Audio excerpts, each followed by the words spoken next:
today, gentlemen, we're fucking back. And it's weird. Honestly, it is. It's actually weird. I am excited. I think it's going to be fun. I haven't done this for a while. Haven't played the game for a while. I had a lot of shit going on. Yeah, that's basically a new shirt. I did. I wore the shirt. I was like, man, like, this is the shirt I wore the first day I played it. And I was going to wear this at the Games Expo, but I didn't. So I was like, you know what? Fuck it. Let's wear it again. You showered? No, I didn't. I got you, bitch. So, guys, listen up. We got a lot of stuff to talk about today. We got a lot of stuff to do. And after we do all that and we talk about all that stuff, it's going to be about time for us to play Final Fantasy XIV again and begin the Stormblood MSQ. I'm very excited, man. I am. I think it's going to be fun.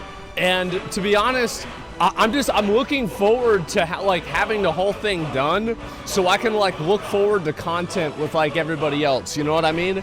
I think that's one of the biggest thing for me. Say it. Sup, y'all. It's me. It's your boy Asmongold. And today, I'm going to play a little Final Fantasy XIV. I can't wear this. They keep moving my head together. It's a problem to wear those little ears. I've got to get them. You know, they have certain headsets with the cat ears built into them.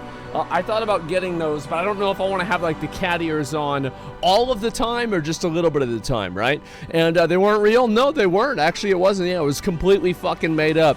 And so, yes, obviously, guys, we've got a lot of stuff going on, and I'm pretty excited, man. I'm going to have to say I'm pretty fucking excited. Now, I don't know if you guys saw this or not, but I can't believe that we are in this timeline. I'm going to be totally honest with you. I cannot believe it. We are in the timeline where Ted Cruz literally tagged me on Twitter about loot boxes. Fucking straight up, a United States senator is willing to talk to me about fucking loot boxes. Can you believe that? I'm just I can't even believe this. It's insane. And so, yeah, it's unreal. I know, man. Show it. I'll show it in just a few minutes, okay? There's obviously been a lot of spirited conversation about this, and I'll address that a little bit and talk about it, too. I think it's just been pretty fucking crazy. And Asma for president, let's just calm down, okay, guys? And that's it. I believe it. Yeah, I didn't even believe it. I just started getting tagged over and over and over, and I checked it. I was looking what is this? And that's what it was. And yeah, is he gonna be on Allcraft? I don't think we're gonna do something like that. I have no idea what's gonna happen yet. Am I gonna be on his podcast? Is he gonna come on the stream? You know, am I gonna go and meet with him in person? I have no idea. I haven't really worked all that stuff out yet, but we're gonna find it out pretty fucking soon. And I'm excited. Is this a new chair? Yes, it is a new chair. As I've told you guys many times, my current chair, the brown chair, it really wasn't working out for me because all of the padding at the bottom were pretty much fucking gone, and I also couldn't lean back as much in the chair. So the way that I do things is I like to play video games like this. I'm literally like a zombie, and so I have my hands on the keyboard, and I'm right there, you know? And I can't do that because my other chair just didn't recline the same way. And so to be honest, I never really liked the chair a whole lot. And the first thing that I did with the chair is that I took a knife on the side of it and I stabbed and I pulled out all the stuffing in the padding right here, and I got rid of it because it pushed my head forward and it gave me a headache. So I'm glad that I finally got one. I think this one's gonna work out for me. It's a bit high, but it's also, my desk is a bit low, so I'm not really sure how I'm gonna work that out. I'll figure it out very, very fucking soon, man.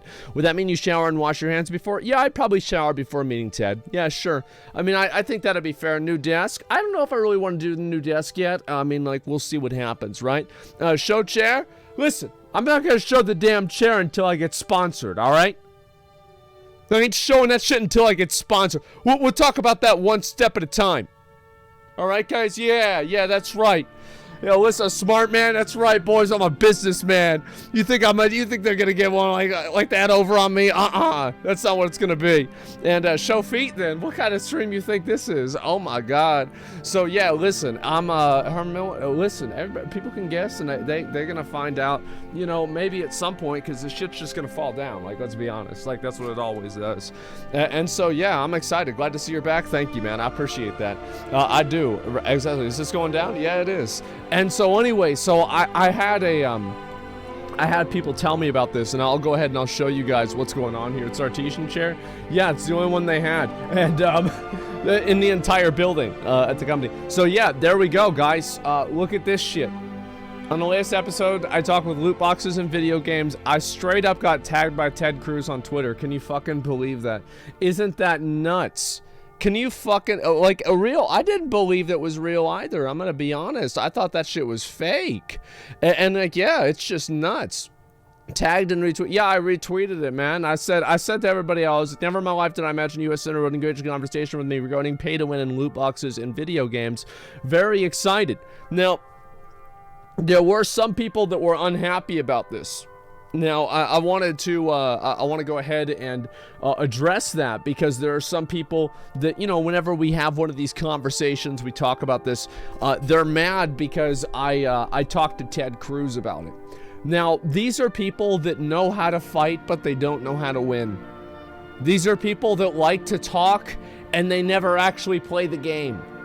These are people who have opinions, and they want everything to be exactly the way that they want it, and anything different, they'll never compromise. All bark and no bite. No, and they don't even try to bite, and that's what the difference is. So I want to talk to you guys a little bit about like what my theory on this is, and kind of like what my mindset is, because some people don't understand this. Is that the fact is that selling that these things are predatory is much more powerful as it's easier to sell this to liberals and Democrats. It's much easier to sell that because it's part of their platform that's endemic, right? Where you're talking about protecting people from like predatory practices. Like they're already predisposed to agree with you. Like I would argue that it would be much easier to sell this idea to a Democrat than it would be to a Republican. Like, absolutely, because libertarianism is, like, generally a Republican viewpoint, and I think that that's basically where people would defend it, right, for sure. And so you contrast that with the fact that bipartisanship right now, John Cornyn, he's one of the other senators, just got booed out of the Texas fucking House of Representatives or something, some bullshit, some GOP convention, because he had the audacity to work together with Democrats to get things solved for gun violence and gun crime, right? Whether you agree with him or not, you still have to admit that basically the conservatives are much harder to get on board with a fucking like any sort of bill or anything like that that's going to come from Democrats or liberals. Like this is the truth, right? I mean, I want to make sure that we're all on the same page with this. Yeah, I think that in general they are much more they're much more reluctant to engage in like any sort of legislation if it's being led by Democrats. That's effectively what's happened. And because of that, I think that if you approach them first, it's easier to get the job done. Because there are Democrats that will latch onto the issue very quickly, and it then becomes a bipartisan issue. You understand? There's layers. Yes, there's a lot of layers to this. And I've done the math in my mind, and I think this is the most successful path forward. That's what it comes down to. Yes, I've thought this out. I've thought about how am I going to approach this? How am I going to do this? I've already planned it. Like it's gonna be fine, guys.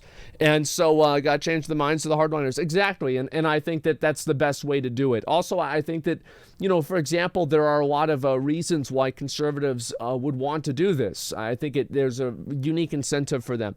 It's no surprise that Democrats have kind of lost a lot of their, Republicans have lost a lot of their younger mainstream support, right? It's like generally a party of older people, whereas liberals are a party of younger people.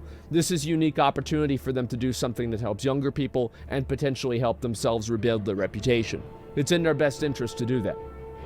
So I always work with people's best interest. I find a way where both people can gain, and there's an advantage to doing something, and that will cause things to happen. And so that's what it is. No, I know that there's a lot more to it than that, but I just want to make sure people understand that this is not something that I've been doing randomly, and that's all it comes down to. And what's this here? The divide isn't created by conservatives, though. It's by both sides. I know that. I think that this is just an effective way to approach it with the divide that exists. Of course that's true. Yeah, absolutely. And so got to see use your influence for good. Well, yeah, of course. Wanting to crazies come out. What's this here? And make a Channel 5 video on this? Yeah, exactly. And comments are crazy. I think that there's a lot of people that, you know, they see Ted Cruz, they don't like Ted Cruz. And so they think this is a reason for me not to, I find this to be funny, right? They're like, don't give Ted Cruz a platform. I'm really sorry to tell you, but this guy almost fucking won the Republican nomination for president. I'm not giving him a platform. He's like the fucking most famous conservative politician in the country. Like, what do you mean I'm giving him a platform? Like, I think that you've got things a little bit mixed up. You know, maybe you spend a little bit more time, you know, in the real world, not on Twitter, and you're going to have the right viewpoint, right? That's what it comes down to. Say being believe in global warming when it snowed in Texas. Well, the thing is, there's a lot of dumb things people have said. A lot of the things that Ted said that I fucking disagree with, I think are dumb. It doesn't matter.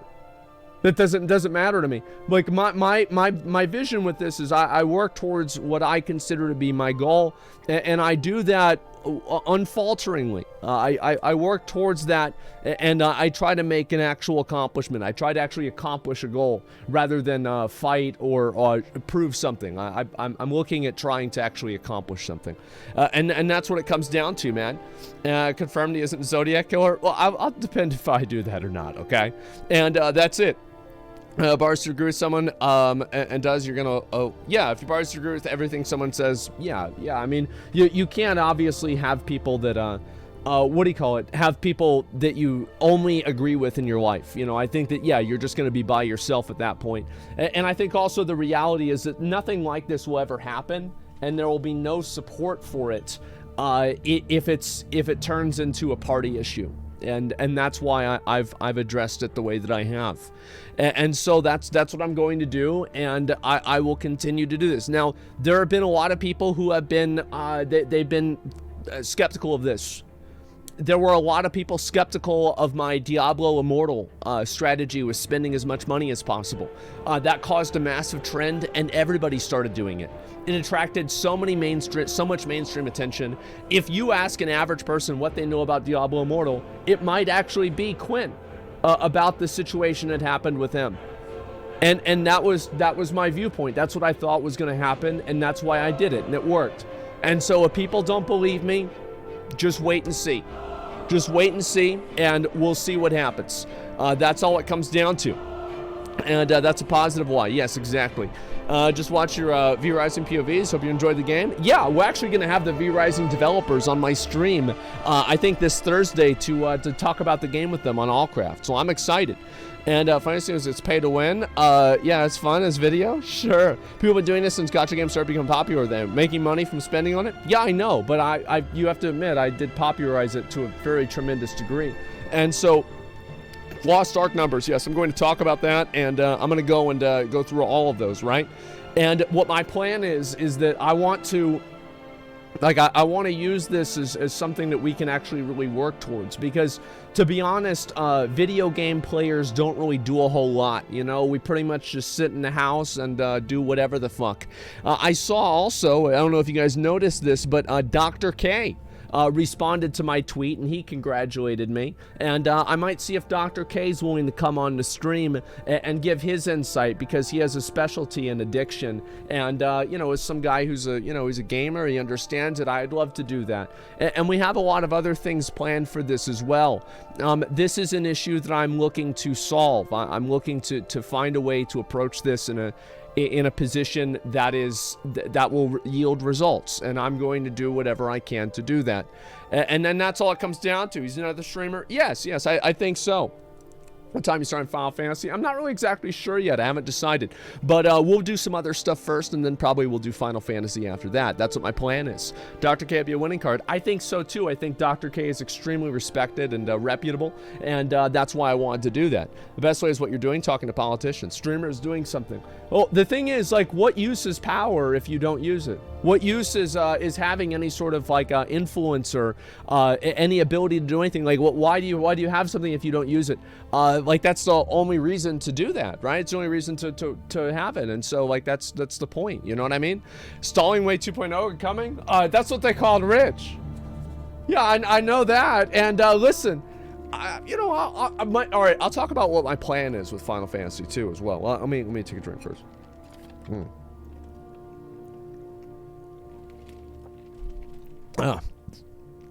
Let's see here. So you promoted and encouraged pay-to-win problems to leave a precedent. Good job. That's exactly what I did, and it worked.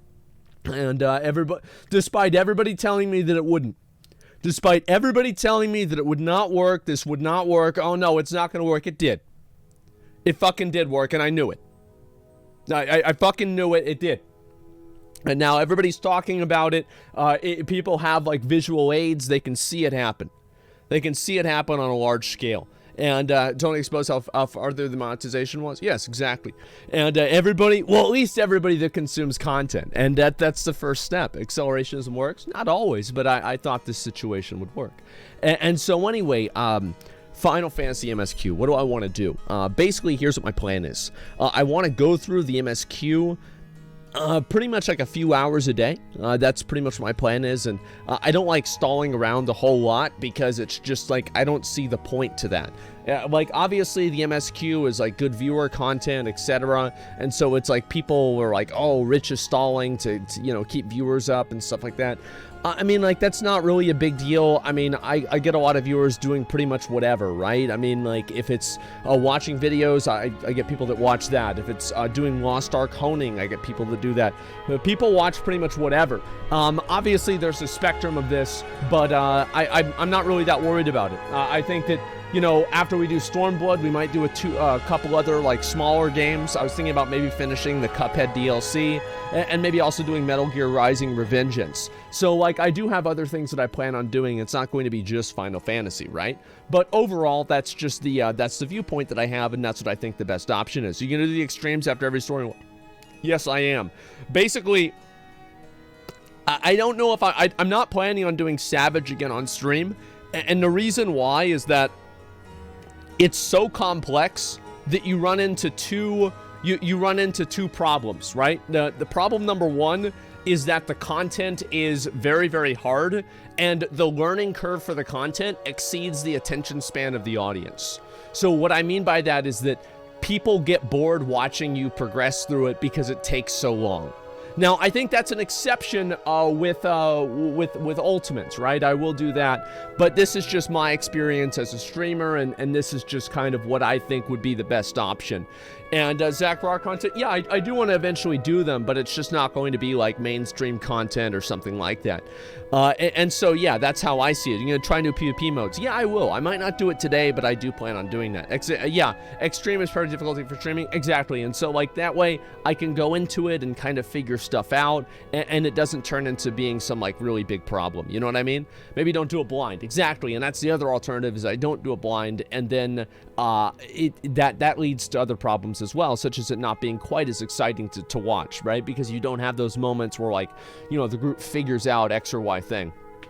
And so that's how I see the things going, and that's what I think is the best option. Much time left to get the Lich King PvP armor? It's okay if I don't get it. I'm not that worried about it. But anyway, I will look at some of the stuff on Reddit, watch a few videos, and you know, just do a normal intro, and then we'll do some games in a little while. Change to Warrior, it's way more enjoyable to play. I'll do Dark Knight today, and I might do Warrior later. That's what my plan is. How are the Elden Ring plants? One of them died, but the other one is doing okay. And so, yeah, it's kind of unfortunate. I think that whenever I went to the OTK Games Expo, it's just like I wasn't able to water it for a couple of days, and it just ended up fucking dying.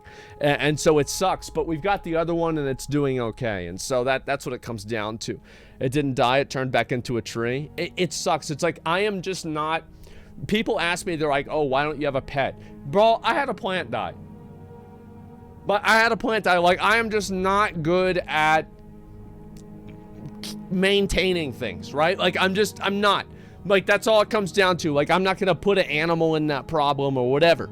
But I'll show you guys the other one, okay? Because I know some people might be concerned. And this one is actually not doing amazing, but we have it right here. Actually, it looks pretty good. Yeah, there we go.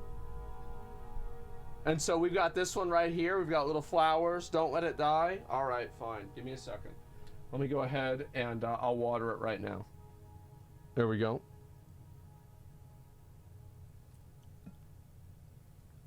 There it is. All right, it's watered. It's doing pretty good? Yeah, it's doing pretty good. Okay, let me go back over. I'm going to put this back on there. And we should be good. Holy shit. All right. And put this over here. There we go. Hopefully that's going to be as good for it as possible. It's just that it's hard for me to deal with shit, right? Chat, you can overwater. No, I think that it has enough water now. I think we're totally fucking good. And you get a stick to prop it up to give it a boost. I'm not really sure if that's what it's gonna be exactly, but yeah, I think that I'll try this and I think it'll be okay. Animals are IRL dailies. Yeah, I can't deal with that, man. Like, I'm gonna be honest. Like, I'm not a responsible person. I'm not responsible. It's hard for me to like plan things out or to like think about things or deal with stuff, etc. So like, I don't want to put myself in a position where that negatively affects other people. You know what I mean? And it's just an issue. And what's this here? Not of water. Rip plant. I turned down the music. Music should be okay. Your plant doesn't complain when it doesn't get food, unlike pets. Yeah, it's just cats take care of themselves. It's just I can't. Like, I can't deal with responsibilities and, like, issues. Like, it's just, it's like putting water on a computer. It just fucking short circuits it and nothing happens. That's it. Pets are a ton of responsibility. You got that right. I think so, too. Don't you have a cat? My dad is a cat. My dad deals with a cat. I do not deal with the cat. Have you considered doing Allcraft, the Yoshi P or Koji Fox? We did interview Yoshi P. Rich and I did for effectively an episode of Allcraft. Now, obviously, that's going to be it's like doing it live again. It's going to be probably a while until they want to do like more media events. But yeah, I think that'll probably happen sometime semi-soon. Yeah, sure. And get a dragon? Fuck it. Okay. All right, let's go back over. Let's look at the some of this stuff on Reddit, and we'll go from there. Interview Yoshi P? Yeah, I did. It was last year. And that's it. Do you think New World has potential to be saved? I don't really think so, to be honest with you.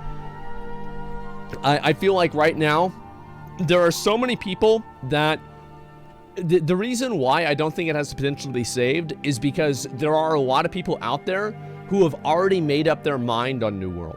They've already decided that New World is bad. They've already said to themselves, like, oh, you know what? Like, I don't like New World, and it's not fun to do. You know what I mean?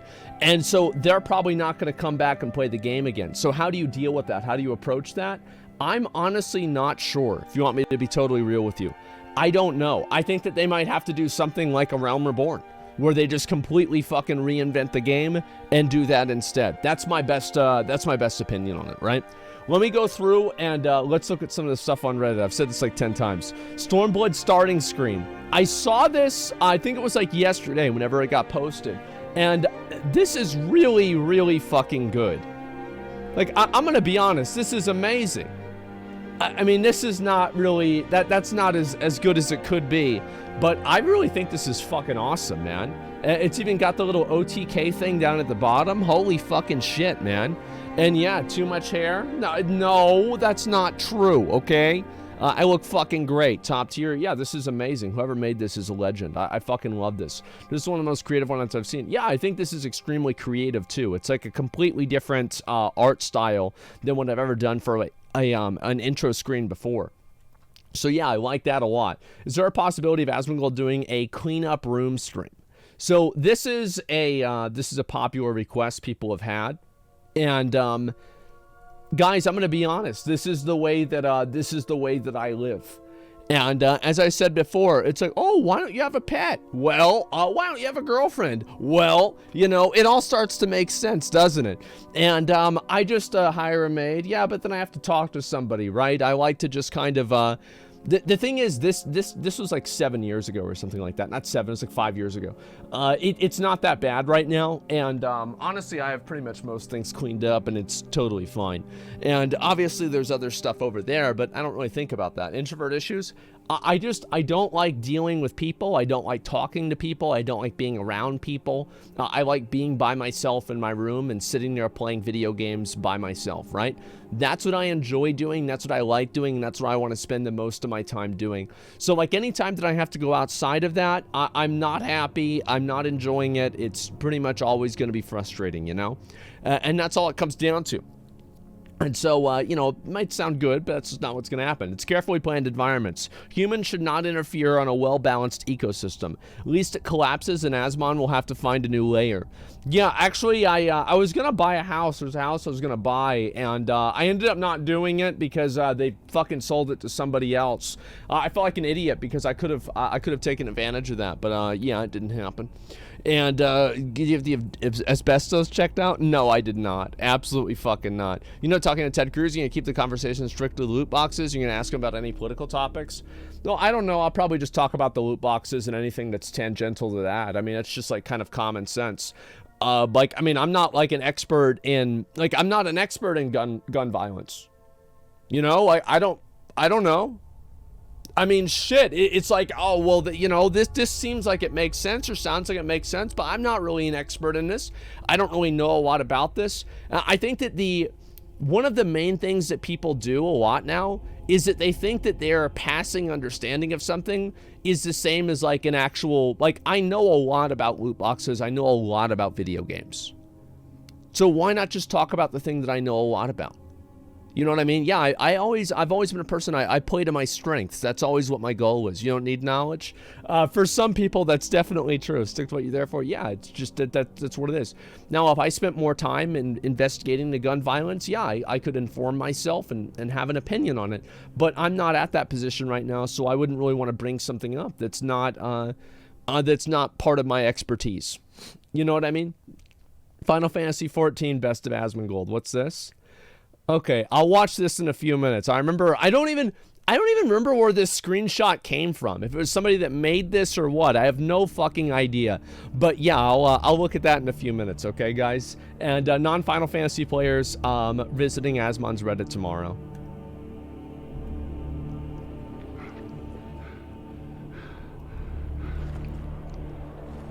Wait a minute.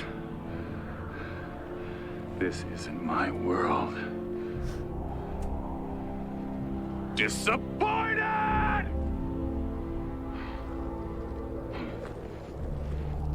What the fuck is this from? I've never seen this before. I have no idea what this is. What the fuck is this from? Hercules? Oh my god. Yeah, I've never seen it before. Wow. The boys and me in WoW, the boys and me in Final Fantasy. I'm sorry, guys. I'm gonna say it again. I would never play a female character in the game, all right? Like, I like playing male characters, and, you know, this is a male space, and that's it, man. And it's so true. Yeah, exactly. Yeah, I'm not playing a cute little cat girl, okay? That's not it. Just in case it's needed anytime. I'm going to be honest with you, man. Thank you, because we probably don't have one of these set up. And so, yeah, thanks a lot. We'll figure that out soon. And main character, yeah, apparently. And Xbox Game Pass is unstoppable. Things are going to get a bit orange this week. Let's fucking go. Pornhub is coming to Xbox Game Pass at no extra cost. It would be pretty fucking funny if they just straight up did that, though. It would, yeah, it's about fucking time, isn't it? I'm open to that idea, all right? Maybe I'll fucking sign up after all, yeah. That's good. They know their demographic. Yeah, I think so. And let's see what people have to say about this. Time to get Game Pass. I feel like Game Pass is a very good deal. It's actually, like, unironically a good deal. Like, you get a lot of games, etc. I knew there's a reason I haven't canceled my sub. That's genius. I'll never cancel again. The fuck? Oh boy, now we have a deal. Oh my fucking god. Activision Blizzard Clown World. They'll fix it in the next expansion. It will be better than Diablo 2. It's not pay to win. They do not want the MOBA players. It will be a new game. It will be like D2. They're trying different things. They care about old... Man. Is it really every single one of them? I don't even know. Like, it's just nuts. Yeah, I have no fucking idea, man. And Too Real? Yeah, I have no idea. The whole show? I don't know either. And if you missed a lot of games, it's not worth as a monthly sub. I'm not surprised about that either. I don't know if I would ever really want to go and sign up for that, but I could maybe try it out and just see what it's like. StarCraft isn't even up there. I haven't really tried StarCraft before, and I think that's probably the fun. Sorry, I haven't really played the new StarCraft, the new patch, or the new, what's it called? The Protoss one? I have no idea what it is. Sorry. Yeah, no, that's not what it is. Blizzard Clown Show. StarCraft was good? Sure. Okay, Legacy of the Void. I see. All right, I'll be right back, guys. I'm going to use the bathroom real quick. I'll be right back.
All right, boys, I'm back. Sorry about that.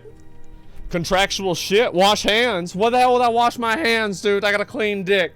No, I didn't do that. Absolutely fucking not. Did you clean your hands? No, I'm good. I feel like pretty much every single one of these different places here, every game is just the same exact fucking thing. Is that Blizzard just doesn't manage their own games very well. That's what I have the biggest problem with, is that they don't manage their games, they don't know what the fuck they're doing, and they're just wasting their fucking time trying to make fucking Diablo Immortal work, right? And like, honestly, they've made a lot of money off of Diablo Immortal. I'll have to say, they definitely have, so I think it's at least worthwhile. They shitted on their games. Pretty much, yeah. Diablo Immortal. Actually, you know what? Let me watch the Final Fantasy thing, and we'll take a look at that first. Average Gamer doesn't agree with this, though? I feel like they do. Because if you say the average gamer doesn't agree with it, you have to look at, like, the amount of people playing Blizzard games has gone down. Like, it went down during COVID. That's really bad. So I would say the average gamer does absolutely, they absolutely feel that way. Let me go back over and move this up so you guys can see it. Here we go. Let's watch it.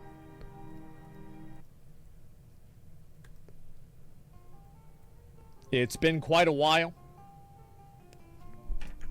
It's been almost a year.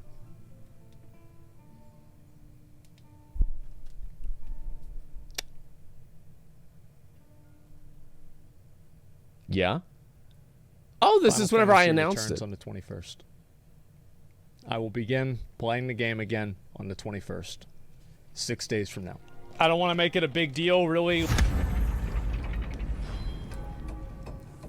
Oh, it's from the fight. Holy shit. Yesterday on Twitter, I said the thing. I said that I would play Final Fantasy XIV. Oh my god, this is good. I did. I know this might be a surprise. This might upset a lot of people.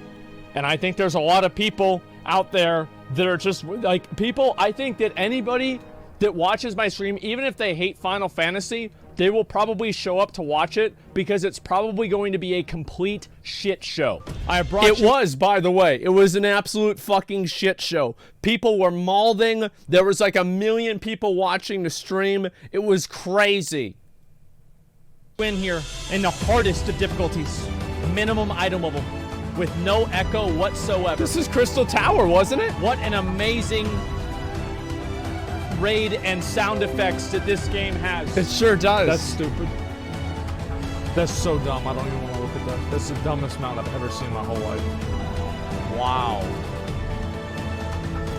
That's, I mean, all right. I remember people, I forgot about this. It is the dumbest mount I'd ever seen, but it's different whenever you get it yourself, you know? Yeah, it's different.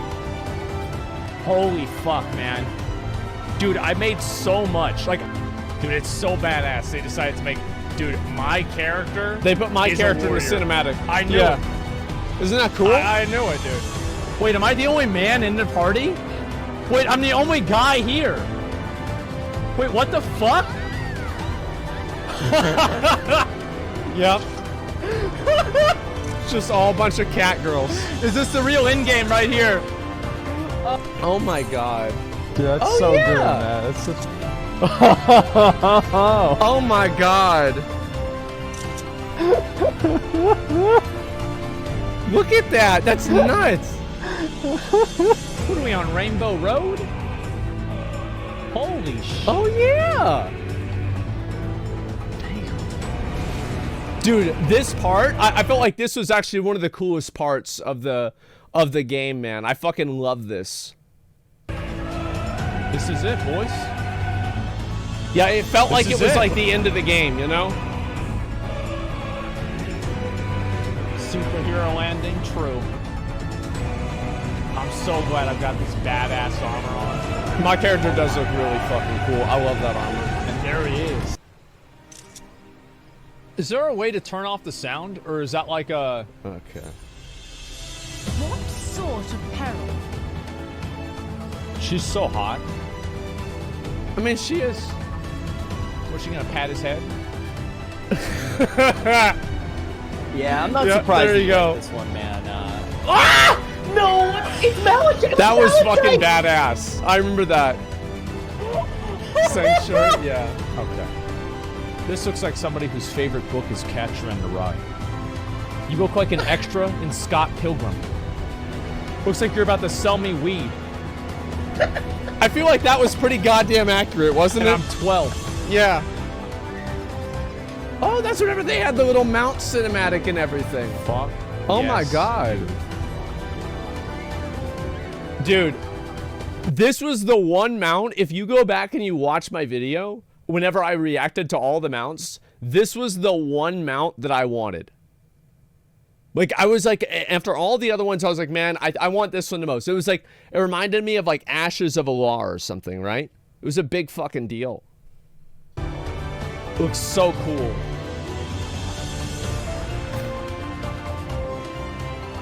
Wow. Bro, it looks so good, man. Come on! This bat.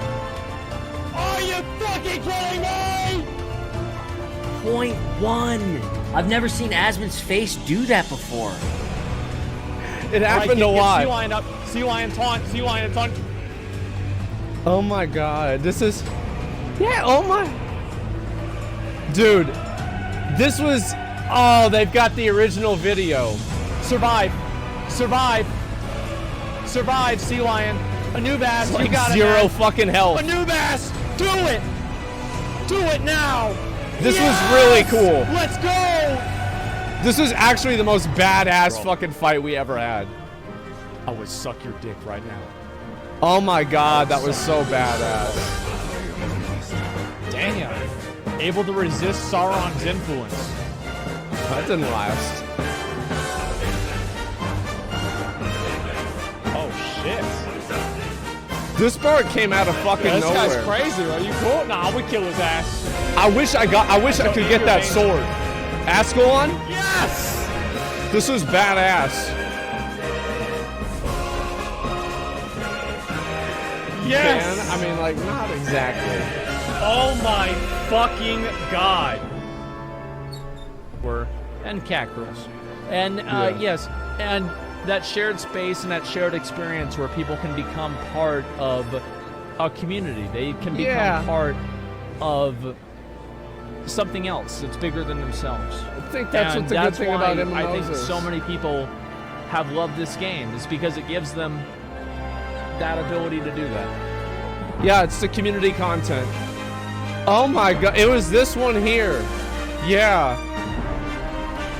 Look at all these people. Holy shit. Holy fuck. And then there's, oh yeah, there's Rich there. Is that who I think it is? The triple Is that the legend legend himself? Oh my god. Dude, I forgot all about this. It's even the Holy same pants. shit. I'm still wearing the white pants. All right, guys, what do you think?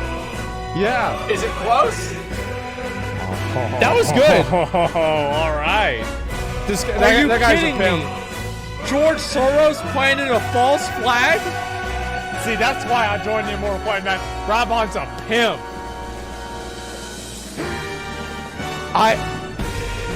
This was so cool. Oh, Cody was there. I forgot about that.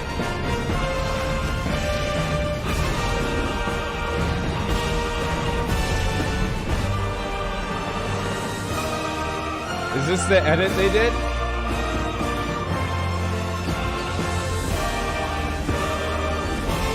Yeah. This was really good. Holy shit, this was really good. Oh, it's him writing the memoirs. Yeah. Yeah, this was really good. Holy shit.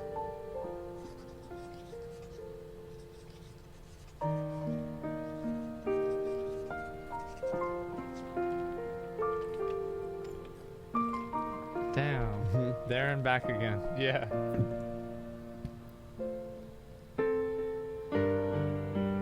Count Dripula.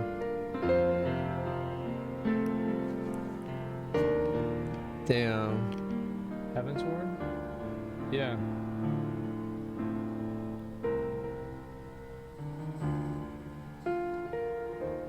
Holy shit. That's so cool. Rip? I don't think he dies. At least he hasn't died yet. Yeah, he hadn't died yet. Wow. The voice actor did. Oh. Potato Spud, thanks for 5 subs. I had no idea about that. Holy shit. God damn, voice actor's dead? Well, what's this? What are they saluting for? Freedom. Yes, they have always been rather fond of their freedom. I want to kill this kid. Who didn't? I mean, really, like, who didn't?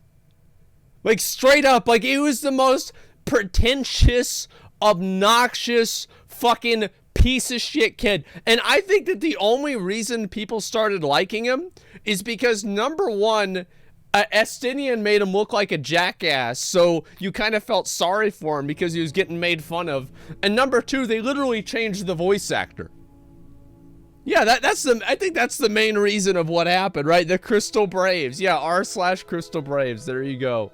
Holy shit. All right, let me go back over. I'll look at this stuff here. Redditor, Redditor Alphanon. There it is. And let's see here. Go back and make sure I've got everything set up. And all right, yeah, we should be good. So I had to check something on my other monitor. Xbox Game Pass. All right, I saw that one. Let's do it. Link to the video. Actually, you know what? I will link you guys this video. This is some random viewer. 9 fucking subscribers. 9 subs. They just came out with this video. They're like, hey, take a look at it. Here it is. And I'll link it to you guys right now. It's pretty good. I liked it a lot. And yeah, I think so. Alpha Not Haters, yeah, exactly, man. He lost his ego after he got destroyed. Yeah, he fucking did. Diablo Immortal PvP. Blizzard free-to-play players feeding them to the whale. The funniest thing to me about this is the people that try to make excuses as if this isn't what's happening. As if Activision doesn't literally have a patent on a matchmaking system that feeds new players to whales. They literally, it's like, this is a government fucking sanctioned thing that they can do. Right, it's a game for whales? Yeah, the quiz? All right, let's do it. How good is Asmon's Final Fantasy recollection? A quiz reborn. I wanted a quiz for Asmon to test his knowledge, so I threw together some questions of varying difficulty. If he gets the majority of these right, I'll consider an even harder quiz next time. Okay, let's do it. In what location is the Sylph friend Noraxia killed? Bonus, who killed her and how? She was killed by Livia von Darnus, and she was killed protecting Milfina whenever she was, the Garleans had invaded it. And she got killed by a kick. Remember? It got her right there. So that's number 1. And then her sister is the girl that's the simp in Heavensward. Yeah, we meet her sister in Heavensward. I know that. Location, though? It was in the Waking Sands. Yeah, Prey returned to the Waking Sands. We prayed, we returned. And then, yeah, they kicked her out. That's what it was. Yeah, I remember that. Okay, let's see. Who's the mysterious ally that assists your journey into the Crystal Tower? Who is the unlikely ally who assists you? Well, there were... So... Are they talking about like the 2 clones that were like made to go forward and find the next successor, and then they found out that Graha was like the next successor, and then he locks himself in the tower? Reveal spoiler. Oh, so yeah, it's him. I thought he was there from the beginning because there were you remember it was the girl and the guy, and then it was like their blood or something like that, right? The upper one. Oh, wait, what's this here? The Waking Sands? Livia says Junis kicked her into the wall. Asmongold laughed and called her a salad. That's what happened, though, right? Am I wrong? Yeah, that's exactly what happened. Okay, let's see here. Nero. Oh, the Nero. Yeah, of course. This is the guy. And then he does, like, that weird laugh at the end of all the cinematics. Yeah, I remember Nero. What about the, what's the name of Father of Dragons, and where do we meet him? Bonus, how many of his first brood can you name? You met him, so basically, in the cinematic, it was Midgardsormr, and it was in the cinematic where he, like, destroyed this, like, massive ship, and it went down, and it exploded, and it, like, killed him, but it didn't really kill him, and he was in, like, this weird, like, kind of, like, ethereal state. And you went all the way up to the top of that. It was level 50 dungeon, and you had to fight these 2 dragons that would alternate, and or not dragon would alternate, but like, yeah, kind of that. And then you had like the whole cinematic with him. How many of his first brood can you name? There was Bahamut, and then there was Tiamat, which was in Alisla, that you talked to her, and then Hraesvelgar and Nidhogg. And then Radagast, I guess, I don't know how to pronounce that name. And, let's see. I think there's 7, right? Yeah, I think there's 7. Let's see.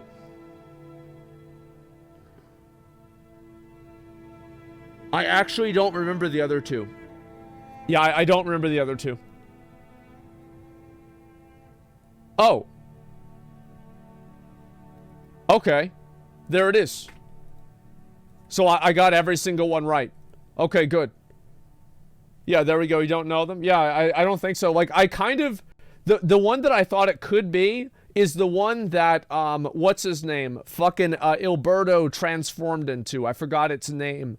But it was a dragon, and then, like, we were able to unlock that, like, super Omega weapon, or it was called Omega, but it was, like, the next level of the Ultima weapon to fight it.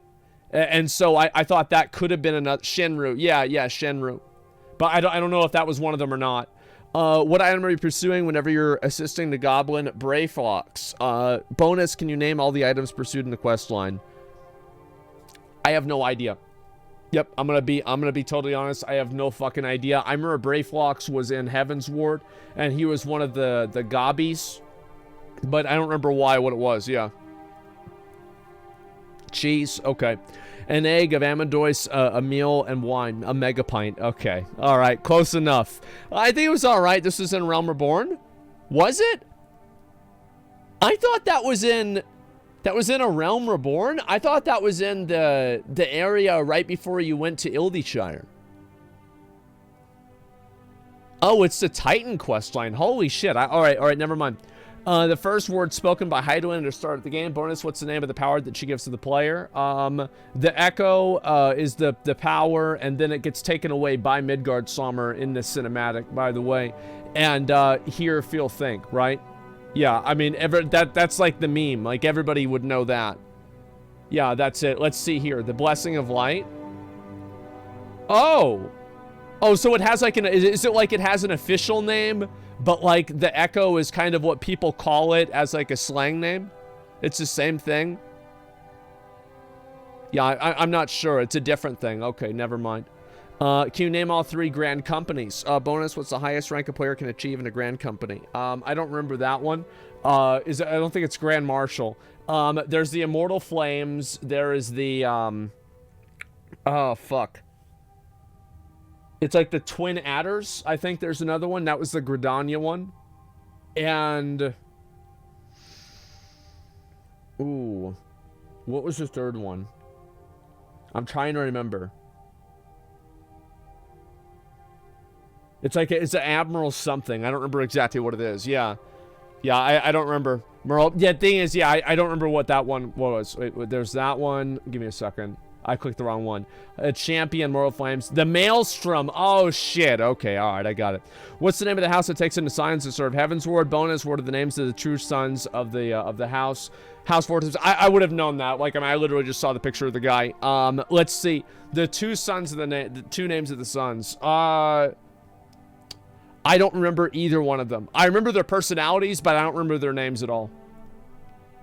Yeah, Artorial, yes, Artorius was he was the older one that was way cooler, and then Emmanuel was the pussy boy that couldn't even pick up a girl.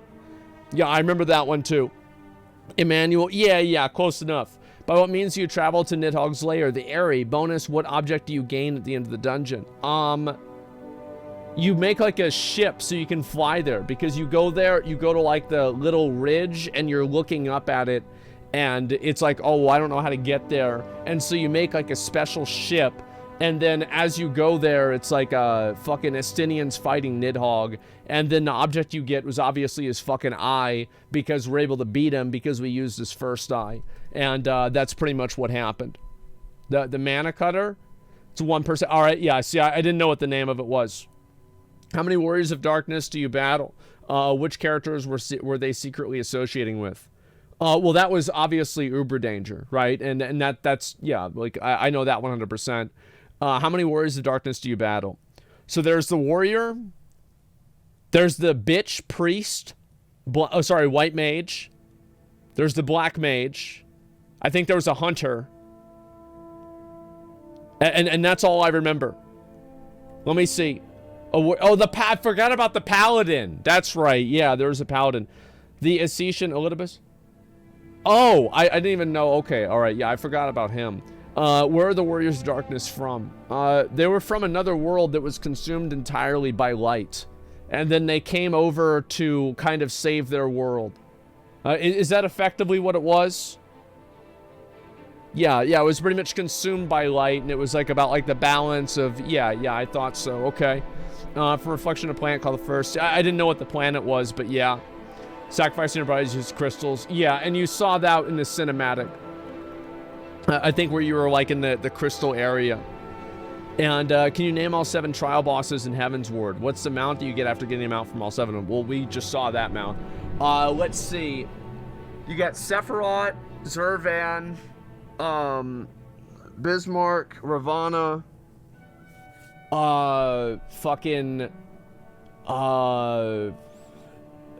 it's like the queen with the fucking the back and forths. I'm trying to remember. It's like, I think, fuck.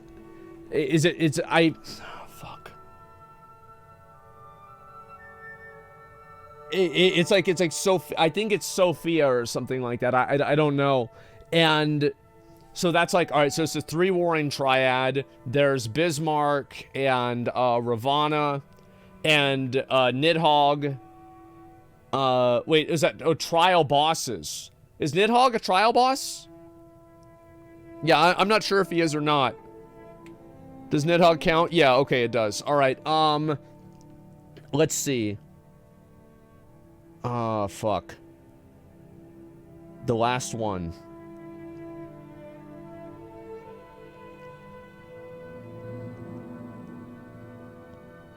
I do not remember. Yeah, I do not remember. Oh, King Thordan. Yeah, of course. Yeah, again, like, yeah, of course. I forgot Thordan. Yeah, and what's this here? The Firebird? Yeah, we know that one is. I know, yeah, it didn't come to mind. I guess, like, it didn't register as a trial boss to me.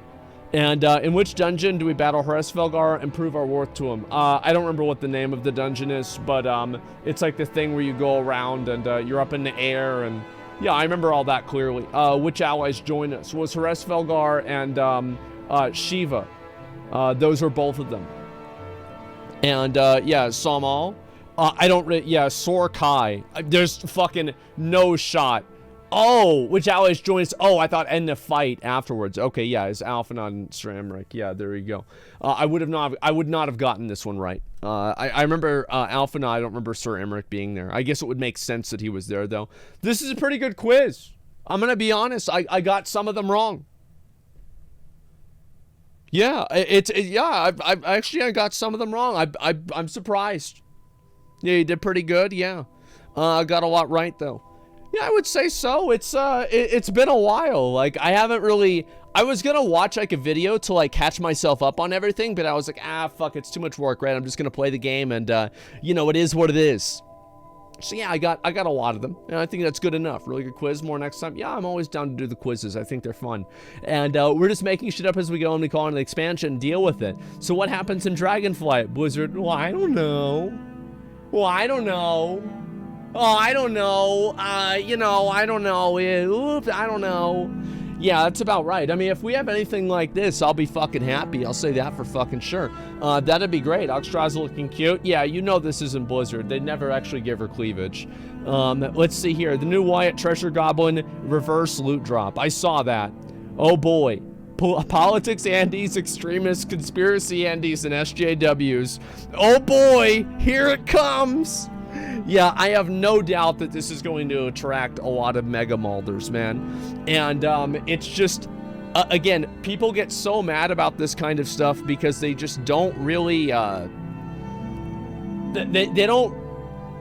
they're so caught up in like their own, it's more important for them to be right than be effective. You know, there's a quote, it says, perfect is the enemy of good.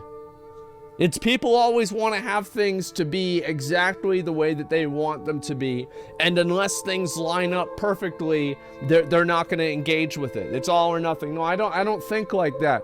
The way I do things is as I said, I have a goal, and I do whatever I think will move me towards that goal. Everything else is just, I don't think about that. It's not relevant. It's only about the goal, and that's it. Perfection is an illusion. Yeah. People keep treating politics like it's a team sport. Yeah, like it matters.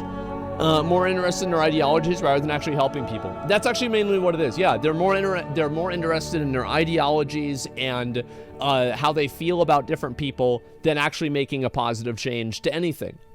That's what it is. It's annoying, but it's the way it goes. Party aside, as Ted Cruz, how political channel is supposed to work, of course. Cruz will show up, sprout some populist talking points, so gamers go, oh my god, it's listening so great, so do nothing of substance, and go back to being most used politician known to man. This is just advertisement for him. Yes, I'm sure that I'm the person who needs to advertise the probably the most famous conservative politician in America. Yeah, I'm sure that's really what's going on here, right? I mean, holy shit. Tell him to start updating Final Fantasy. I updated it last night or like a day before, so it should be good to go. And so, yeah, to younger audiences, here's what you don't see. I think that's a good thing, because that means he has a vested interest in making things happen the way that people want them to. It's always better if your best interest and somebody else's best interest converge, because that way they will go out of their way to make things happen for you. That's what it is. Giving them bargain chips to settle with game companies? Absolutely. How many of yours even American? I think about like 60% or something like that. That's what the number is. And help me help you. Yeah, it's a win-win situation. I'm as I said, I'm here to solve a problem, not make a statement. That's what it is. And most likely to hold out hope on to use his Gambit Baz way to win over Christian support when he needs it next. Yeah, and we'll see what happens. Absolutely. Comments in that post makes a subreddit thread surrounding Diablo Immortal look tame in comparison. Twitter always delivers. I don't believe a thing Ted Cruz says about anything. The guy's been like that for literally ever. Does nothing but fuck over his own constituents. If you want to bury something, get Ted Cruz involved. It'll literally go nowhere. That's not true. And I'll tell you why. Is that even in the worst case situation of nothing happening with Ted Cruz, this will get a lot of traction and attention, and it will help me move to the next person that might actually do something else. You understand? There's no lose condition here. See, people, again, nobody ever thinks beyond just like some like really fucking like surface level viewpoint here. Yes, just think about it for fucking, think about like what's step 3 and step 4, right? They have no vision. No, they don't. I have a position on how I want to move forward with this, and I'll do that. That's it. And so let's go back over here. And it's hard to say whether I look forward to the talk itself. Political Andy's going apeshit over Asmon talking to Republican. I think we'll get a lot of content out of this. I think so for sure. Go over support points to change be classified as gambling. There's a lot of factors that go into it. Final Fantasy Andy's when Asmon doesn't cry during a cutscene. What's this?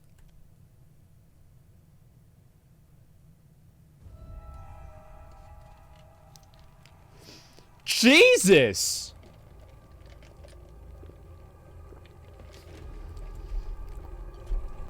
Oh my fucking god!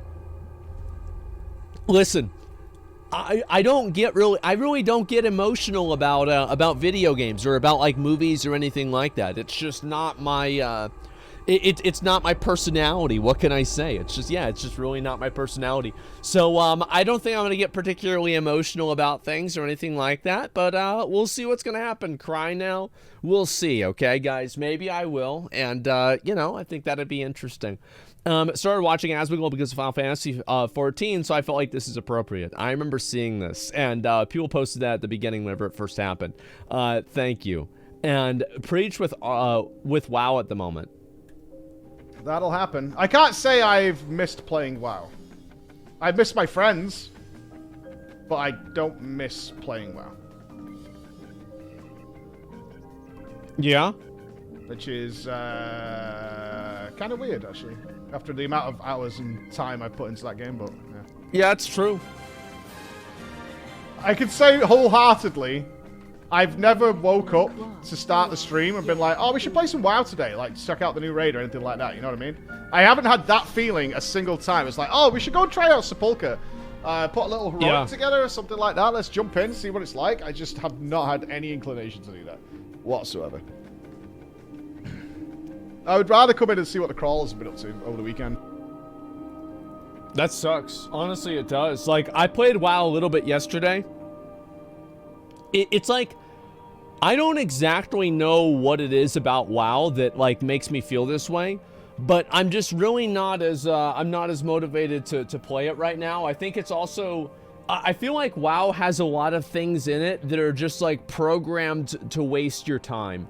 They're programmed to increase the amount of time spent in the game. Things like rebuffing after every single pull, and you know, like having to, oh, you don't have a warlock, and so you've got to go outside the instance, and then you come back in and you've got to run to the boss. It's like, it's trash mobs. It's like there's like all of this like extra activity that you have to do that isn't really fun. It's just a waste of time. And going and playing Final Fantasy and playing Lost Ark, for example, that doesn't have these features, it really does kind of go and show you that they're not necessary. You don't need to have these in the game. They're just simply there. Would you say Blizzard's in decline? I think WoW is, you know, it did not age very well.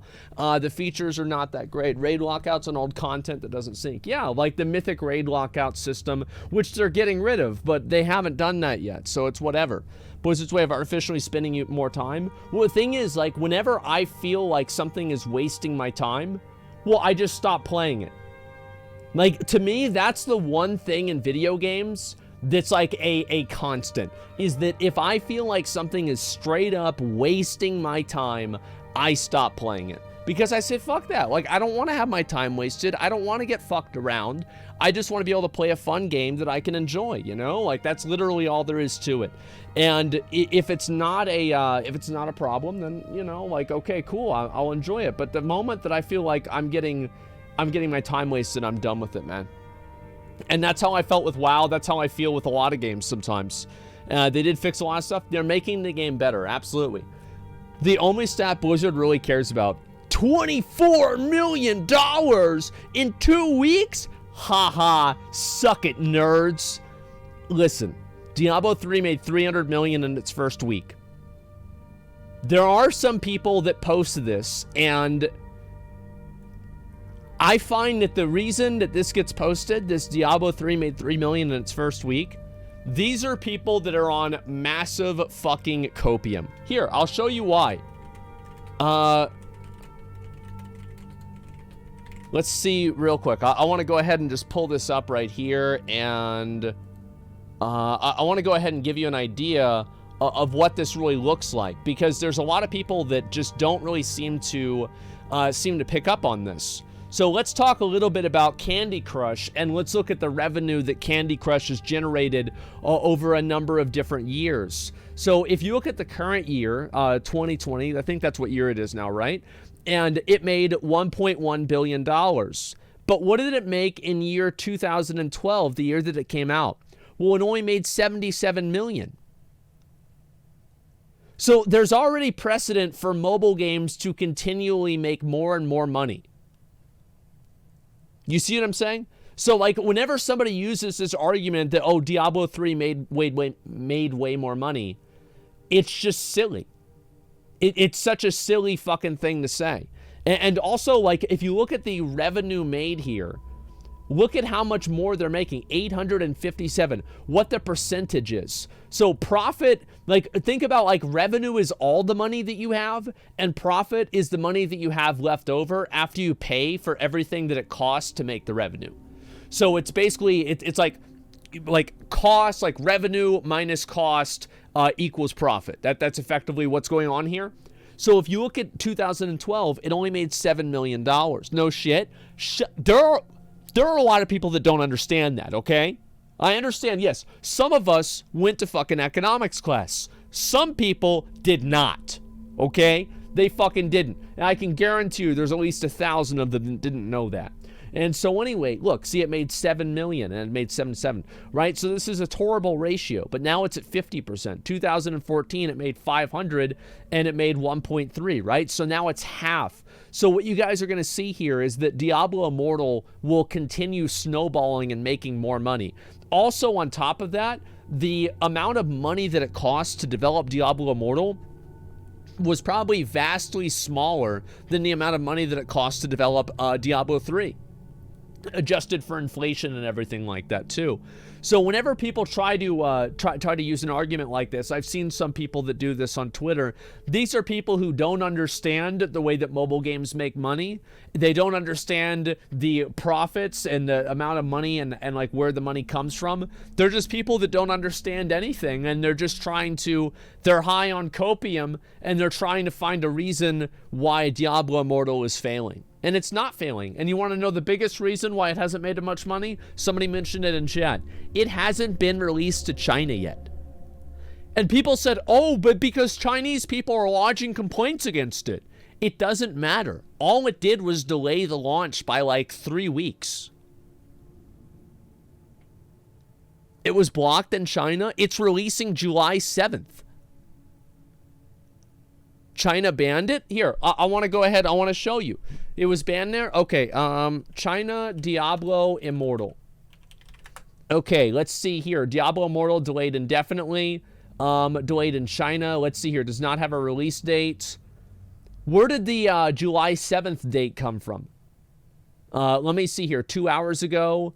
Diablo Immortal. Wait, wait a second. It's controversial mobile game headed for regulatory. Further update from Blizzard said the launch had been delayed to July 7th. There it is. And so this was made a little while ago. Let's see here. And I don't know really when this was updated. I have no idea. I think that this is what this is just like what some other random update is. So this is what Blizzard said about it. We are delaying the launch of Diablo Immortal in the regions of Asia Pacific to July 7th. So all of your complaining, all of your crying, all of the raging, all of the YouTube videos, all they did was delay the release of the game by 3 weeks. It's an update. Guys, I know that it says update right there. So this article was written literally today. It was written literally today, and it says a further update said the launch has been delayed to July 7th. So, let's see, is there any other stuff about this? So the update of this article will not change the publishing date of the article. So basically they went in and they changed the text for this, but they did not change the date in which the text occurred. Does that make sense? How is China not Asia? Holy shit, chat. How about this? Let's wait and see. Let's wait and see. Is there anybody who really believes that they're not going to release this in China? Because what do you think's going to happen? So China obviously wants, like, there's no reason for them not to release it in China. It's going to happen. China has a bunch of pay-to-win games. Diablo Immortal is not special in that regard. So maybe Diablo Immortal has to change 2 or 3 things to make it on the scale. Instead of a 10 on the Predatory, it's now a 9.5. This is not a victory. This is not a victory. It's just a slower defeat. That's all there is to it. And so China usually has different servers from Asia. Maybe that's what's going to happen. Too many powerful people's bonuses rely on it releasing. Asia Pacific is different than China. The article is about Asia Pacific. So you think that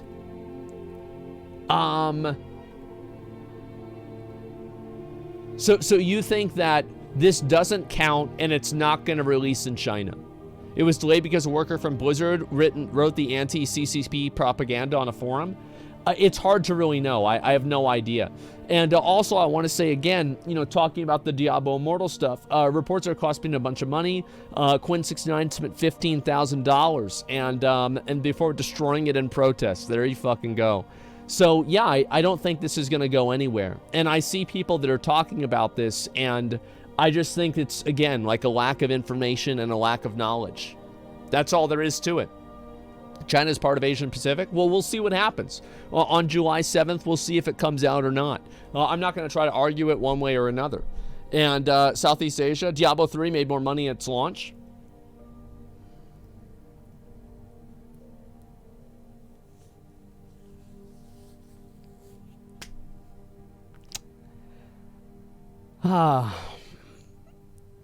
Guys, You know what I love about numbers?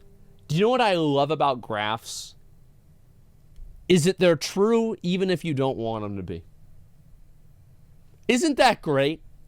Where you can just say, they don't lie. They can mislead you. Of course they can. But this one's not one of those examples. It's just that simple. And isn't that nice? Is it facts or stubborn things? Yeah, it's these pesky facts, man. Artesian Builds has gone up for auction. Bankrupt PC builder Artesian Builds is auctioning off 1 million worth of stock. Give me 1 second.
Okay, sorry about that, gentlemen. Yeah, it was Lion Ted, exactly. That's what it was. Yeah, we're trying to figure out how we can, how we can ban video games. According to Twitter, that's exactly what's happening. And don't give me your social security number. If they say that from the IRS, don't do it. Yeah, sure. My dad actually had that happen. It sounds crazy, but yeah, it did. Do something for Father's Day? Yeah, I hung out with my dad a little bit. Absolutely. Let's go back down. We're going to look at the rest of these, okay? Putting this here just in case Baldy needs a new starting soon screen. This looks really fucking good. I'm going to be honest. This looks insanely good. Holy fuck. Oh my god. What do you guys think about this? Yeah, it's like purple eyes and everything. Be for Shadowbringers? Yeah, I like that, man. Face is kind of scuffed, too much hair. Yeah, sure, a type. I like it a lot, man. It's fucking great. Imagine that animated. Yeah, it's a good point. Let's see over here. And home, writing home. There you fucking go, man. There you fucking go. Queen America free fan art. What's this? Wow. Yeah, I think we should play Elden Ring again sometime soon. Yeah, I think so. Yeah, this is it's a good game, right? It's a very, very good fucking game. And wow, this is that's great, isn't it? Holy shit, Maidenless. This is insane. Oh my god, what is this? As I'm probably saving this picture for later use. Yeah, probably. We'll see what happens. She has a great personality. True. Let us all remember that Giga Chad Godfrey tapped that and had a loving relationship with her. Truly the Giga Chad of all tarnished. That, yeah, I mean, there you fucking go. Renala is temporary, Marika is forever. Until what? Until she turns it around. Oh, yeah, I mean, everybody knows that. Let's see here. Fast before she turns into a dude. Dust or evil. Yeah, sure. That's great content, guys. Yeah, amazing fucking content. Watch the lore video. I actually haven't looked at any of the lore for Elden Ring. I know that might sound crazy, but I haven't. Play Elden Ring with randomizer. Maybe one day I will. I like kind of knowing where things are going to be and then like deciding how I'm going to approach it though. I've never done one of the games with the randomizer before. I painted and made a video roast of Asmon. Spent a lot of time on this and video in the comments. Okay, let's see it. Here we go. And a video where I roast and paint Asmon. Oh my god. Oh my god. Alright, give me a minute. Give me a minute, boys. Alright, let's see this. Oh, it's the sword! Oh my god. Sup, y'all? It's me. It's your boy, Random Knees. And welcome back to Twitch Gets Painted, a series where I roast your favorite streamers for several minutes and then paint them for the last 2. In the past, we painted Nick and Milena, Seer, Frozen, PVC, Nick and Melena, Seer. Dude, the Seer one looks really good. Holy shit, that looks really, really good. Wow. Frozen, PVC, and much more. They And on the made his previous nose episode, even we bigger picked than a it had to hard-stuck be. Bronze League of Legends streamer who goes by the name Amiru. On heard today's episode of Twitch Gets Painted, we are gonna be painting a streamer who goes by the name Asmongold. This was a heavily requested streamer, and I accepted the challenge. What's the because little thing on my his lack head? of hair means I have fewer things to paint, which means less work. Asmon is from Old Baldy, Texas, and is a 56-year-old streamer who plays video games for at least 30 hours every day. Jerks off whenever he doesn't stream. That's has true. a terrible diet and has a very serious Wait, condition. was that doesn't my- stream. Has a terrible. Oh my god. That was all the stuff that I bought for the Legion release. Fucking Jello, Burger King. Oh, wow.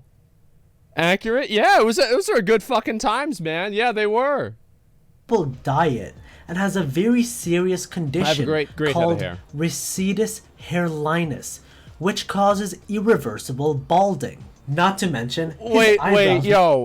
which causes irreversible. Oh my god. Oh my god, that's gonna look bad. Oh wow, that's gonna look bad. Holy shit. That's brutal. Balding. Not to mention, his eyebrows move up and down so much that they could generate enough electricity to power a small country. Some of the games that this goblin plays mainly consists of MMORPGs, such as World of Warcraft, Lost Ark, Final Fantasy, and more. Yeah. All while hanging out with his best friend, McDonald.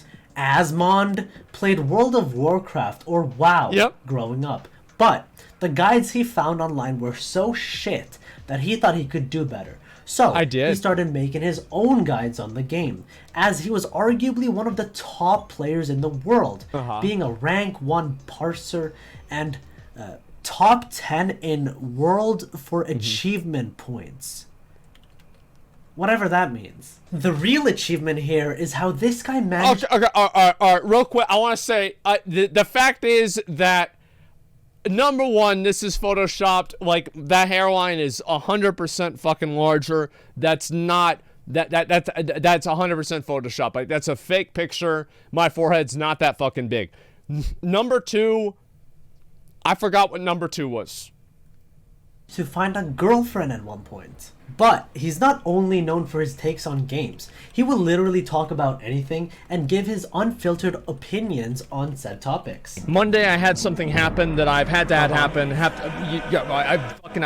This is As his YouTube grew, it was obvious that streaming was the next step, and over the years, his channel has grown into one of the biggest channels on all of Twitch. Wow. Not to mention, he owns a sex cult disguised... Okay, look, I feel like this is probably one of the only pictures that we have that I don't look super bald. Because in a lot of them, I look like super bald. I think this looks pretty good. Yeah, I don't know how they did it. As a gaming organization called OTK. Poor Emiru, which stands come on. for One True Kink. OTK has pushed a lot of great content for the past few years and continues to grow with their production value and content every year. That's true. It's really impressive. However, it genuinely surprises me how far this man has gotten in life while being such a degenerate. At first, I thought this guy was British with how few teeth he has, but he's an American who survives on nothing but sugary soda drinks and garbage fast food. Look, number one, that was a really, really, really good cake. All right? It was a delicious cake. Amazing. All right? Yeah, it was so good. His room is filled with these Coke cups from the local gas station, something called Big Gulps, which happens to be the smallest and healthiest drink in America. That's true. A&W cream soda. And finally, I have those. Dr. Peppers. Yep. Dr. Pepper. More like you're gonna need an actual doctor really soon if you don't drink some water. Okay. No, seriously, this guy has never drank water once in his life. Here's him consuming water for the very first time. If Asmon Bronze actually drank a full glass of water for once in his life, his entire body would make the Windows XP restart sound. But that was a good one. I'm gonna be that was a fucking good one. Okay, yeah, there you go. Water like in the toilet? Yeah, sure. to be fair, I don't blame the guy for being such a degenerate, because every time he wanted to do something productive, he got punished hard. He tried eating a salad for the first time in his life, and he almost died from how gross he found it. I was actually gonna throw up. Like, straight up, I'm not even kidding. Like, I was literally gonna throw up eating that. It tasted so bad. I was so sick after that, it like almost ruined the stream. The reason why is like basically, oh yeah, it is the same shirt. How about that? That's crazy. I just, there's something about certain textures and types of food that just makes me instantly nauseous. Like insta sick. Like there's no there's no way of getting around it. It's just insta sick. His life, and he almost died from how gross he found it. Yeah. Asmongold also did a stream where he showered for the very first time in his life while wearing pants. And there was one frame where he dries his hair with a towel and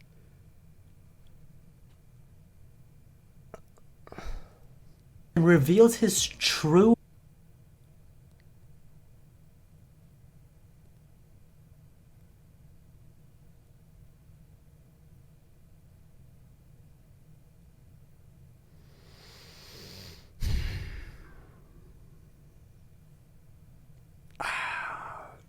I don't know why I did that to myself. I don't know why I did this. Like, I don't know how, like, nobody is like, I can't believe this. hairline, which he's been hiding from the world. 100% of all the memes his community makes is about this picture. Who would have thought that doing something which makes him a productive member of society would have been the biggest mistake he would have made? Those are the same pants I'm wearing too. I know it. You know it. Everybody knows it. Everybody knows it. His community will roast me if I don't roast this picture. So, I'll keep it quick. His hairline in this photo looks like a Pac-Man, Hadouken, a Nintendo 64 controller, the thing, look at that. Pac-Man, Hadouken, a Nintendo. That's not really that much of a distortion, is it? It's not at all. Yeah, that's totally fucking normal. What anyways? Yeah, it's just crazy. I don't know how this happened to me. 64 controller, a fucking Anchor, Vegeta. His hairline is sponsored by McDonald's. Okay. I'm balding it. It looks like the Tesla logo. You could play Friday Night Funk with that hair. You can upvote things on Reddit with it. It's a... Wait. We don't have that on Reddit, do we? Like, this isn't on Reddit, right? Yet. That's a great idea. Guys, come on. Cowboy hat. He could star in The Last Bald Bender. And finally, it looks like a fishhook.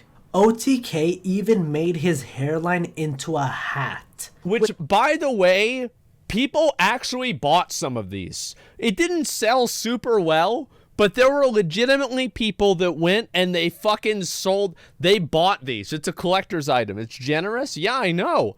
And like, so we do a big like a competition where people can vote on like which one they want to see and, you know, like all that stuff.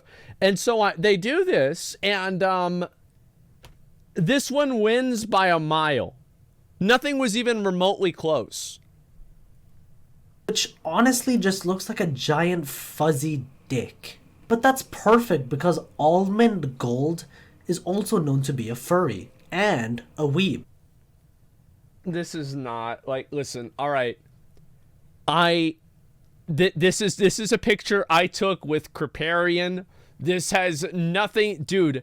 I look like a fucking fiend. Oh my god, I look like a fiend. Holy shit. So now that we know a little bit about this 90-year-old maulding, closeted furry who only eats artificially produced toxic waste, let's get into painting. I usually start off all my paintings by trying to find good reference photos. However, with a goblin like Almond who only stays inside to play games staring at pixelated boobs for 14 hours a day, it's gonna be hard to find Well, that's a little bit more than 14, but yeah, somewhere around there. quality photos of the man. But I found one image where someone must have tricked him into leaving his dungeon to do a photo shoot for OTK. That's exactly what happened. I want to let you know that is literally exactly what happened. Is that, like, I had to go and do a photo shoot and I didn't want to do it, and they're like, you have to do it, and I'm like, I don't want to do it. They're like, you gotta do it, and I'm like, all right, I'll do it. And so I got there like 3 minutes before they closed. I took like 5 pictures and that was it. No, it's a nice photo and works well for what I need.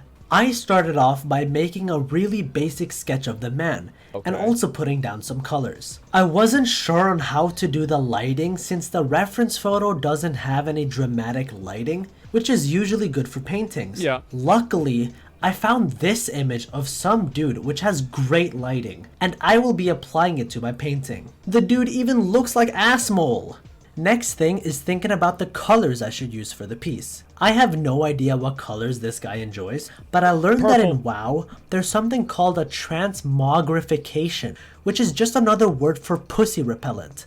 But basically... That's not true. That's the opposite. That's the only thing that girls do in the game. That's not true. Like, anytime that Blizzard ever goes like, oh, it's Mog Monday, post your transmogs, it's just a bunch of girls with, like, their hunters that are dressed up. That's what it is every time. They're like, oh, she looks so cute. I love Sylvanas. I'm crazy, too. That's what it was.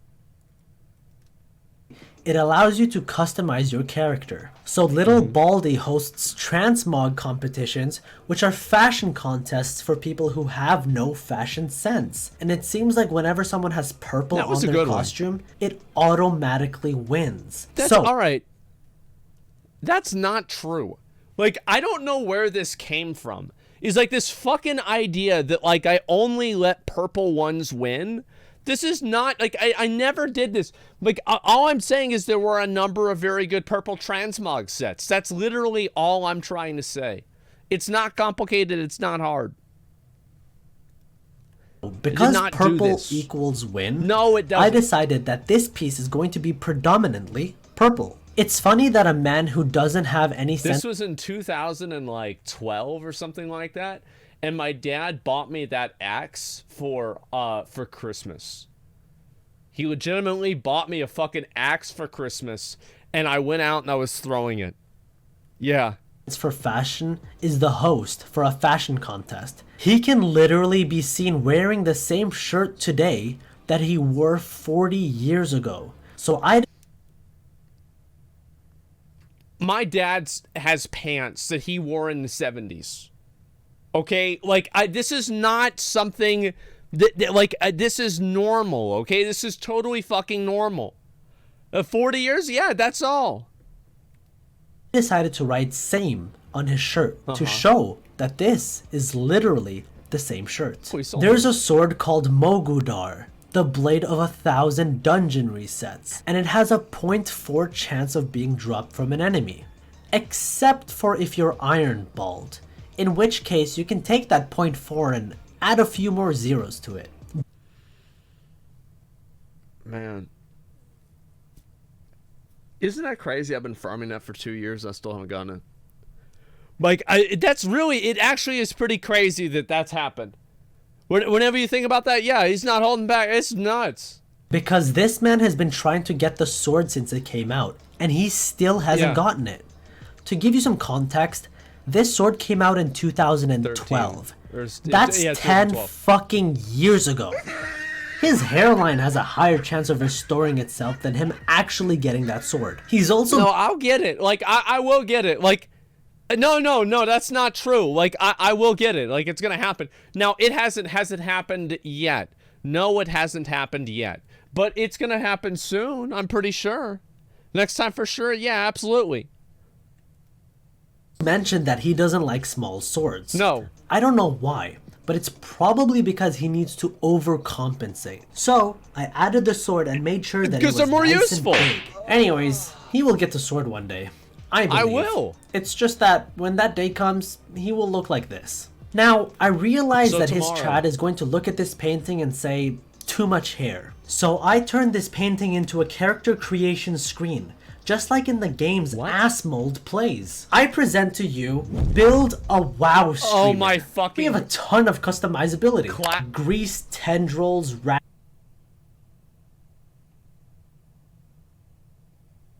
Oh my fucking god. I just... Wow, that looks really, really bad. Holy shit. Rat's tail that's been dragged over his head. I tried hiding how bad my hairline is by going... Yeah, there are a lot of guys that do this. Bald, but still somehow failed. We got the creepy uncle. Okay, that's not... Listen, like, that is not what I'm gonna look like, okay? Like, this is... That is... I have to admit, I think that any guy that has this haircut is automatically an alpha. Because, like, this is the most fucking, like, middle-aged dad haircut that you can possibly have, and everybody knows it. So, like, if you have the self-confidence to rock this, I feel like you've got to have, like, massive, like, you've got to have a huge dick. Uncle Asmongold, and of course the classic Asmongold's real hair. Hope you enjoyed the new features for Build a WoW Streamer. The last part of the painting is just polishing everything, and there it is, dude. This painting comes in 5 different variations. One by I bet it fucking does. Razor, yes, it is a razor chair. But we're not talking about that, not until I get sponsored. What? I'm gonna wait till that. We'll see what happens. Okay, guys, how about that? There it is, NFT. Yeah, sure. My hair looks actually good though, exposed. I mean, I would have said it. It's whatever. It's not an NFT, guys. 16 by 9, Asmongold, World of Warcraft loading screen, and lastly, it also comes in the form of an animation.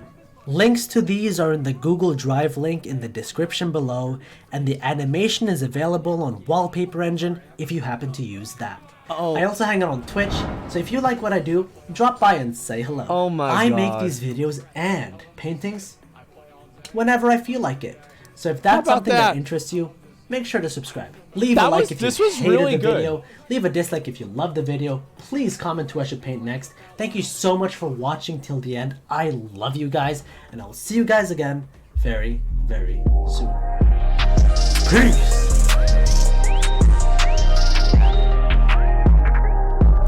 That was really fucking good. Like, I'm gonna be honest. Like, I think this was a really good fucking video, man.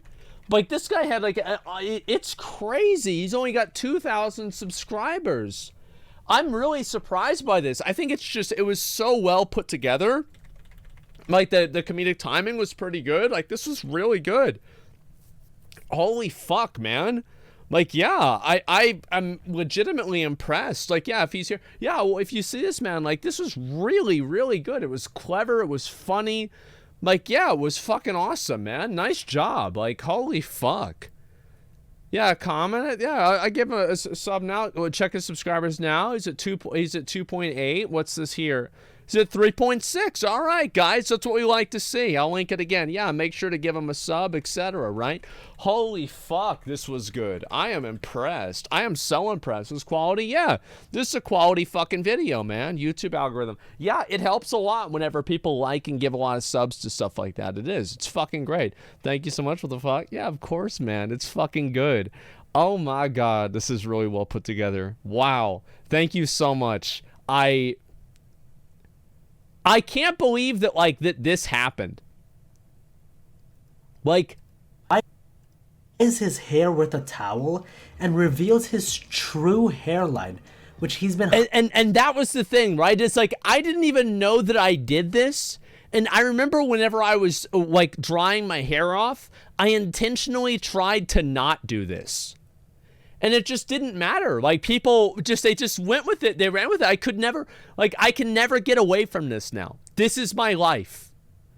An absolute fire? Yeah, it looks like a fucking fire, too. That's the problem, okay? Light bulb handy. No, guys, I'm going to be able to, listen, I'll get the hair transplant consultation soon. It'll be okay. I'm doing a painting series called Twitch Gets Painted. I paint favorite streamers. Here's a video, Roasted Paid Asmon. Yeah, it was really fucking good, man. Sorry video on E-Rob a while back. Glad to see you here as well. Fantastic portrait, fantastic roast. You're on time viewer, really did your research well. Yeah, that's fucking great. I cannot endorse such vile harassment. Yeah, true. Use it for your starting soon screen. Maybe I will. That's really, really good. Watch the Bored Ape Nazi Club documentary.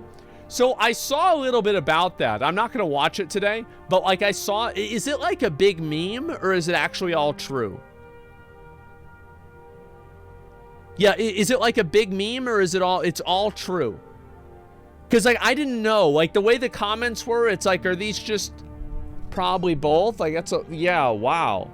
Maybe I will watch that. I might watch it tomorrow. It depends. It's clipping me in the video. I heard about that. A lot of people tagged me in it. And so that's what it is. It's probably 4chan, so it's both. Yeah, it's probably true too. And what's this here? Coomers must be capitalized. Yes, we have a lot of these. It's very unfortunate this happens. I don't understand why.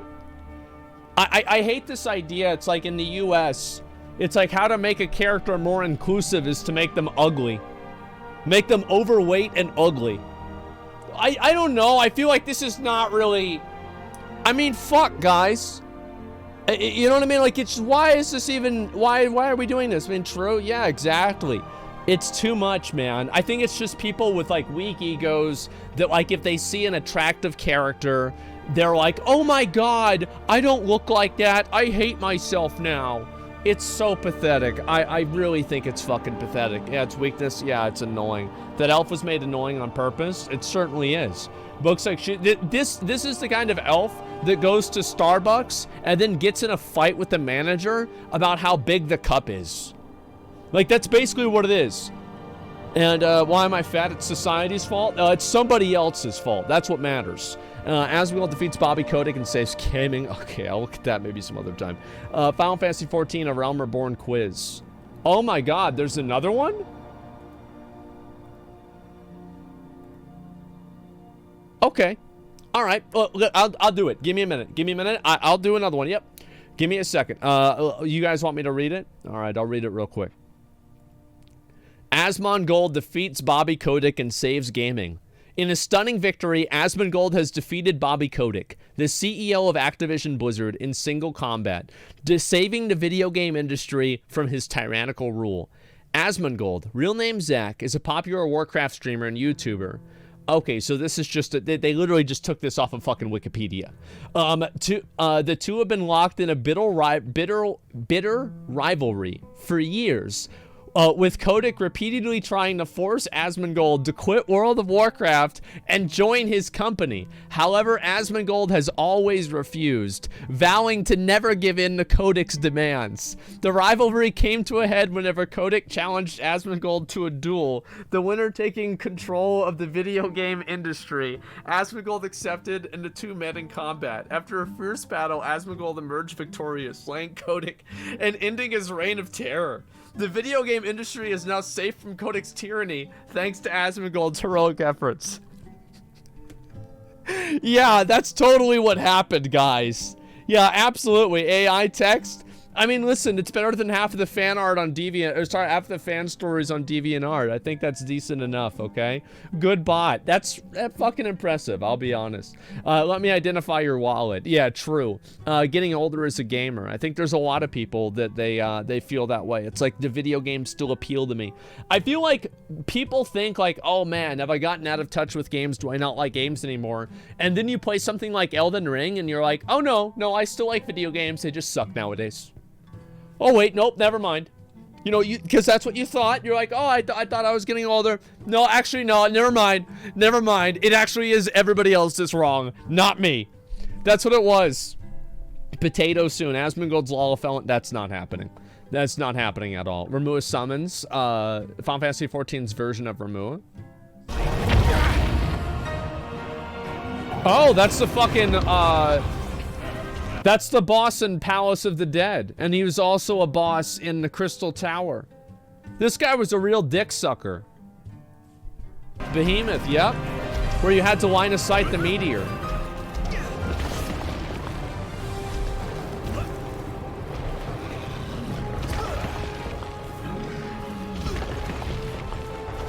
What the hell's he doing?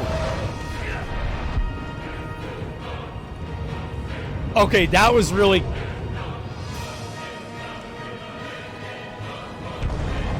Holy shit!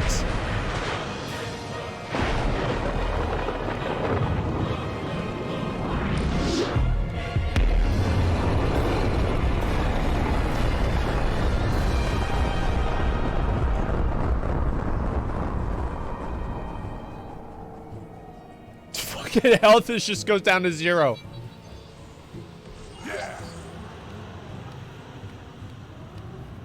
Oh my god, that's badass. I know now. I know why the tales are told. Holy shit, I never seen that before. That was really cool.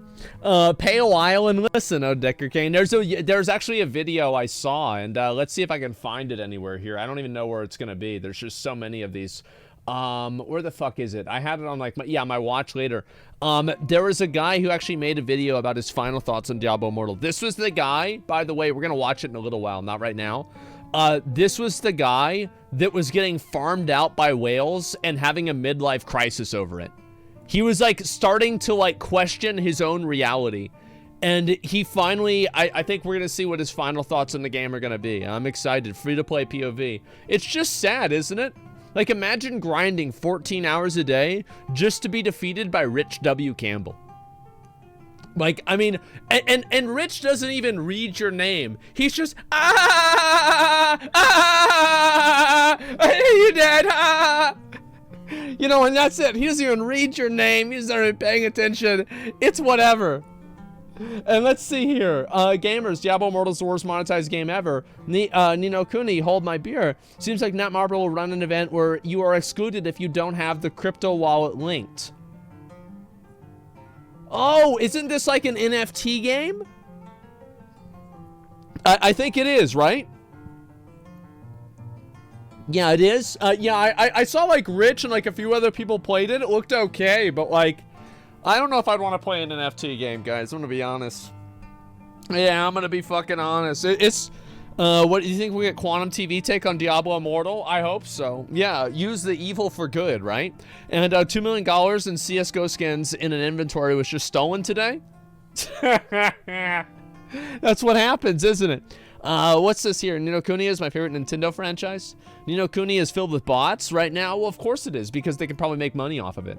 But yeah, I mean, I haven't really played the game before. I have no idea. Last week, China players mass reported Diablo Immortal to the government for unfair gambling practices this week, 23rd. Release date is canceled. Asmongold, stand by Alex Central. I did see Alex came back to Twitch.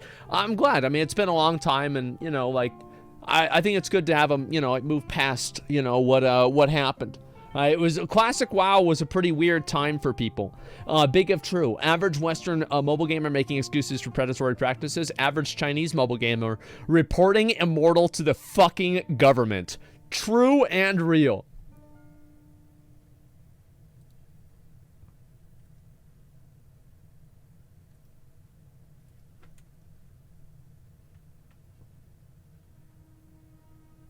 Holy shit. Holy fucking shit. Wow. It's uncanny, exactly. Wow.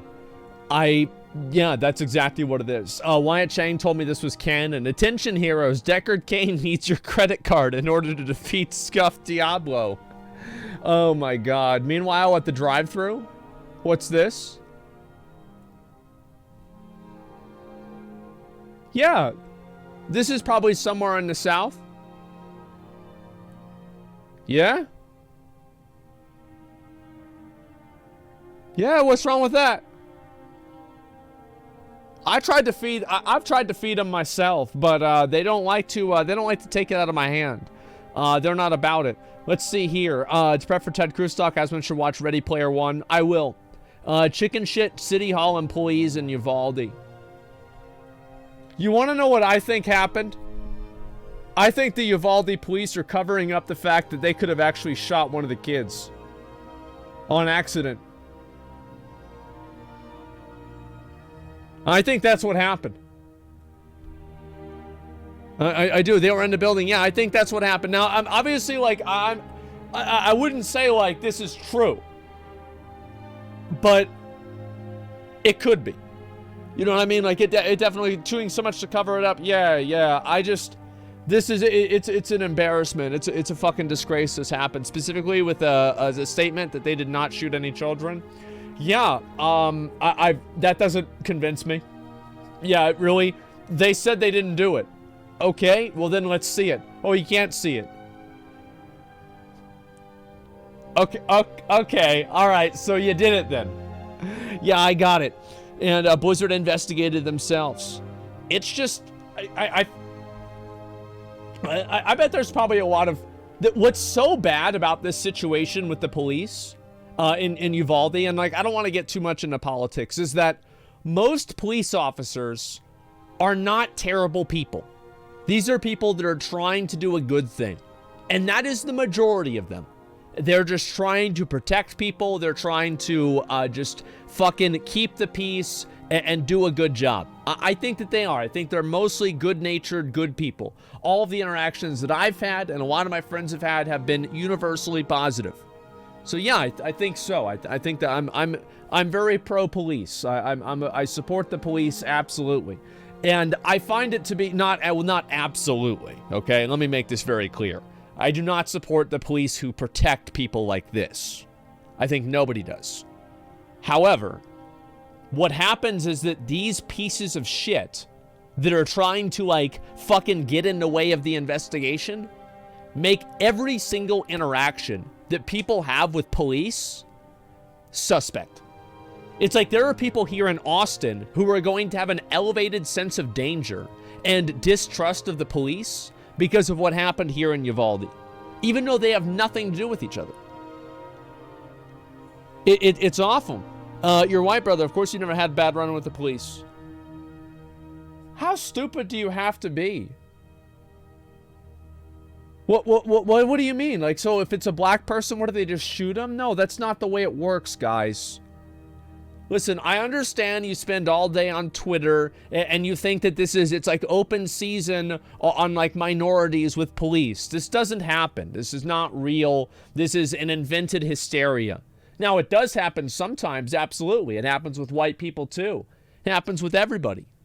It's a ridiculous. You obviously never been to Minneapolis. It kind of is. It's just whatever. There are stats to back this up. Yes, police shoot everybody. Like, nobody's special. And what I'm saying is that there's most people, regardless of the color of their skin or anything like that, most interactions with police are relatively, it's like it just happens and it's over. Oh no, Asmon, I liked you? Guys, I'm gonna have to be honest.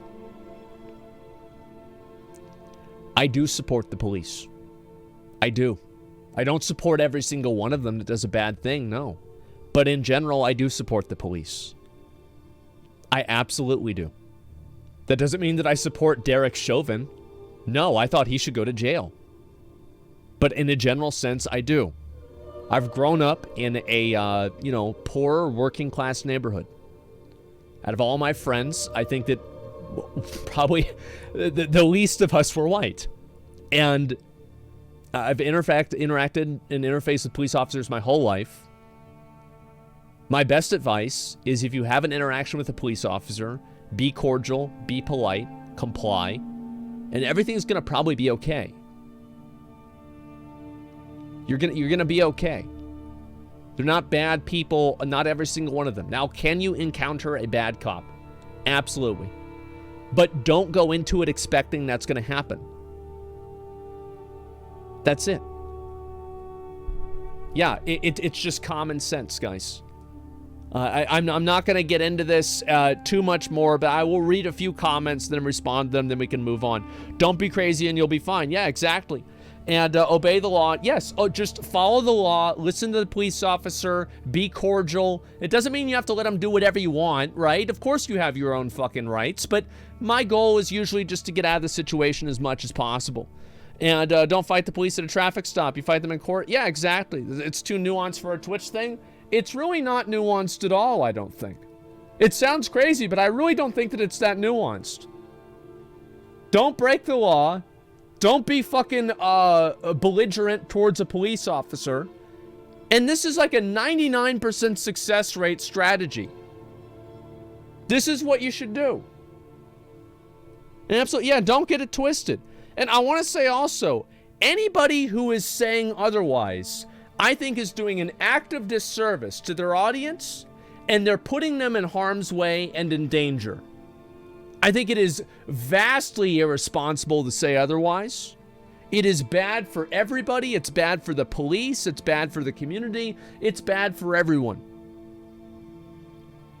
If we get rid of the police, there'll be others who abuse their power. Of course there will be. And that's it. And you're just coming up with this? You're speaking anecdotally. What do you mean just coming up with it? What is this here? Are there actually any people that are disagreeing with me on this on the basis of anything logical? Let's see. Remember, you're talking internet full of full hot shit takes? Yeah, exactly. You want a problem 99% of the time if you ain't black? Guys, the police officers do not pull over black people and arrest them. Like, just because they're black. This does not happen. Does it happen sometimes? Yes, it does. To say it happens all the time is ridiculous. It's a misrepresentation of what actually happens. It's deliberately disingenuous. It's harmful for the community. It doesn't help anybody. It's just a unnecessary exaggeration to make things more emotionally charged. This doesn't happen. Yeah, it's crazy, man. It's not even remotely true. No, it's not. It's not true at all. Happened to my dad? Oh my God. Think about it. Just fucking think about it. Most of the time, this does not happen. I've had plenty of friends of mine that are black that have not had this happen. Why? Comply with the police officer. Be cordial. Don't be belligerent. Don't be rude. And you're going to be okay. Police target minorities disproportionately, especially true whenever you factor in population percentage. I think that is probably true in some cases. And yes, what part of that do you think that... Oh my God. People are so stupid. People are so... You're killing the mods? Maybe look at actual data? I've seen it. But that's a logical conclusion. Let me see here. Remember, I'm police officers, good and bad. I support police officers, but hate police unions who protect bad cops. Well, I think so too. Regardless of the validity of what I say, just want to amend the situation in the policing community. Exactly. The dude in the black people I've talked to have never, I've talked to describe a situation and pulled over for just a check. This never happened to my white ass. I'm sure it has happened. Just because I say that this doesn't happen as like every single time or the norm, doesn't mean that it doesn't happen at all. That's ridiculous. These are two completely different things. Do you see what I'm saying? Like, any reasonable person that looks at this would know that. And I think the people that are misunderstanding what I'm saying are doing it intentionally because they're emotionally invested in the subject. Yeah, they're emotionally invested in the subject and they're not interested in trying to solve the problem or whatever. You're speaking in generalization, trying to argue generalization. I think that's confusing. I think you're right. Sure. I'll clarify what I think, and I think we can just move on from there, right? Because I think this is just going to go on and on and on. Basically, what I think is that most of the time, whenever people have interactions with police, I think that if you look at them as a massive statistic of all of the interactions with police, overwhelmingly, they are positive and they are not basically very negative, right? Regardless of race or anything like that, if you are being, you know, like cordial, polite, and you comply and you're not aggressive or abrasive or rude to them, I think that most things will probably go fine. Now, is there a chance or a case of them not going fine? Yes, I think so. Is that chance harder or longer? Fuck. God damn it. I'm distracted because I'm reading things. Is that chance larger if you are a minority? I think you can easily make that argument, and I would probably err on the side of it being true. From what I've seen, I think that it is true. The fact is, though, that it doesn't change that does not change your behavior. You should still do what I'm saying. You see what I'm saying? Are you picking up what I'm putting down here? You should watch the videos where the guys bait the police and committing First Amendment violations. I have no idea about that. Does that make sense? Yeah, statistically, where cops are places in NYC, I'd say yeah. This is not an unreasonable position to have. I think this is the reasonable position that almost any normal person has. That yes, while minorities might get targeted more often, it's not like people are getting shot and killed on the streets every single day. It's not open season on people, but there are police officers that do bad things and they should be held accountable, like probably what happened here in Uvalde. That doesn't mean that you should amend your behavior. It doesn't mean that you should approach interactions with the police as if that's going to happen. And I find people that peddle that ideology to be putting their viewers and their audience at risk. I think by telling people that like, oh, you could get shot, you could get hurt like this, all it does is it escalates tensions and it makes things worse. So that's really what I'm saying. I don't think that this is probably what I would assume 80% of people think. Yeah, don't be a dick to people, and things will probably go fine. Keep in mind, the cop might be scared and is doing his job too. Well, that's the thing, right? It's like, obviously, cops are fucking freaking out. They're scared. Yeah, I mean, imagine, like, you're walking up to a car, the guy could have a fucking gun. Like, that's happened too. I could see that happen easily. You're thinking logically. Yes, this is the logical conclusion to have. Exactly. Cops are enforcers, not the means of changing social standing of people. Yeah, I think so.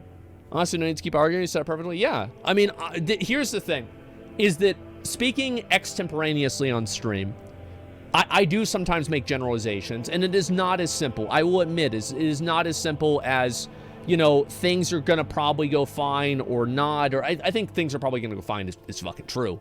But like, these things don't happen. Of course they happen, and that's why they're news stories whenever they do. They're really bad. I don't think anybody really supports them. What I'm saying here, going back to my point, I think we've completely fucking deviated from that, is my point is that the officers at Uvalde, who are protecting what seems to be a gross mismanagement that resulted in kids getting killed, the cops that are doing that are escalating the tensions between the public and the police at large in the entire country. That's the point that I'm really making. Because every single time that somebody has an interaction with a police officer now, there is now this context behind it that there are these officers out there that could do these bad things. Do you see what I'm saying? They should have gone in, waiting outside, cost lives. I think so. So I think that's, I think what I'm saying is completely logical. It's completely logical. There is, and this is, I'm trying to give people the best advice that I think so. And let's see here. So it's your fault if the relationship is soured. It doesn't matter if it's your fault or not. See, like, I don't care about whose fault it is. I care about giving people information that's going to make them, that it's going to lead them towards the best path of their life. Sometimes it's more important to live another day than try to sit there and like argue with a police officer. I think that you're right. Like, I agree with the point that you're making, but I just don't think that that means that you should change your behavior. Like, I'm being pragmatic. I agree with you, but that doesn't change what you should do. So even when the cops are wrong, they're right? Yeah, whenever the guy that has a gun is wrong, they're still right because they have a fucking gun and they have the rule of law. If you don't like what they're doing, get out of the situation as quickly as possible and file a fucking lawsuit against the city. That's what I would do. That's common sense.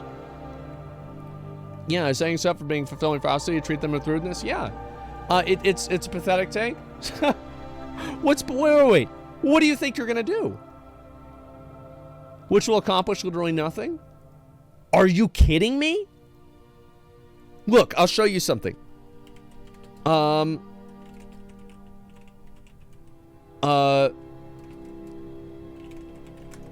me see here. So, you're not gonna get anything out of it. Here, take a look at this. Fuck, what's this here? New York City spent $230 million on NYPD settlements last year.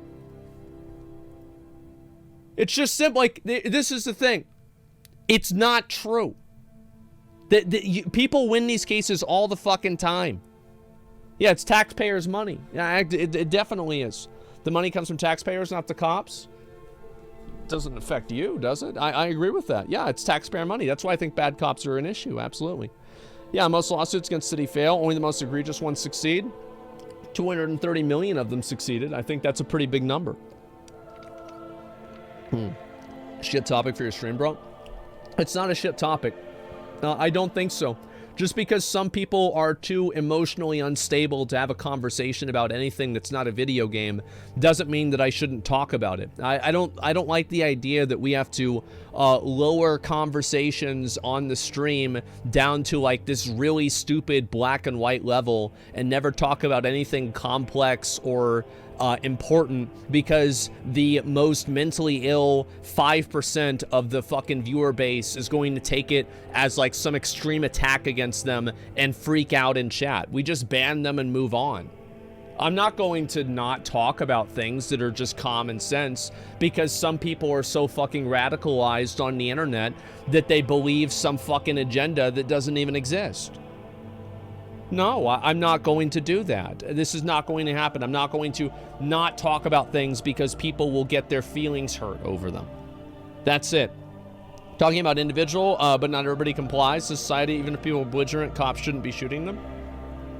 When do you think that I thought, like, when did you think that I thought cops should shoot people for being belligerent?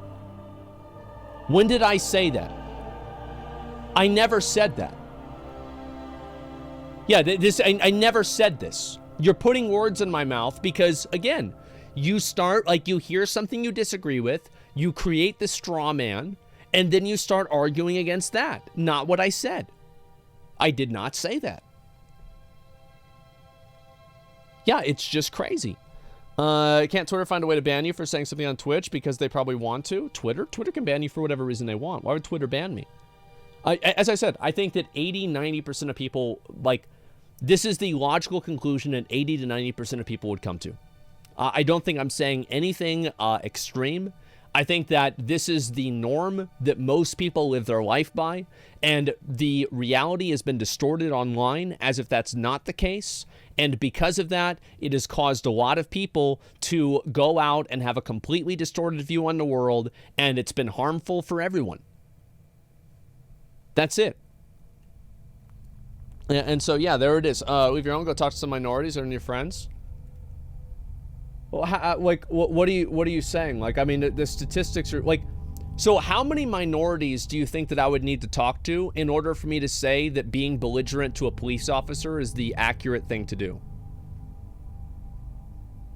Like, what's the number that you think that I would get to where I would give that advice? It's stupid. Yeah, there's morons in chat. Yeah, it's crazy. Yeah, it should take. I don't know why people say stuff like that. It's nuts. And Baldy got aggro at Plotards. Well, the thing is that I hear this I hear this rhetoric a lot online, and I see it on the internet, and I find it to be very harmful and destructive. And the reason why I'm talking about it is because I see this shit happen, and I view this as being unhealthy for everyone. This is horrible. And that's what it is. Was legislation to hold cops accountable? Yeah, I think so. I think that more of those things should be passed.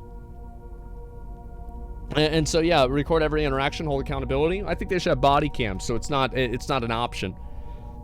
Do you think it'd be cordial and behave, but still keep your guard up? Yeah, sure.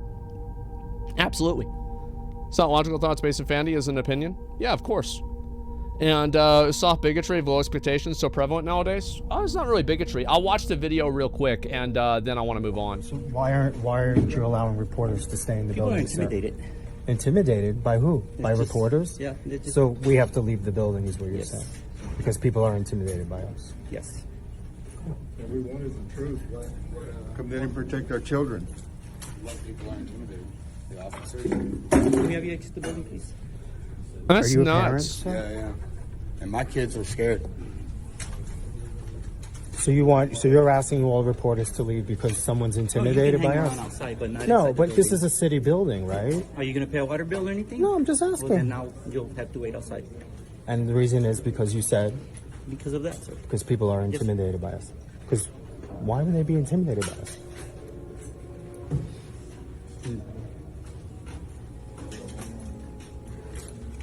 Holy shit. Can I ask you why they would be intimidated by us? No, sir, I can ask you to leave again, please. I understand that, but why would they be intimidated by us?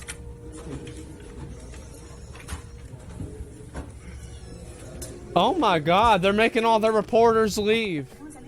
How is this even okay?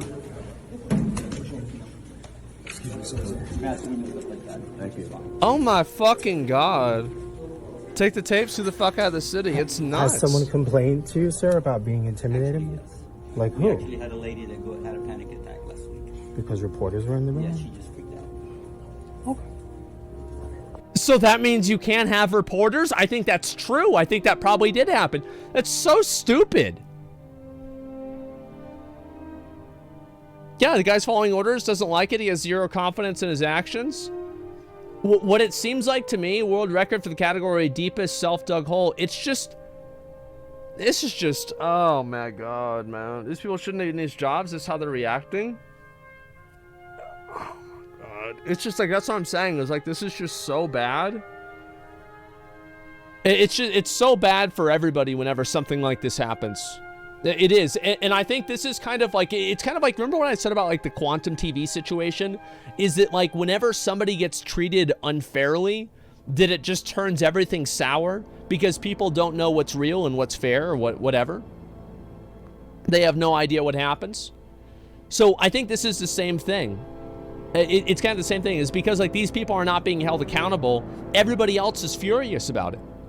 And like there's a huge fucking escalation of the whole situation because of that. It's horrible. Making up the law as they go. Well, I mean, I don't know. So disgusting. Why isn't federal government involved? I thought Biden wasn't going to investigate him. I heard then he was. Yeah, they should be. I'll tell you that.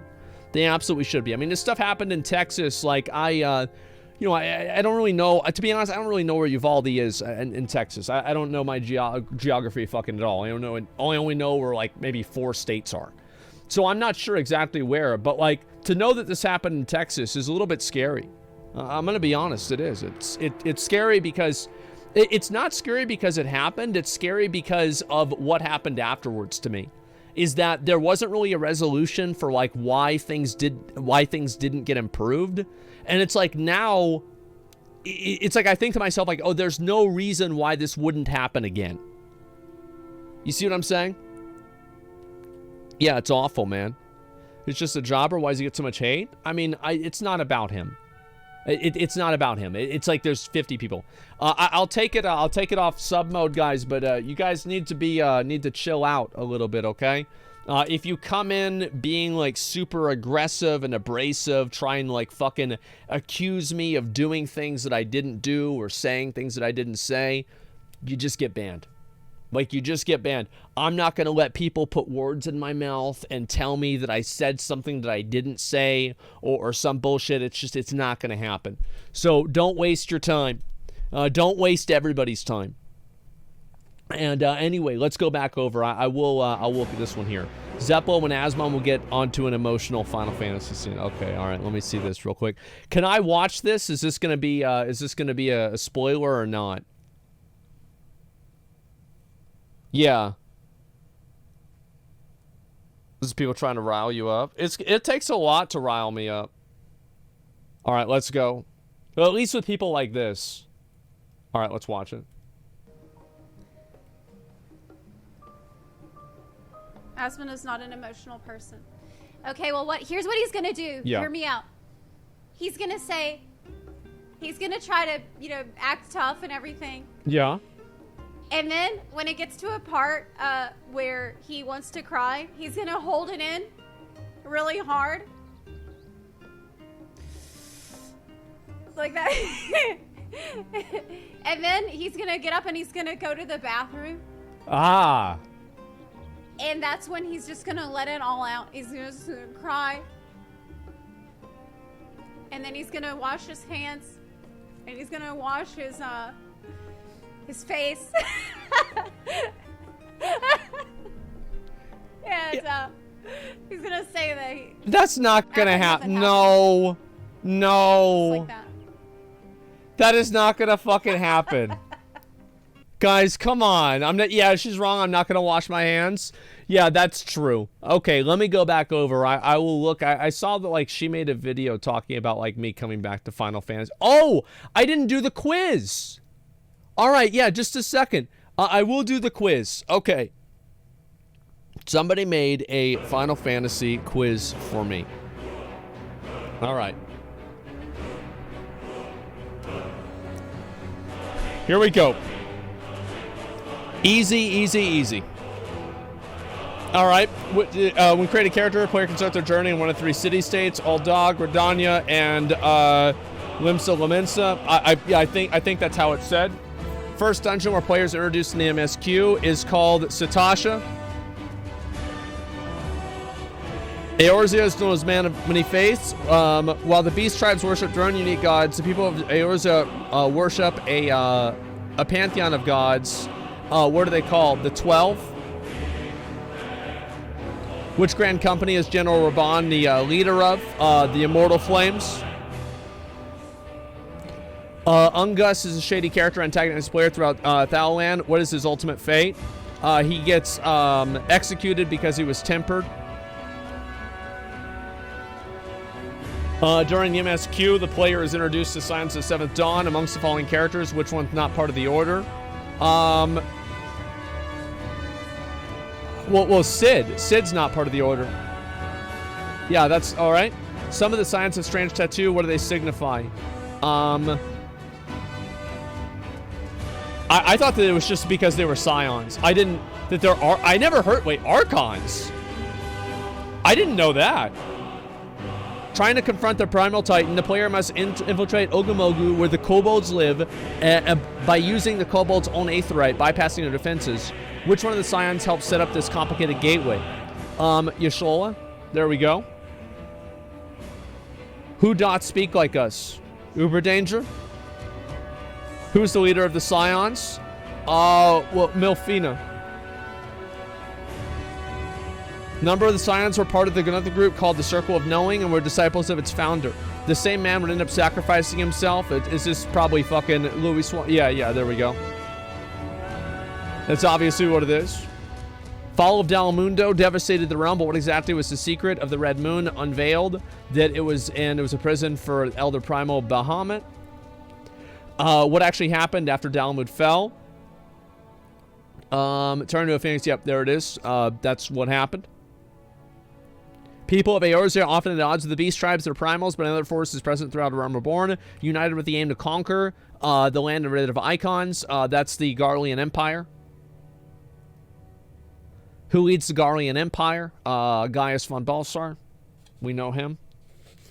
What other name is he used as? The Black Wolf. Secret weapon is the ultimate weapon. Okay. Who's the one to restore ultimate weapon to full operational capacities? Nero. What's needed to create, summon, and sustain a primal? Crystals, Yeah, this one here. Pony of Faith. It's multiple things. Which primal is not part of the Realm Reborn MSQ? Let's see here. The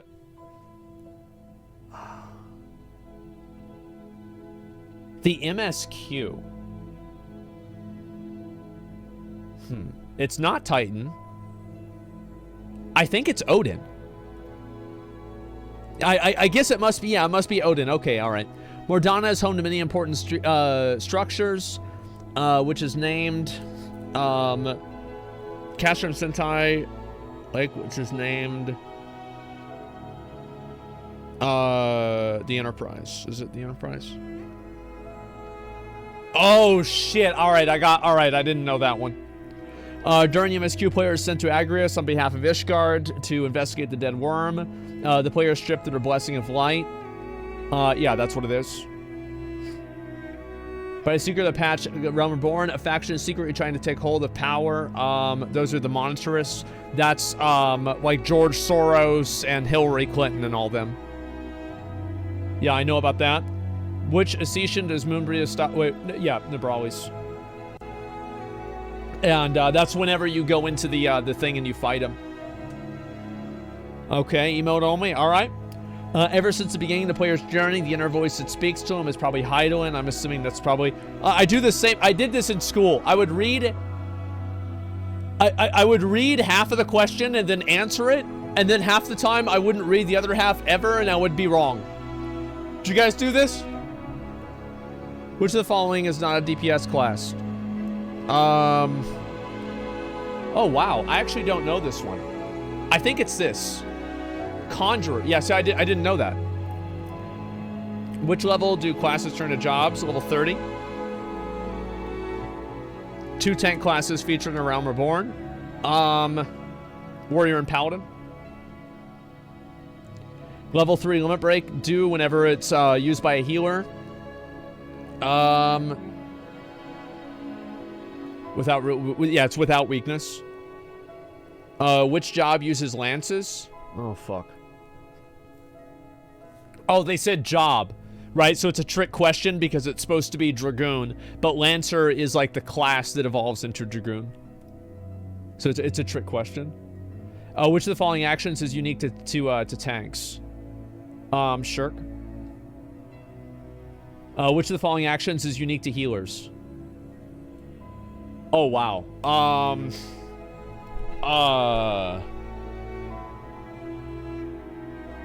Shit, I actually don't know this one. I think it's Repose.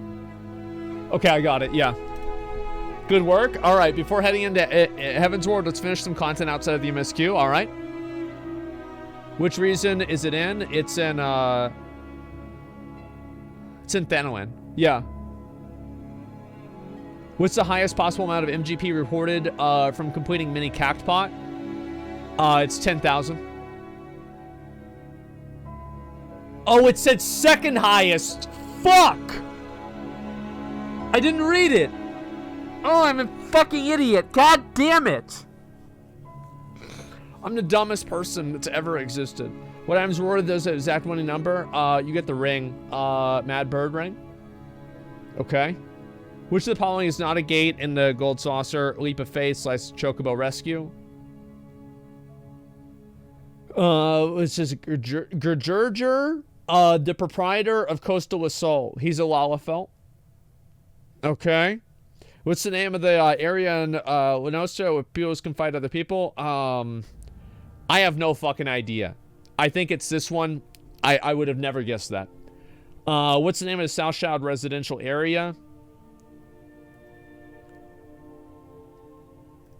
Yeah, Lavender Beds. I thought so. I wasn't sure.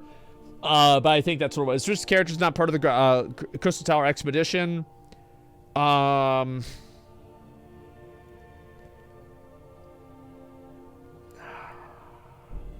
Obviously not these two. Yeah, yeah, that guy, that was the he was the row guy, the big guy. You think he was a paladin. Name of the Algan Emperor sits at the top. Fangeligon is the guy that's at the first part. Thanatos is not there. Amon, it's Zandy. What entity did Zandy make a pact with? The Cloud of Darkness. Who resurrected Zandy to put a bid on him? I'm gonna guess Thanatos, but I don't really know. Yeah, I guessed it because Thanatos is the name of the god of death. In the end, why did Zandy keep the Void Gate open?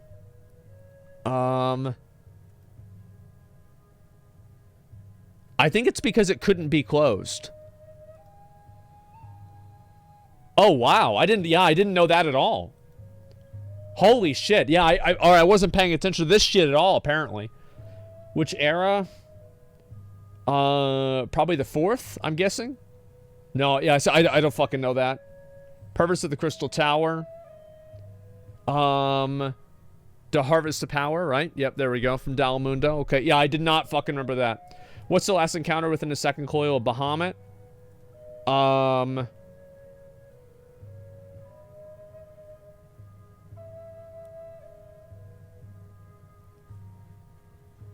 Cocytus is the first one. Twintania is the 5th one. Phoenix, I guess it's Nail, right? Yeah, yeah, okay. Who was the Allagan able to sustain the primal form with the Elder Primal Bahamut when he was contained? Destroyed vast amount of crystals. Yeah, it was this one here. They captured dragons.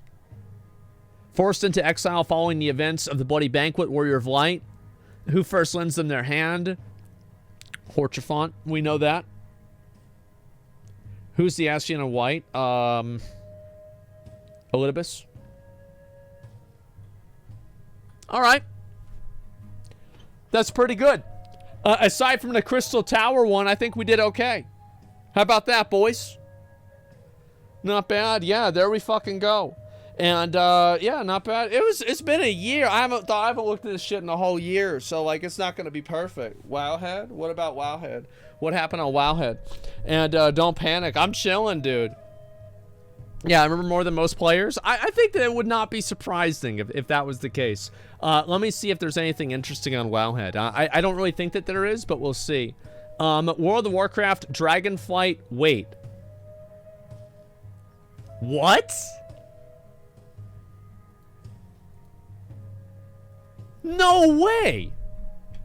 No fucking way they're gonna release it this year. No fucking shot. World of Warcraft Dragonflight will be available on or before December 2022?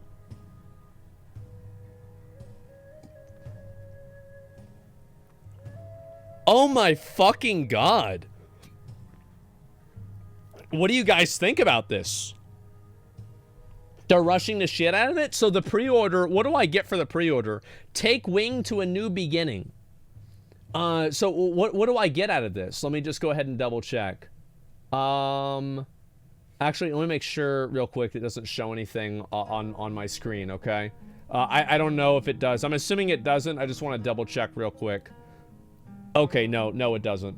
The only thing you guys can see is no, I have $3 of BattleNet balance. Okay, what does it really show you that you get? Pre-purchase now, base edition. Okay, all right, let me look at it right here. Yeah, I've got $3. Base edition includes a pre-purchase of Dragonflight and the Drax pet as a pre-purchase bonus item. That's cool. Heroic edition. Oh my god. Heroic edition, boys. Let's go. Includes everything with the base edition, plus the Tangled Dreamweaver flying mount, the Merc Rastraza pet, and instant access to a Dragonflight level character boost to get your character ready for your adventures across the Dragon Isles. And then, but wait guys, there's more. There's the Epic Edition. Includes everything in the Heroic Edition, plus 30 days of game time, the Time Walker's Hearthstone effect, the Diadem of the Spellkeeper, the head slot transmog, and the Wings of Awakening back slot transmog, which includes 5 color variants, 1 for each of the different Dragonflights. Holy shit. And it's only $90? It's only $90, guys. Holy shit, we can get it right now. This is amazing. Holy fuck, it's only 90 bucks. Okay, let's look at this here. All right, and they don't have any pictures of the stuff or anything like that. So Dragonflight is coming out this year. Well, I probably should get Gladiator pretty soon because that means they're probably gonna release the new season very quickly. Fuck.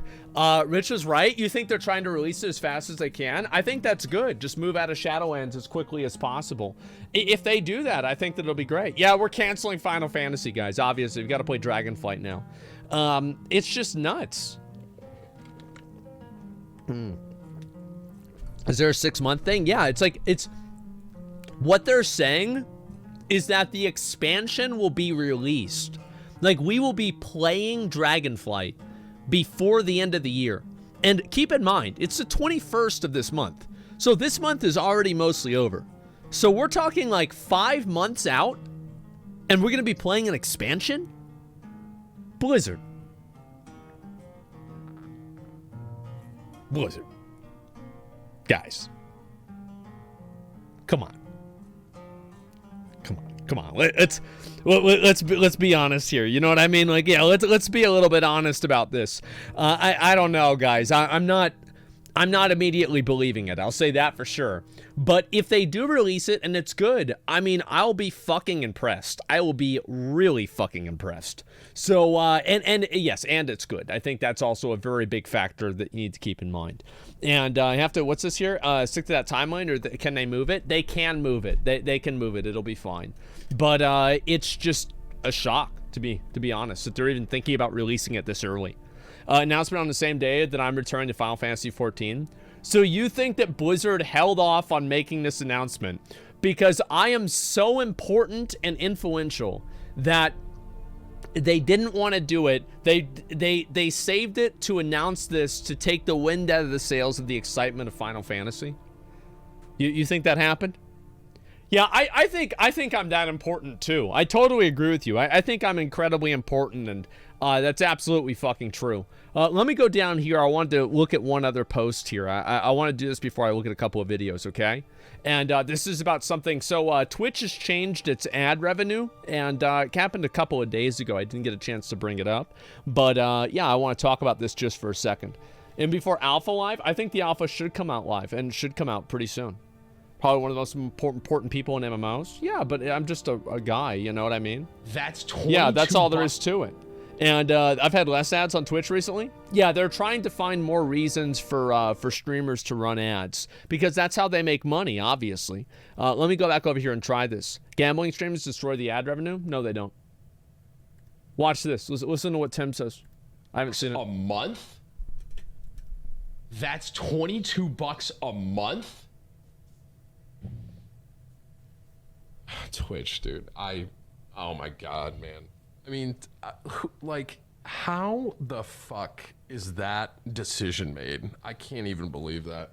Oh, am I going to get on a tangent about Twitch? Yes. I just feel like I do this every day. Yes. I'm just not going to. Let's go. I'm not going to. I'm not going to. Okay, I'm not let's get start. on a tangent, dude. All I can say is thank the Lord above I'm on YouTube right now. Holy fuck. Like, I legitimately feel bad for smaller creators right now, specifically, because just the way that they are. Well, it's because of the pre-roll ads. How many of you guys have opened up a stream and the pre-roll happens and you're like, actually, I'm not going to watch it. And you go back over to YouTube. And that's going to happen. And like the amount of people that sit through the ad to watch the content is a lot smaller for smaller streamers. Angling everything at Twitch, man. Dude, if I was a smaller creator, let me actually say this. When I was a smaller creator on Twitch, subs were the thing that really were keeping me afloat. I'll say that. Yeah. Meaning, when I first started out, I had subs, and with the split I was getting, that was me being able to, that was what my primary revenue when I first went full time was coming from subs. If I was on Twitch right now, well, you think about it, right? Because it's the difference between 70 and 50%. 70% is almost half again more. It's like, for example, if you were making $50,000 a year and then you get bumped up to 70, that's a big fucking difference. I'd have to run ads. I can tell you all that. I don't know if you all noticed on YouTube, I don't run ads because I don't have to, because YouTube isn't forcing me to run ads on you all, right? Twitch. Well, I don't have to either. I didn't take a contract with Twitch. Let me rephrase that. Twitch didn't take a contract with me. And so I don't have any ad requirements. Now, yeah, if they want to cut me a 7-figure check, we'll see what happens. But until then, I only run ads at the end of my show. It is so ad heavy, and it's just every hour, man. You're just like bam, bam, bam, get more ads, man. There's ads fucking everywhere. It's nuts. It's like, you know, being on YouTube now, I don't have to run ads, bro. No. There's like a pre-roll, right? When you click, like normal. But the pre-roll on YouTube is one skippable ad most of the time. One. And you can just skip it. You don't got to watch the whole thing.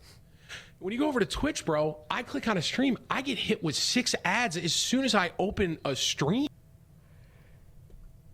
Dude, it's so bad. Like, the ad culture on Twitch is actually so bad. And he's right. Everything that Tim says is true. Like, it's just so dumb. It's bad. The fact is that ads, in my opinion, whenever you're watching a YouTube video, and I'm watching it on my phone, so I don't really have ad blocker on my phone, I'm using the YouTube app, and I see it pop up, there's an ad that pops up, and I'm like, okay, I'll skip this in 5 seconds. I don't ever mind that. I really don't. I don't think it's a big deal. Like, yes, it can be annoying. It's like, ah, shit, you know, whatever. Right? But, like, it's not really that big of a deal. Whereas, like, on Twitch, like, you compare it, right? You're looking at 5 seconds of ads where you just click a button and you skip it versus 2 minutes. Like, what? 2 fucking minutes of ads. Oh, my God.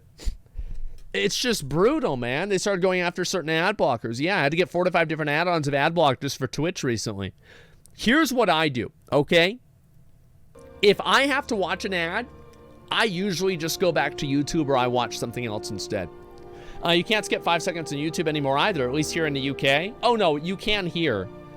Yeah, I said fuck that, man. And it's awful. It fixed ads on Chrome last week too. You can skip it before you get mad. Yeah, on Twitch, it's just, it's there.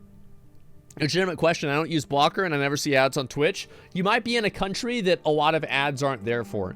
So for like, just so you guys understand a little bit about this, is like, basically Twitch has like different types of demographics and like different ways that things are advertised. So like, for example, if there's a Spanish stream, a lot of probably Spanish streams and Spanish videos on YouTube have ads that are in Spanish. I mean, that's what would make sense, right? And so if you're in a country that like they're not advertising to because maybe their products aren't available there, it's like, let's say you live in, I don't know, like North Korea. There's probably not a lot of ad spend to deliver ads to people in North Korea because they don't buy stuff. You see what I'm saying? Like, that's kind of what happens. And new WoW retail news, I just got done looking at it. I think it's great. I'm hoping, like, honestly, this stresses me out because this means that now I have to get Gladiator fucking really soon. I have to start farming, like, immediately. And so, yeah, I've unsubbed and unfollowed from creators that have ads, contract that randomly pop off for 1 or 2 minutes, not because I dislike them, just because I can stand it. It ruins it for me. Yeah, but nobody cares because these people don't lose viewership over it. That's what really happens, is that, like, I understand that, like, there are, like, viewers that have, like, this power fantasy that, like, oh, I'm going to unsub, I'm not going to watch you anymore. Nobody cares. Like, nobody cares about you individually, right? You're just, like, one person, and there's, like, 10,000 people in chat. Who gives a fuck? Somebody else will come in probably less than 10 seconds and replace you. Yeah, it just doesn't matter. And here's $5. Yeah, it's just $5. Who gives a shit? And so streamers aren't really the same thing either, right? But that's just the truth. And what's this here? You don't really have to unfollow. Without ads, there's no money injected into the ecosystem other than viewer money. I don't think anybody, the fact is, it's just this simple. If you have viewership, if you're getting content for free, you have to pay for it one way or another. You're either going to pay for it by a subscription like Netflix, or you're going to pay for it with ads like Twitch. You're going to have to pay for it one way or another. And there's some people that say no. If enough people said no, it wouldn't exist. And that's just the truth. If enough people said, I'm not going to watch ads, I'm going to block ads, the content would cease to exist, and that would be it. And then you wouldn't have your content anymore. Asa Blitz, thank you very much for the 10 gifted subs. I appreciate that. Thank you, thank you. I only watch Twitch Turbo. Shoot with the product. Yeah, if the product is free, then you are the product. Exactly. And like, this is just what happens. I don't think that this is what my expectation is. I think that ad blockers will become harder and harder to use, and the technology between inserting ads into the viewer experience will become better and more robust. Why do I think that? It's because there's really no money in making an ad blocker, and there's billions of dollars in having ads. So the money's going to win out in the long term, and that's just what's going to happen. Now, you're going to say, oh, maybe I'll be the person who actually has a rootkit to some way, make it to where I can still not see ads. That's fine. But there are going to be 99% of people that don't go through that, and they just have to deal with the ads. That's what's going to happen. Yeah, that's it. Just have ads aside. They'll just stop using it. I don't think that's what's going to happen. I understand that people say that's what they're going to do. I don't think their actions reflect that. Because I remember a lot of people said that, ads and these types of things, this is going to be, oh, I'm done watching the streamer, and then they're back a week later. That's just what happens. Music reminds people to log in every time. Yeah, I stopped using Twitch for 3 months and canceled my Prime whenever Twitch went to war with ads. Yeah, but you don't really, I think that people don't understand how minuscule the amount of people that are like that are. They're so small that there's no reason to take it seriously. This is like 1 to 5% of the audience. And maybe you have another 3% to 5% stats. The stats are the fact that Twitch keeps doing it. YouTube keeps doing it. They keep pushing ads. If everybody actually stopped watching, they would stop doing it because there would be nobody to watch the ads. This is just logic. Yeah, and so YouTube and platforms viewers and easy for me to use.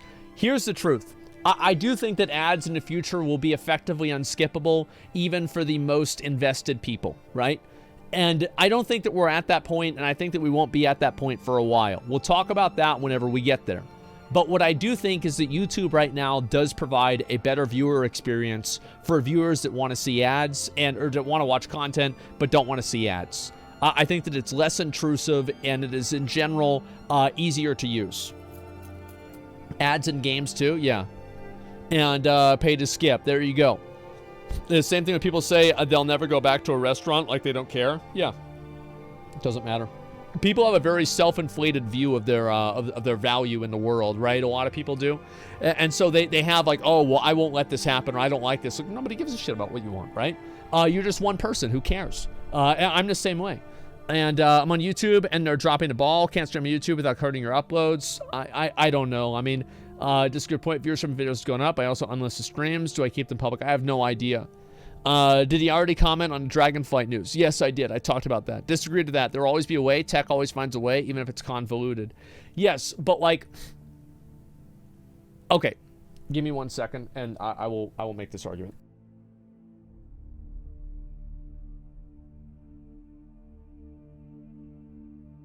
We've been doing pretty good today, all things considered, you know? And so, anyway, do you remember the guy Hades in Trainwreck's chat? Who remembers Hades? Yeah, who remembers Hades, where he would come in and he would spam the N-word? And every single time, Hades would come in and he would spam it. And he would start spamming it. It would be like, in 3, and there's like ones, and there's like these weird fucking Nordic letters, and he's like trying to put together the N-word and like make people respond to him, you know? And it just happened at the beginning. He was just typing, you know, the N-word, right? And then he was using a few different variations. And over time, they blocked it so many times that him typing the N-word became so abstract that it no longer was the word anymore. And I think this is what's going to happen with the ad blocker, is that it's going to continuously be a cat and mouse game. And at a certain point, it will be so abstract and so convoluted to solve the problem of ads that it will just not be in people's best interest to do them. I think that's what's going to happen. And I understand there's a lot of people, I think that they feel like they're attacked. They're like, oh, you're not going to make me watch ads? Yes, they fucking will. They absolutely fucking will. Do you honestly think that these multi-billion-dollar companies, you're going to get one over on them on these ads? This is what they do. They're going to fuck you over.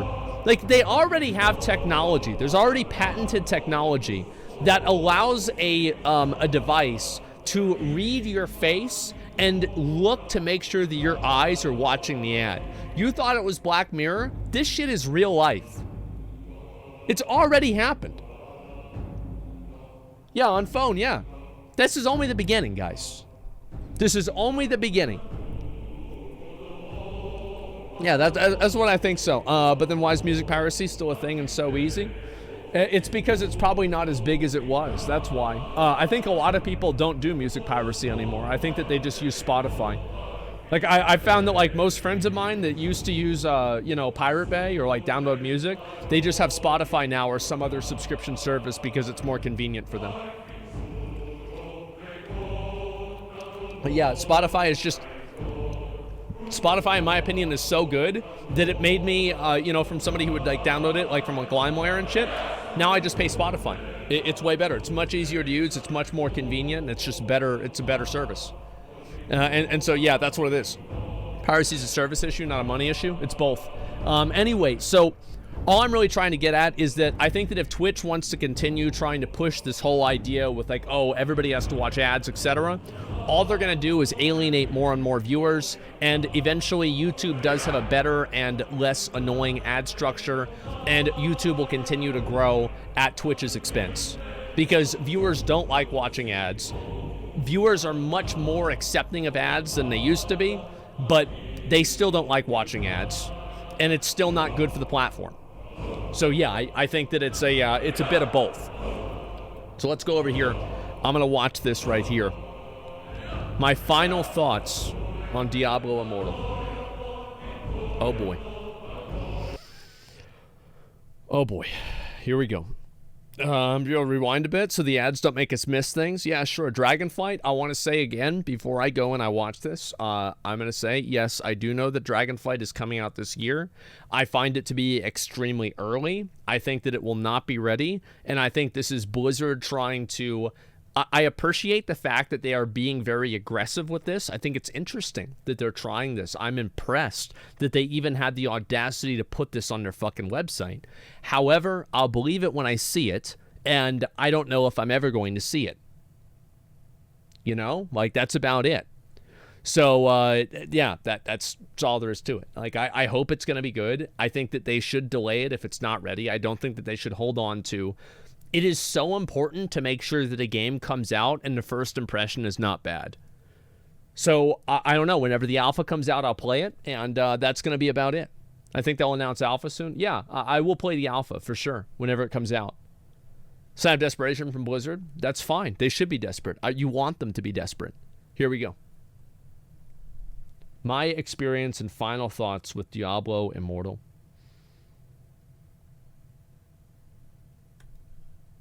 Hi everyone, it's Rax. I wanted to bring you a video summarizing my final thoughts on Diablo Immortal, because I think I may be ending my playing career in this game. Thank God. I'd like to talk to you about the entire progression of the game. Some of you may or may not care about that, but I've been testing this game since the alpha, and I think it's important to understand the progression of the game to show you how I actually feel about it. Before I start, I want to say that in general, I'm usually very pro Blizzard. I literally stream their games all the time. I've been playing their games since I was like 12 years old. They have been my favorite gaming company even when they really let me down.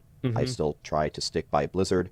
I felt very honored that Blizzard let me test the game ahead of time and try to help. I do not think that I'm God's gift to Earth and that all of my ideas are great, or Blizzard should do everything that I say. So with those things out of the way, I want to tell you how I actually feel about Immortal before I stop playing. Now, the number one question that I get by far is, Rax, why are you playing Diablo Immortal? That's a good question. The most truthful answer to that is, I promised my team I would play until the Rite of Exile. The Rite of Exile is tomorrow, actually. It's the second Sunday after the game releases. The Rite of Exile is the battle where you compete to become the Immortals. So we fight tomorrow. Hopefully we become the Immortals. I might play a little bit. Wait, so it's a PvP event? There's a PvP event. Is that it? Isn't this just going to be Whale Wars? Like, I mean, really, I mean, it's got to be Whale Wars, right? Yeah. I mean, re-download it and spend money? I guess I have to now, right? As the Immortals, and I don't see myself continuing this game unless we see some changes. So that's Dude, I cannot wait to see the video of this guy at, like, the big event.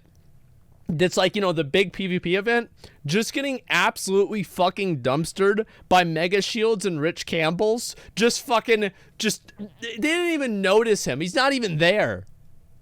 Real reason in why I'm still playing. At its very core, I thought Diablo Immortal had a lot of potential, but a lot of things, in my opinion, went very wrong that are really holding it back. So why? Let's go back. Let's go awful. Back to the alpha of the game. Okay. When it all started, and this is about 1 year ago, okay? So keep in mind, 1 year ago. So logged in, and I played the alpha a ridiculous amount, okay? I just don't see how anybody can play Diablo Immortal and come to the conclusion that it has any potential at all.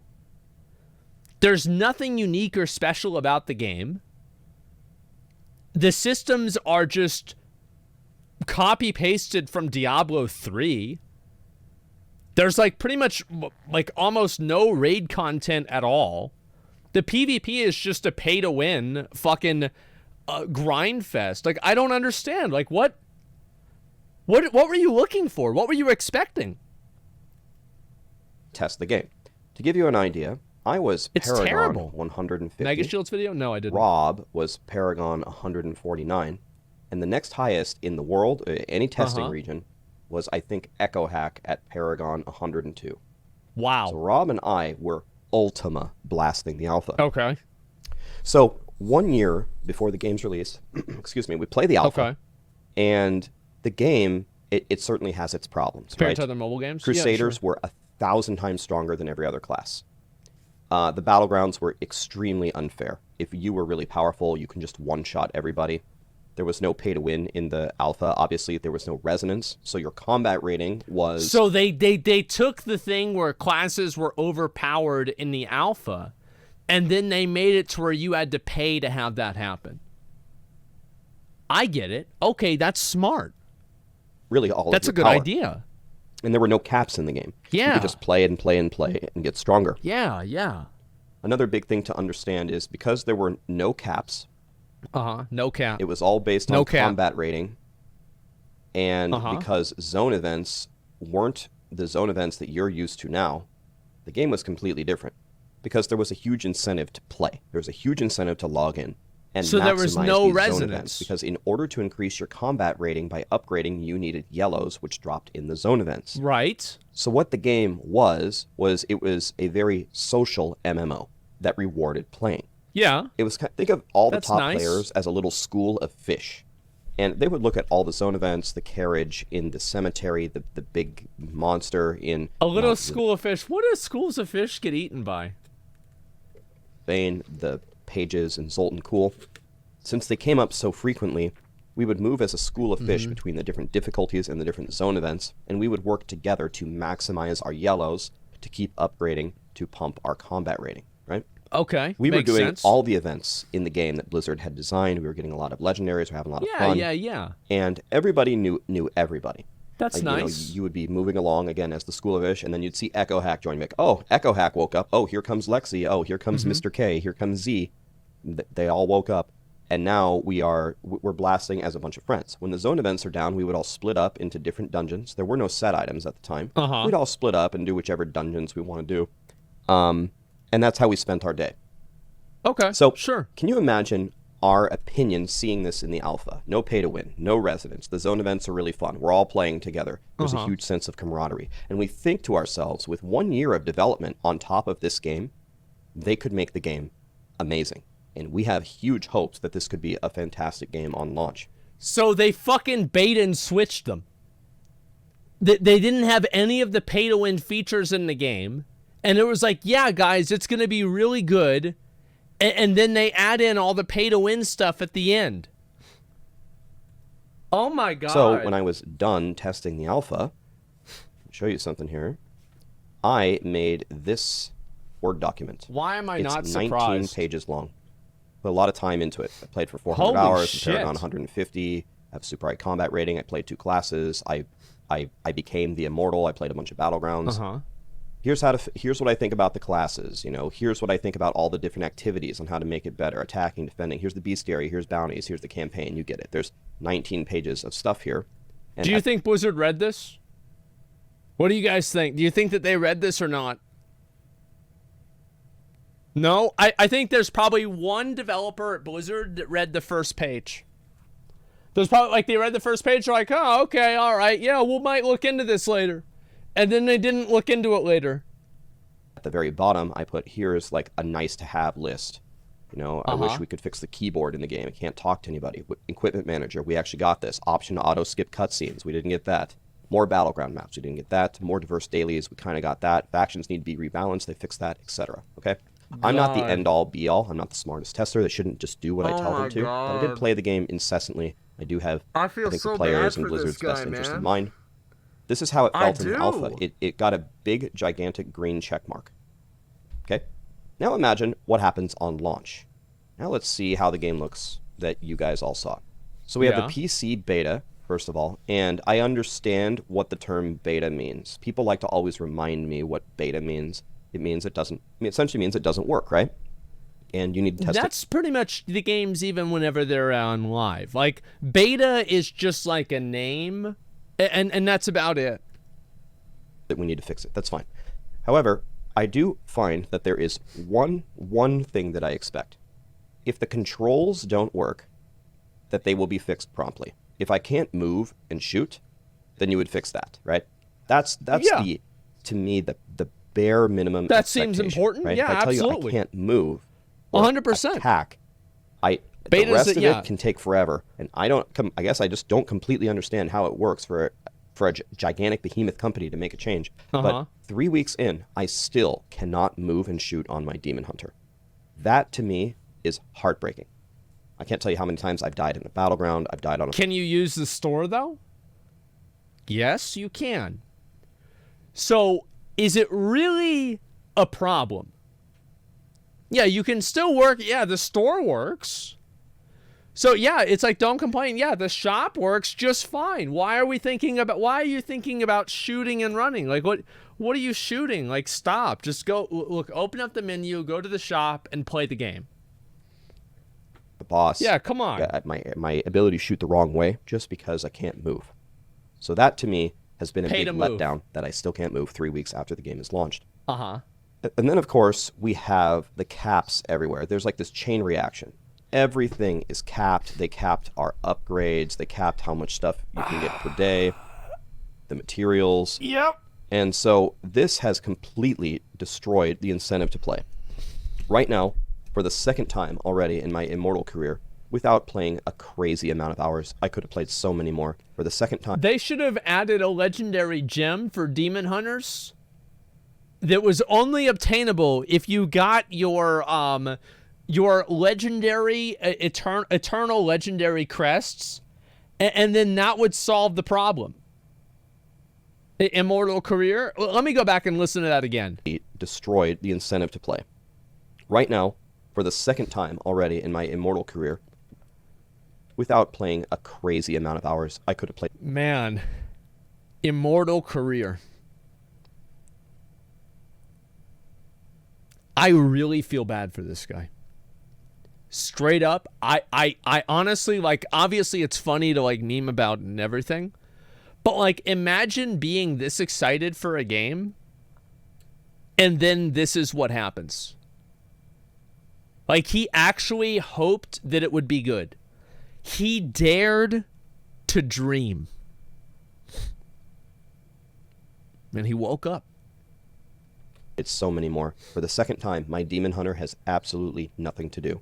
I will be Paragon 40 by the Rite of Exile. I will have my gear. That's not true. You can run rifts. You've got, the thing is, like, I see plenty of pay to win players. They have constantly stuff to do. They can run a new rift, get another 5-star gem, get more resonance. You know, I mean, there's a lot to do. 9. Not that that even matters at all. Yeah. But there's nothing for me to do. Rifts. So I already have like a Paragon 13 Necro. Leveled it completely very soon. He'll be Paragon 30. I got 7 levels, 8 levels yesterday just doing my dailies because they give me such a high boost, etc. I could go into this in extreme detail, but I'm going to save you the trouble. But the caps in the game have completely erased the incentive to log in. I can't get any stronger. And you want to know what's the funny thing about it? Let's say they hadn't capped this stuff. Let's say they hadn't capped the upgrade materials. That actually wouldn't have changed the game at all. Let's say that they weren't the caps, and I could have kept blasting and blasting and blasting. And let's even say that my gear was like plus 16. Well, if it continues at plus 24 around, that's 8, that's 160, that's 32, that's what, 192, something like that. Plus 192 combat rating. Okay. That would have put me at roughly, let's see, 8, 16, minus 8, 1968 combat rating right now. I would be at 1968 combat rating. Aren't there people with like 3,000 and shit? Yeah, aren't there people with like 3,000 combat rating because they're a 5,000 combat rating? So what's the difference between this guy and the people with a 5,000 combat rating?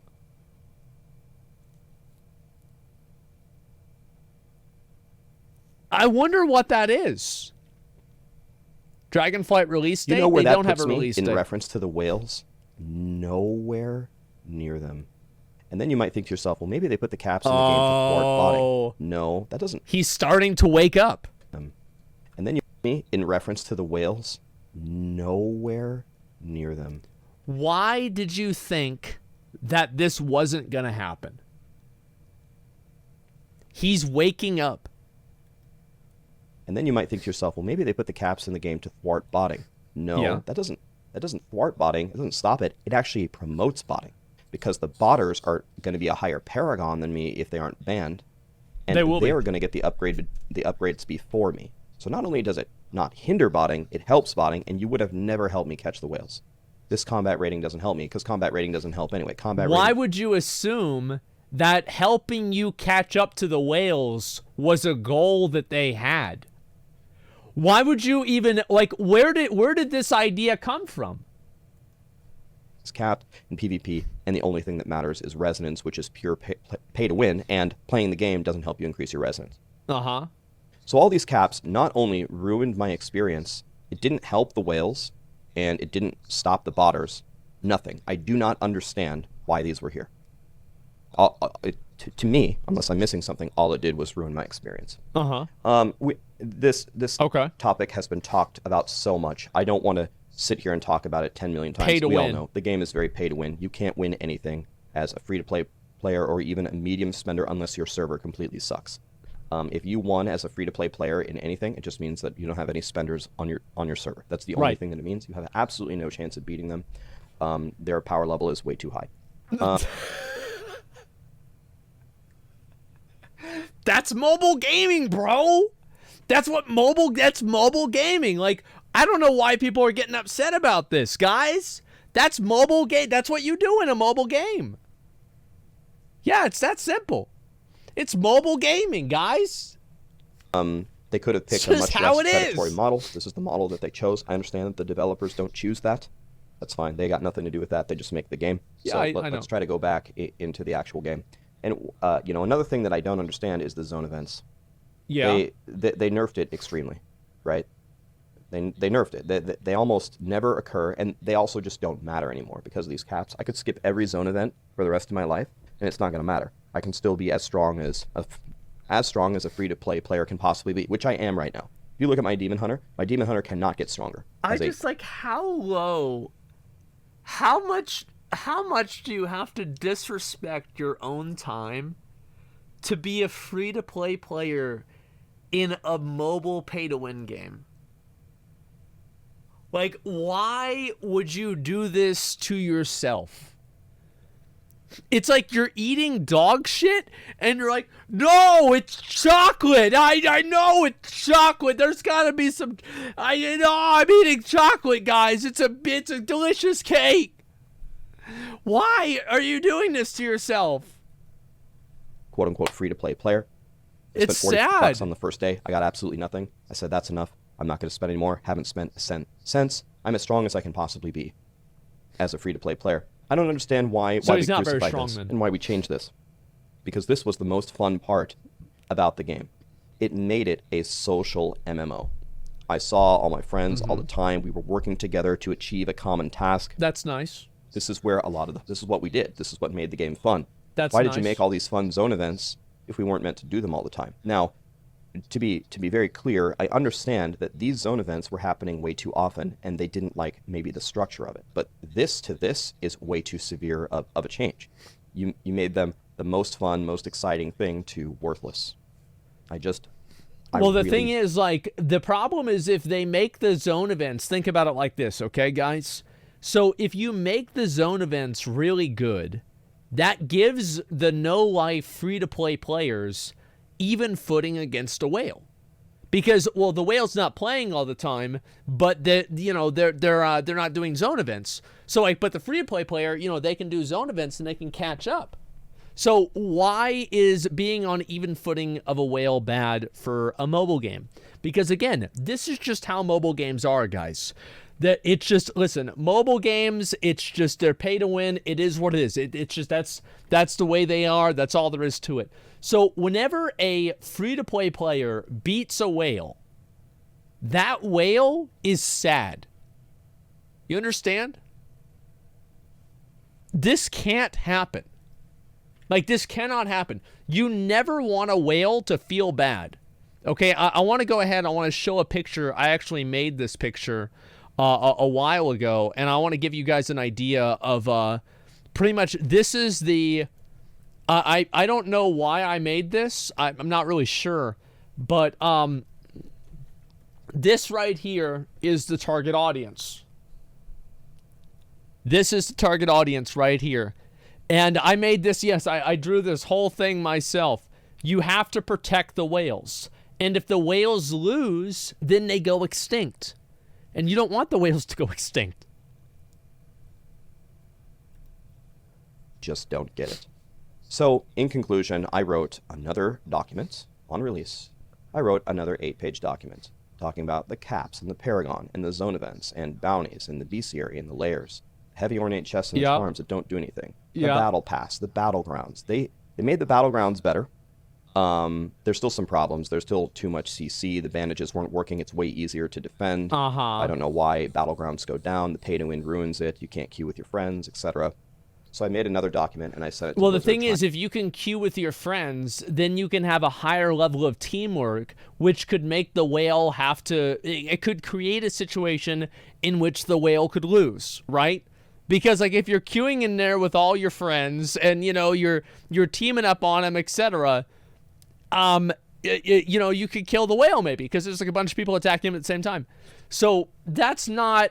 This isn't good for business, guys. This is just... It's not good for business. I'm trying to help again on launch. I'm trying to help, man. I'm trying.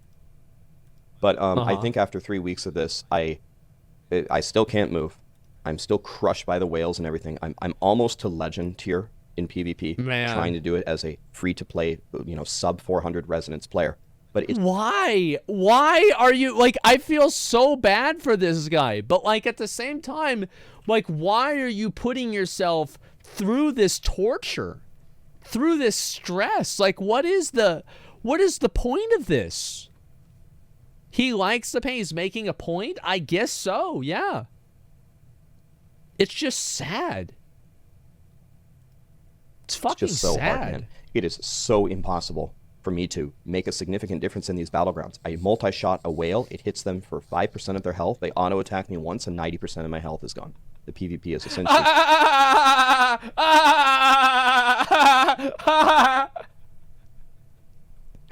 Yep. I know all about that. Completely ruined. Whenever there's a game at my tier, I'm halfway through Gold 4 right now, trying to get to Legend. If there's a game where I'm the MVP of my team, we're pretty much guaranteed to lose. Because if I'm the strongest person, or if I'm the person playing the best on our team, we're doomed, right? Because I just don't have any power, because I didn't spend a lot of money in the game. After 3 weeks of this, I think I've pretty much had enough. I do think... I didn't even need to play one game to have enough. I watched Rich play, and I was like, nope. Nope. Not gonna do it. This sucks. I think that Blizzard could make changes to make the game better, and they could make it a lot better for free-to-play players. By the way, one comment that has to be made. The crafting system that they added for free-to-play players is essentially completely worthless. Maybe you guys have seen the videos. It takes you, like, if you do the math, it takes you like 52 years to get a five-star gem, an actual 5-star gem. And it doesn't matter. Even if you do get one, you don't have the gem power to upgrade it. I have a 2 out of 5 Seeping Bile. That's the luckiest thing that's happened to me. I can't upgrade it. Costs. Look, bro. You are a minnow. You're not... the game, it's not made for you. Like, why do you, like... This is like it's like a guy who's like 4'9", trying to play in the NBA. It's like, this is just, it's not gonna work out. It doesn't matter how much, it doesn't matter how many times you watch Space Jam. It doesn't matter, like, it doesn't make a fucking difference. Like, you're gonna lose, man. 50 gem power to upgrade at 1 rank. I can't even upgrade my Seeping Bile a single rank as a free-to-play player. So, I don't know, I guess I gotta wait for 5 million years to level it up to rank 2. Or, yeah, that's why it's called Diablo Immortal, because you have to be immortal to be able to play the game to its fullest extent. Just not use it, I guess. But I think they thought that their new crafting system would help free-to-play players. It really doesn't. It doesn't do anything. Another thing is they nerfed rare crests. Why? I don't know why they did this. This was kind of a... It doesn't do anything. Another thing is they nerfed rare crests. I don't know why they did this. This was kind of a... It doesn't do anything. Another thing is they nerfed rare crests. I don't know why they did this. This was...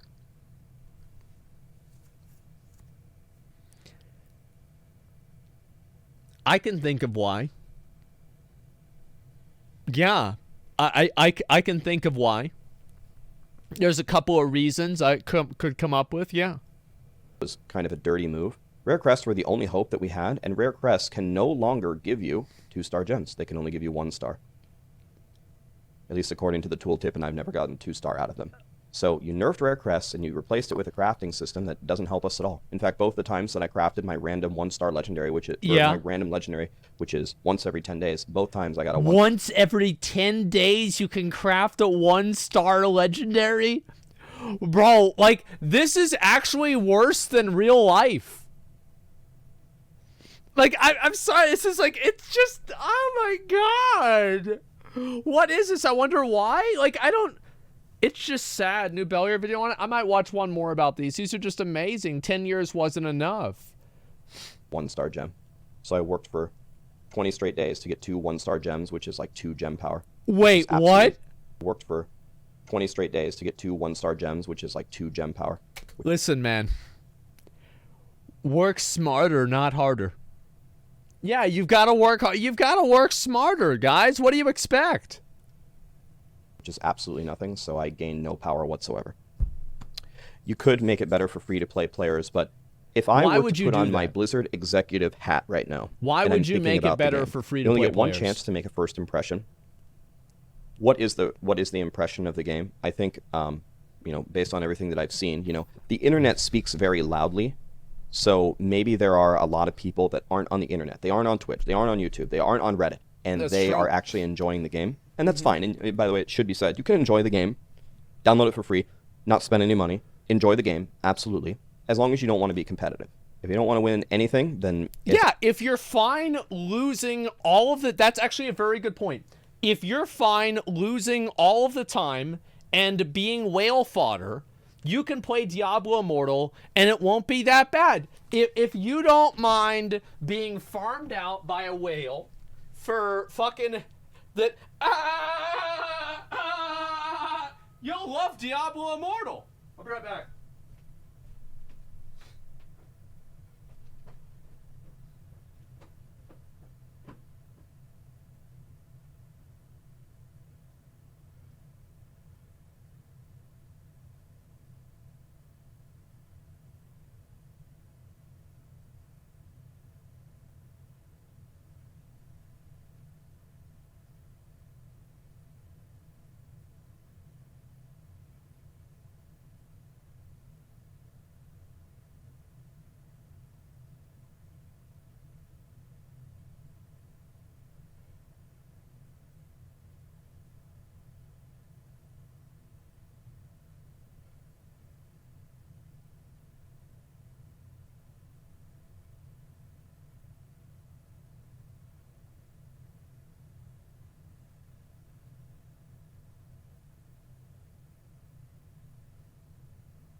Okay. All right, I'm back. So I actually am going to start playing Diablo Immortal. Do you guys want to play Diablo Immortal? Here. Give me 1 second. I actually have... Yep, we're going to play it. We're going to play the game. So I've got right over here. So I've got some money. I got some money from the bank, and I've got a lighter somewhere, and we're gonna be able to light some money on fire. Now, where's my lighter? Shit.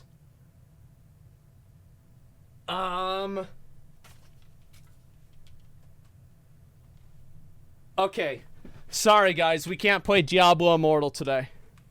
Yeah, sorry. I thought we were going to be able to do it, but unfortunately, I went to the bank, and they actually gave me some money here. I've got big fucking money here. And so we're going to set all this on fire whenever we play Diablo Immortal again. It's going to be fucking great. Who's excited? Yeah, who's fucking excited? Wash your hands? No, why would I need to wash my hands? I'm good. Real flex, bro, I actually got even more. Look at all the money I got. Just a second. Look at all this money. The thing is, what's crazy about it, here's what's so crazy about this money, is like, I actually got it. I got all this for like only $30. I think. So I got all this money, and this is like a stack of $20 bills. It's a stack of $20 bills. I got the whole thing for $30. So it's like, I don't know why poor people just don't go and buy more money. Like, just go and buy more fucking money, guys. Like, what's... I mean, come on. It's like about the first person that thought about this? Jeez. Yeah, what the hell? Yeah, I figure we light some of these on fire whenever I play the game again, if I ever do. As long as that doesn't bother you, then certainly you can do that. Yeah. But maybe there is a big, the vast majority of people just download it and play, and maybe they're enjoying it, and that would be fantastic. But from everything that I've heard online, and online speaks loudest, the first impression was not good, especially... Oh, I don't know. I mean, 0.3% of people thought it was okay. Because of the pay-to-win stuff. So the first impression is already out. And then we say, well, should we normalize Battlegrounds now? Should we normalize PvP? And then if we do that, should we let people queue with their friends because it's normalized, it's fair, you can play with whoever you want? Yeah. And I don't know if you should do that because the whales spent copious amounts of disposable income on the game to smash the plankton, the free-to-play players. If you now all of a sudden normalize it, is it within their right to now charge back or request refunds for all the money? Yes, I think so. They paid for the Hunger Games. And if they don't get to see blood and gore, then I'm sorry. But this is Blizzard fucked up. Risk that. You know, as an executive, I'm not sure that they would be willing to risk that, or anything like that is ever going to happen. No. Sure, you could buff free to play, and that would help, certainly, but it's always going to end up being the pay-to-win game, right? The people who spend the money are going to win the game. It's the nature of the mobile economic system. Buffing free to play, guys. Isn't that although good? I would like to be able to move and shoot No. and have a fair PvP system, and also be able to queue with my friends and not be capped and go do all these fun zone events. No, who Do I think cares? all of this is gonna happen? Open up the store. Probably not. It's a complete 180 Run a from what they tin currently crest. have, and it's what they had before. It is what we had in the alpha, and they took 1 year to change it to this. My favorite thing about this game is the fact that they create the social pressure that everybody has to use crests in rifts or they're leeching. That, in my opinion, is the most beautiful part of all of this. The fact that you have to spend real money, and if you don't, you're just a leeching no-crester. And nobody likes a no-crester, right? I mean, come on, it's social engineering, it's brilliant. So anyway, no-cresters I'm need gonna not play apply. until the Rite of Exile. I'm going to play a little bit as the Immortals, and my plan at Jesus. that time is probably to stop playing this game. Please. I do For still your own mental health, stop playing this bullshit, man. Stop being plankton for a whale. Just because you're the strongest plankton doesn't mean that you're not still food for a whale.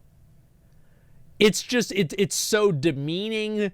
It's like you're basically just signing up. Like, it's awful.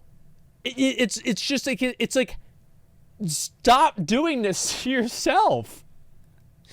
Like Blizzard, especially the developers. I was very happy to be involved in the testing. I don't think it was a waste of my time at all. So I appreciate that. But my overall feelings about how this turned out, based upon what it could have been, is, I got to be honest with you, I'm very disappointed. And part of the reason that I would feel... Really? I would have never guessed that. I haven't heard that before. That I'm more It's disappointed literally than hell. most Yes. people is because of how I spent my time in the alpha and how the game was fun. With 1 year of development to go, what could the game become? It essentially did a complete 180 in my eyes, in the wrong direction, and took out the incentive to play the game. It turned into a complete pay-to-win, clown fiesta, and the beta on the client that I want to play. I understand there's going to be problems. I couldn't move or shoot, and 3 weeks later, I still can't move and shoot. That... Why is this guy like, listen, guys, I wanted to interrupt this real quick. Blizzard has just put out a tweet. Pre-purchase the Dragonflight Epic Edition and get instant access to 30 days of game time, Tangled Dreamweaver mount, Wings of Awakening, level 60 character boost. We've got a whole lot here. Let's see, what should I reply to this? So you get special dragon wings, that's really cool, and a little special hat, that's even cooler. You get the mount there, look at that. Wow, that's some high quality art. You had Alexstrasza and Deathwing as a Murloc almost. Holy shit, that looks cool, man. Okay, so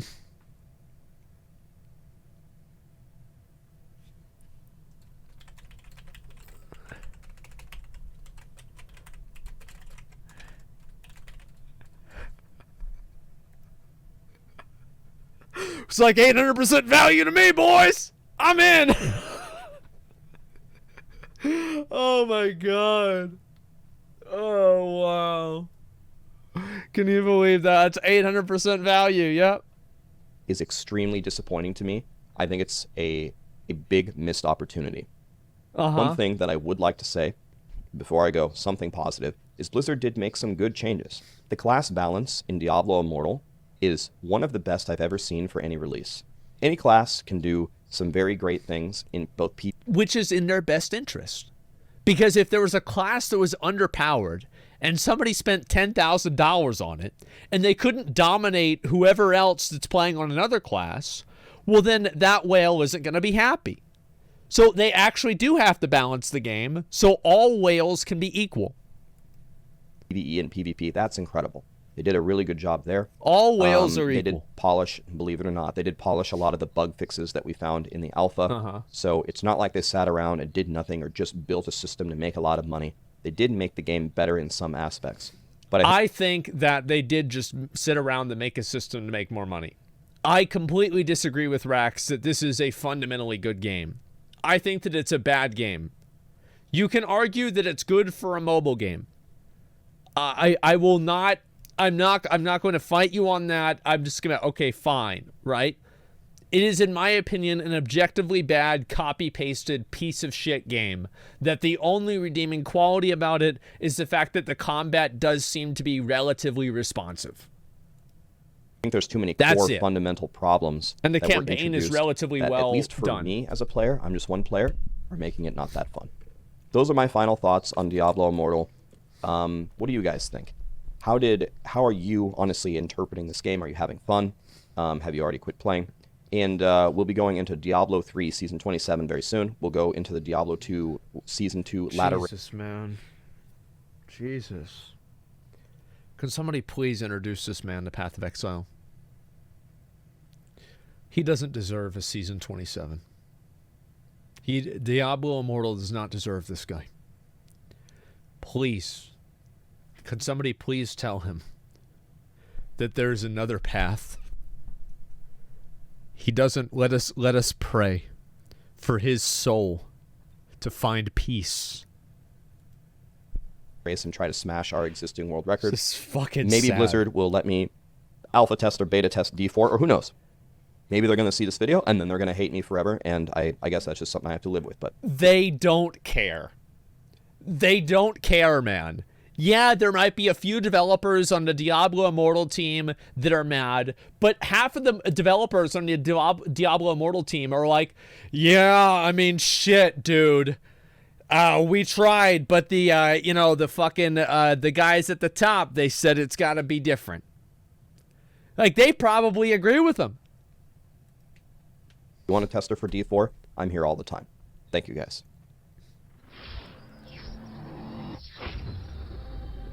God, man, why? Like, why do you, like, it's just, oh my God. It's just, the devs probably know it sucks, but they did their job. Yeah, it's their fucking job, man.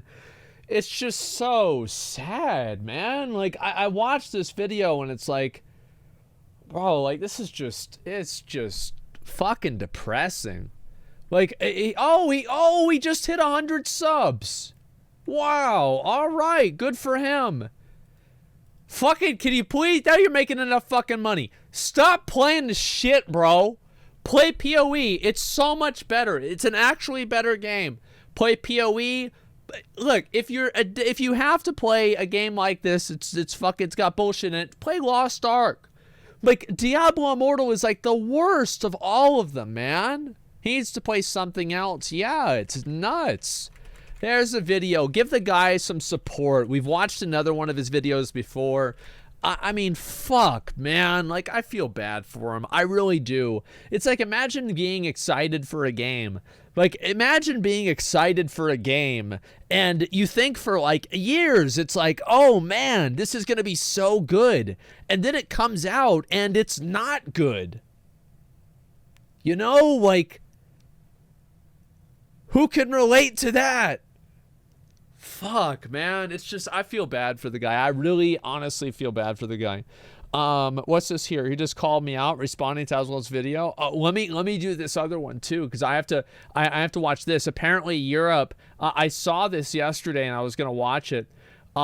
There's something about it that caught my eye, and I figured that, you know what, I might as well take a look at this and see where the content's at. Is Final Fantasy actually happening? Yeah, I'm gonna do like 2 more videos, and I know that some people want me to just like start, working on Final Fantasy because I said I'd do it today, right? And so I will like I'll cut the intro a little bit shorter, right? And like we'll pick up on the rest of this stuff tomorrow, right? But we'll continue this for now, okay? Yeah, I do really enjoy doing my intros and talking about everything, so that will not stop. But I do plan on also doing Final Fantasy at the same time. You know, it's a shorter 5-hour intro. Here we go.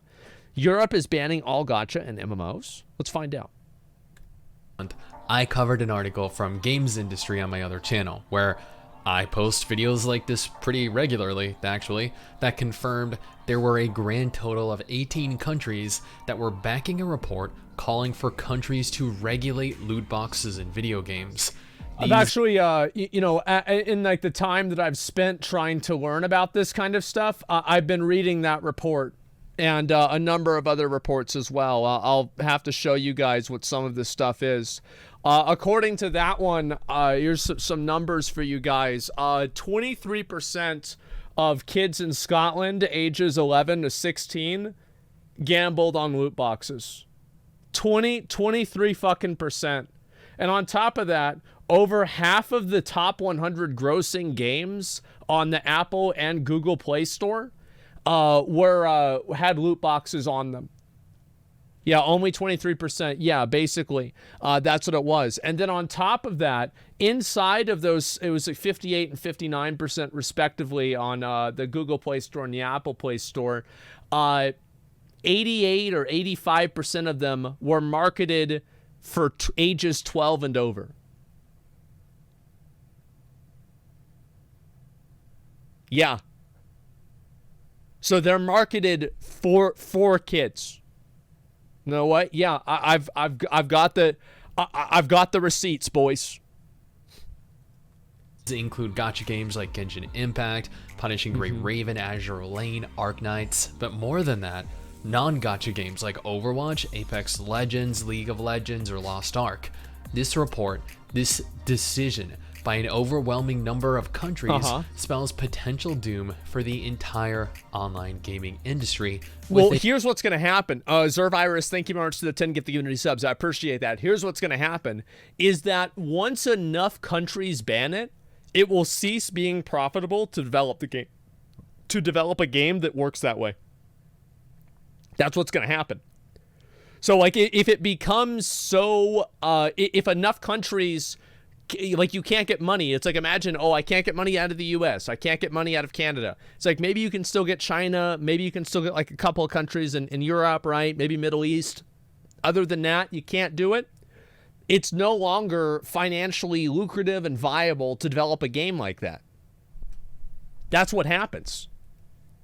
In Europe. Quick shout out to our patrons over on Patreon. This allows you to directly support us if you're interested. Every patron will have their name appear at the beginning of every single YouTube video. And you'll be immortalized in the MMO genre forever.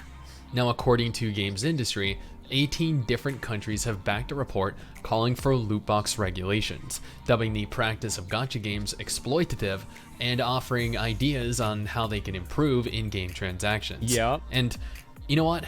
Alright, I'll be honest. Loot boxes, gacha systems, they're all incredibly exploitative. They prey on people's inability to control their urges. When Genshin Impact launched, Mrs. Well, Sticks... that's a really big factor, right? Is like, not only does it take advantage of like kids, but it's like, so you're not just farming out kids, you're also farming disabled people. You're farming the mentally ill. That's what you're doing. You're trying to get some money out of them, right? Get those, you know, those disability checks. Hey, you know, you pay your taxes and it goes to their disability checks, and the disability checks go into the game and the game money goes back to you. You call that the circle of life, right? That's what it is. Holy shit. Spent hundreds of dollars on stream and continued to waste hundreds of dollars every time a new waifu was released. This has a much worse effect on children, as they don't fully grasp the concept of gambling, and this leads to instances like this. Well, it's not that they don't fully grasp the concept, it's that they don't have enough contextual understanding of why it's bad. Like, that's the reason why. Dad receives $20,000 credit card bill after daughter's spending spree in Genshin Impact. Wow. Wow. That's pretty impressive. where children That's spend just bad thou- parenting. Yeah, I think it is. I think it is. But it's not just bad parenting, right? Like, for example, like there are a lot of, like, let me give you an example. So let's say if they made a law where any time that like somebody spent a lot of money on these games, they could have it all refunded from the company. Like the company legally was required to refund them the money. I think that would be a good thing. I do. Like if let's say you spend over like $300 or $500 and you file a thing that says like, hey, I didn't mean to spend this money. It was, my kid or something like that. And then the company legally had to give you the money back. I would consider this to be a positive. Yeah, I would consider this to just be like a 100% positive. And what's this here? The money was refunded to the father? Good. That's what should happen every time. How do you prove it? I don't care if you have to prove it or not. Yeah, I don't really care. I think that whenever you run, like, I don't care if people exploit the game companies because the games companies exploit the people.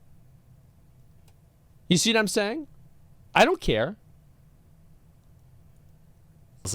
Tens of thousands of dollars without even realizing it's a problem. The Norwegian Consumer Council has released a new report on the ongoing impact of loot boxes in the games industry, backed by 20 consumer groups in 18 European countries. It's a lot of people. The report gives an outline of the history of monetization in games and how practices around loot boxes and in-game currency have evolved to exploit consumers. Yeah. It highlights deceptive design in games, tricks that exploit cognitive or behavioral biases to incentivize spending. Loot boxes are also frequently marketed aggressively by advertising the possible rewards, which is also considered deceptive by the report, which is unfortunately very true. Every time you log into a gacha game, you're bombarded with endless banners showcasing all of the incredible looking waifu and husbando bait.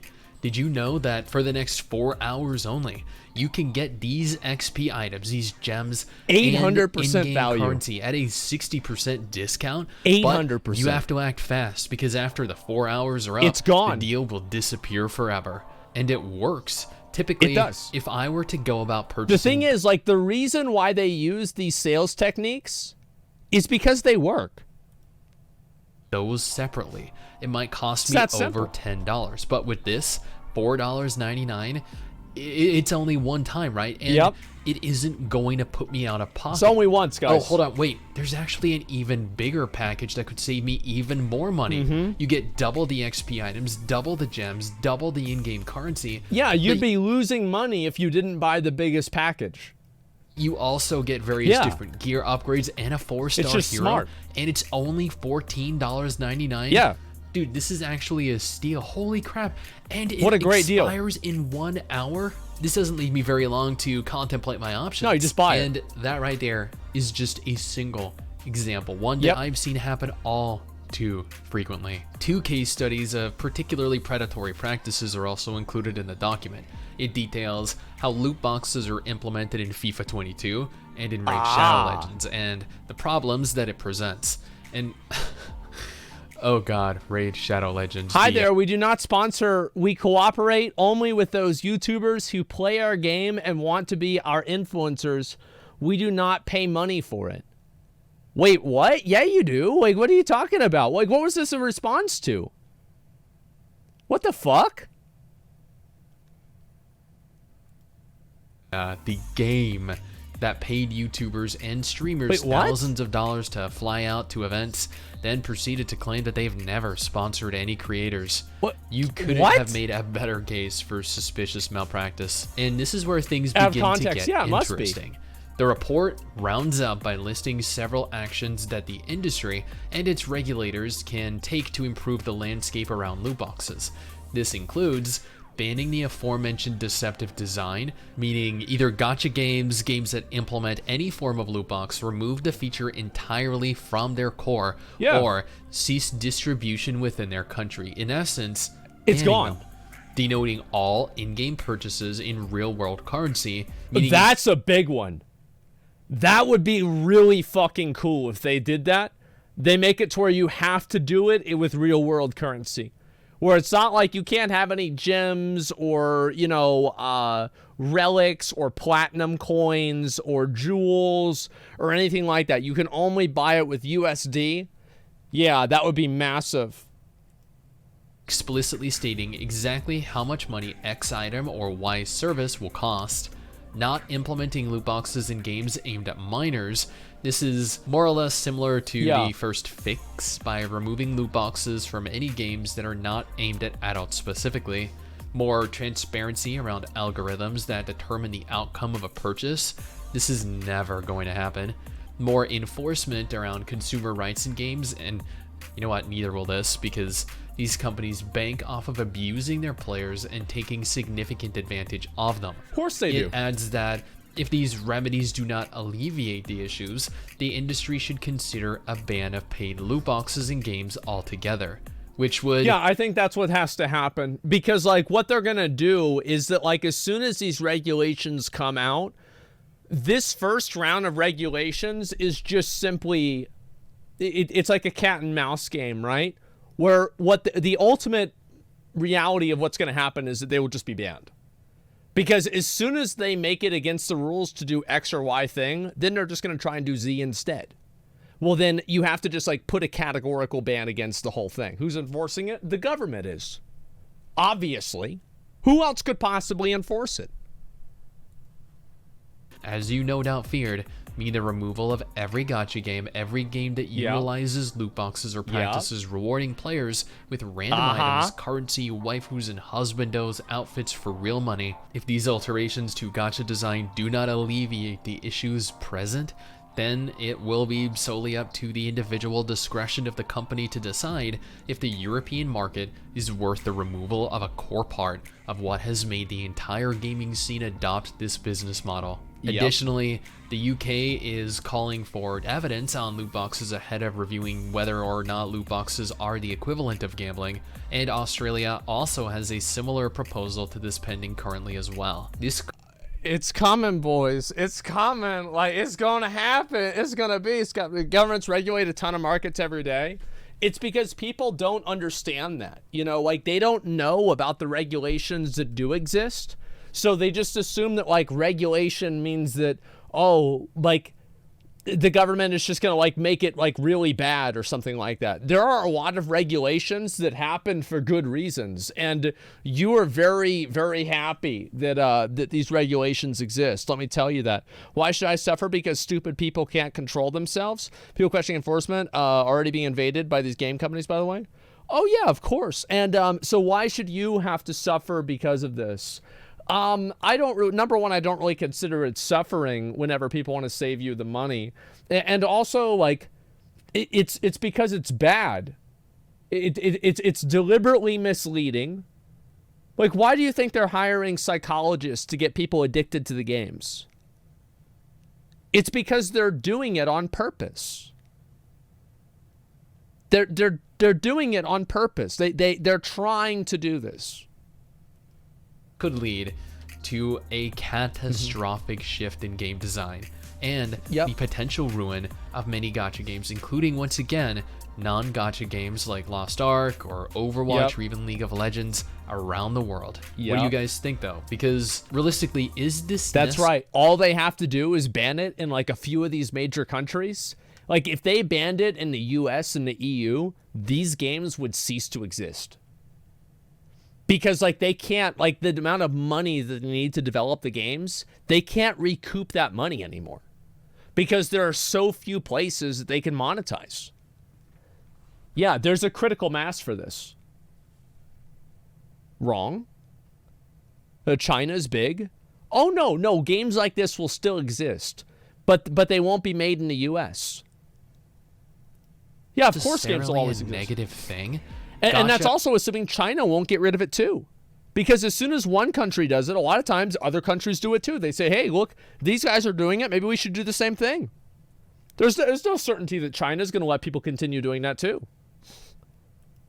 And loot boxes have become so prevalent in this day and age that I feel as though some regulation is necessary at this juncture before things spiral severely out of control. That looks really cool.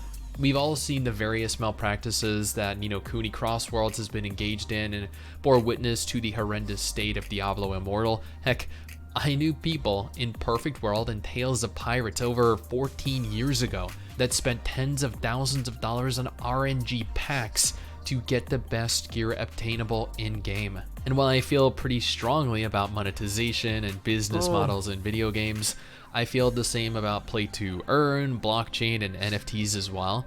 We're letting all these predatory monetization models just decimate the gaming scene, and it's gotten pretty disgusting. Well, it's because people are too stupid to realize it. That's why. Is that like these things, and it's not that they're stupid, it's that they're not spending all day doing this. Like, they're not thinking about this all the time. They just use their phone and play video games sometimes. And also, it's like a kid. It's like an 11-year-old kid. Wow, you were able to finesse some 11-year-old kid out of his allowance. Great job, man. What a fucking, mental accomplishment that is.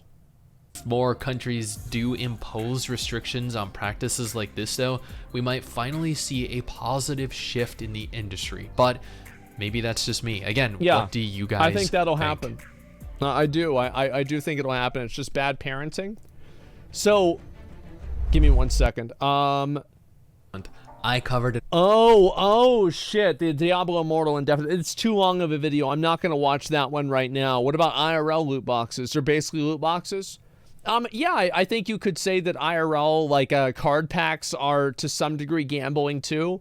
But card packs, you can buy the cards individually, and also you own the card packs as an absolute, and it's also a physical product. So, all three of those things are different, and you can probably make arguments for other things that are different as well. So I don't think it's really fair to compare a card pack to a loot box, although they are, you're right, fundamentally also a gamble. That's the way I think. Yeah, you technically own it. That's what it is. Kinder eggs or loot boxes? Sure. And so anyway, I agree with this, and I'm glad to see this. In my opinion, I think that there will be a point, a critical mass, where enough people are against the gambling stuff, and it ends up just tanking the entire idea. I'm excited for that to happen.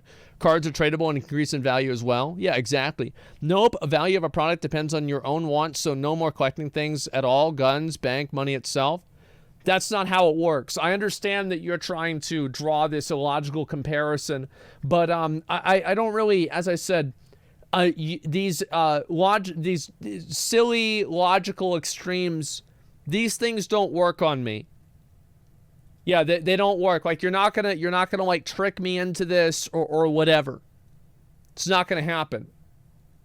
Yeah, anecdotal Andy. Yeah, it's not gonna be like that. Oh, Wowhead released the models from their pre-order items. Okay. We will look at Zeppla about me returning to Final Fantasy, and I think that after that we will maybe we will actually return to Final Fantasy. I think that could be a good idea. How about that? I've wanted to watch this one. I don't know if I should watch this one today or not. It's a 6-minute video, and it's called "Why Are Video Games No Longer Fun?" I kind of just want to watch this. Like, yeah, let me watch this in the Zeppla video, then we'll get started with the game, okay?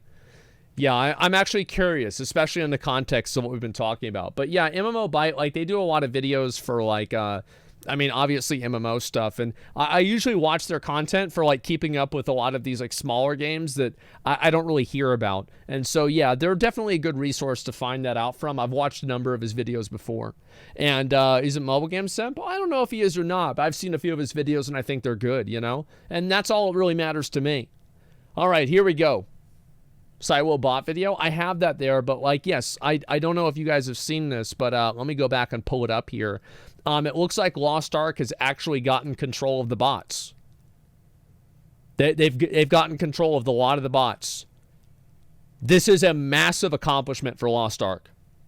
This is huge. This is really, really good.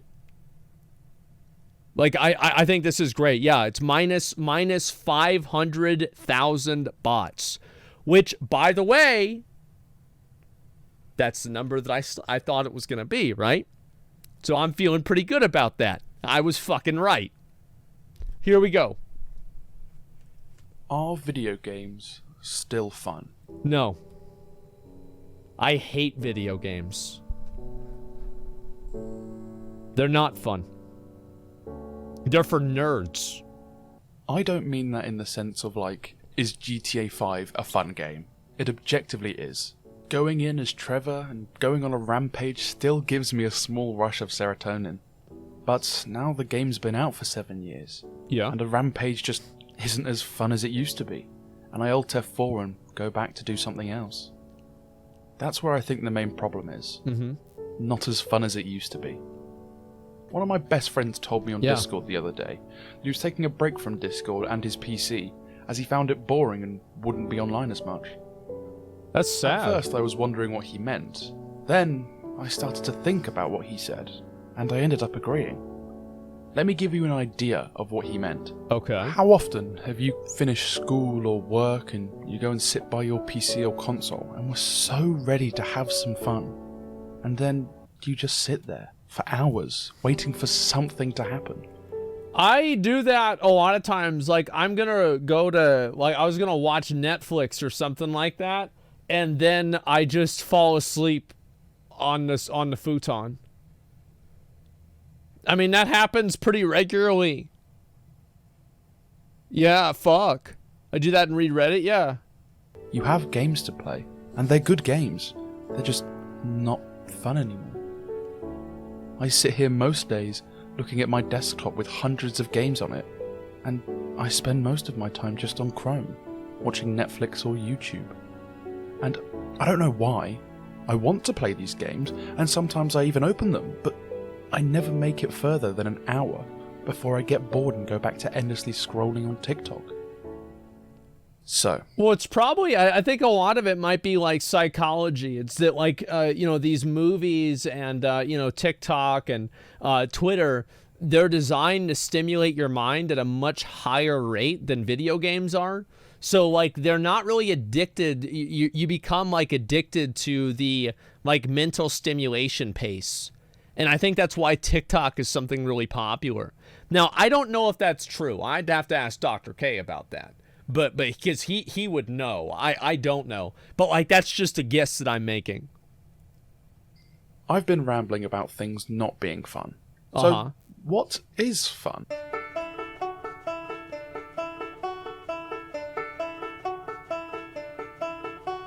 Fun is a very subjective term. No, it's not. Ask 50 people what they find fun, and you'll get 50 different answers. One may say roller coasters. Nope, not fun. Another may say getting pegged in the arse. It's very subjective. But I'll throw my 2 cents in, because this is my YouTube channel. Okay. And my opinion is the only opinion that truly matters around here. Exactly. Something is fun when you want to relive the moment again. This can be in the form of nostalgia, or just going to bed with a grin on your face. I remember a few years ago. That's an interesting way to define it. Spend hours playing Team Fortress 2. Yeah. But not the actual game. We played I the like man that. versus machine mode. I used to play it on a MacBook, and we could only play one map because that was the only one that would load on Apple products. It got so bad one night that we played it all night until the sun came up the next day. Bro, I never could get into this game. I feel like for me, what's fun to me is fulfilling. I feel like I'm doing something with my time that I'm glad to be doing it. Like, I'm happy that I'm doing something with my time. Like, it's fun and fulfillment are, in a lot of times for me, synonymous. My dad was furious, but I didn't care. Fuck. I had fun. Pure, childlike, unadulterated fun. That was a good night. I wish I could live that night again, because life was easier then. I didn't really care about anything at that point. I think that is a factor. Is like whenever you get older, it's harder to like have that same level of investment in video games because it just doesn't feel the same or anything like that. It's just like, okay, well, you're just kind of chilling and that's about it. Yeah, it's like you're older, you've got like a million other things going wrong, and it just fucking sucks. You know, you just it's like you're thinking about like you play the video game and you're thinking about like taxes, right? You play the video game and you're thinking about like you know, like the value of your home is going down, or you know, you're thinking about like the stock market. How many of you guys lost money in the stock market recently with the recession happening? How many of you guys lost money? Me? I lost a lot of money. I did. I lost about 20K. Man, I wish that's as much as I lost. I really do. Oh man, it was don't have any money to lose. Yep, there it is. You just bury that shit in the backyard. I'm down bad. It's brutal, man. Dude, you need to talk to me. How much did I lose?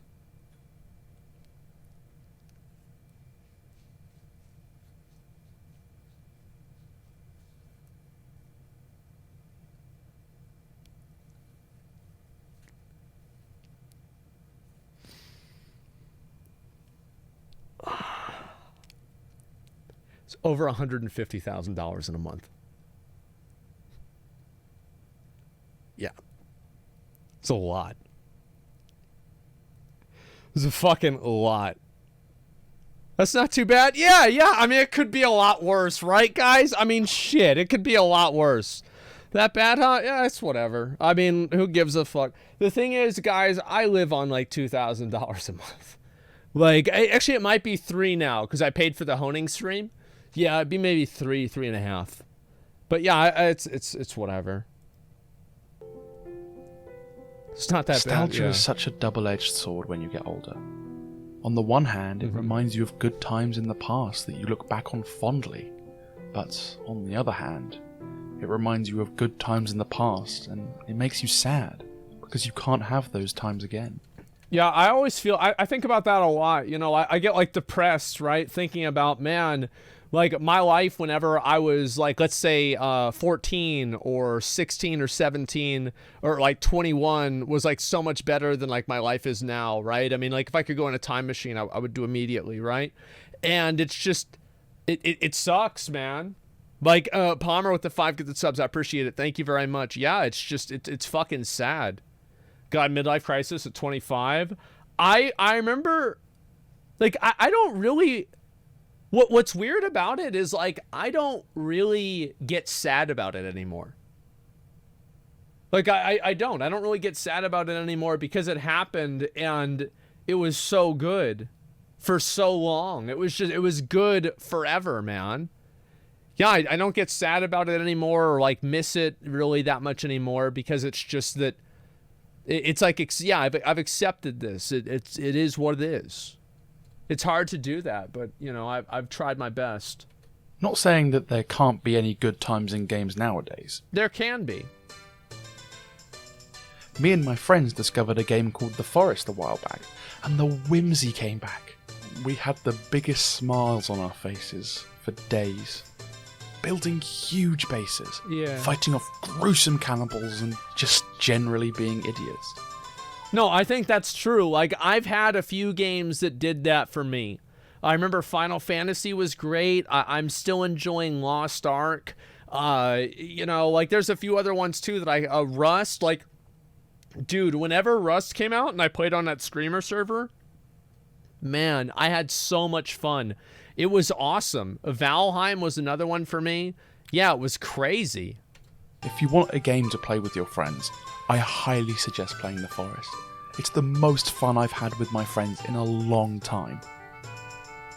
Are those nooses?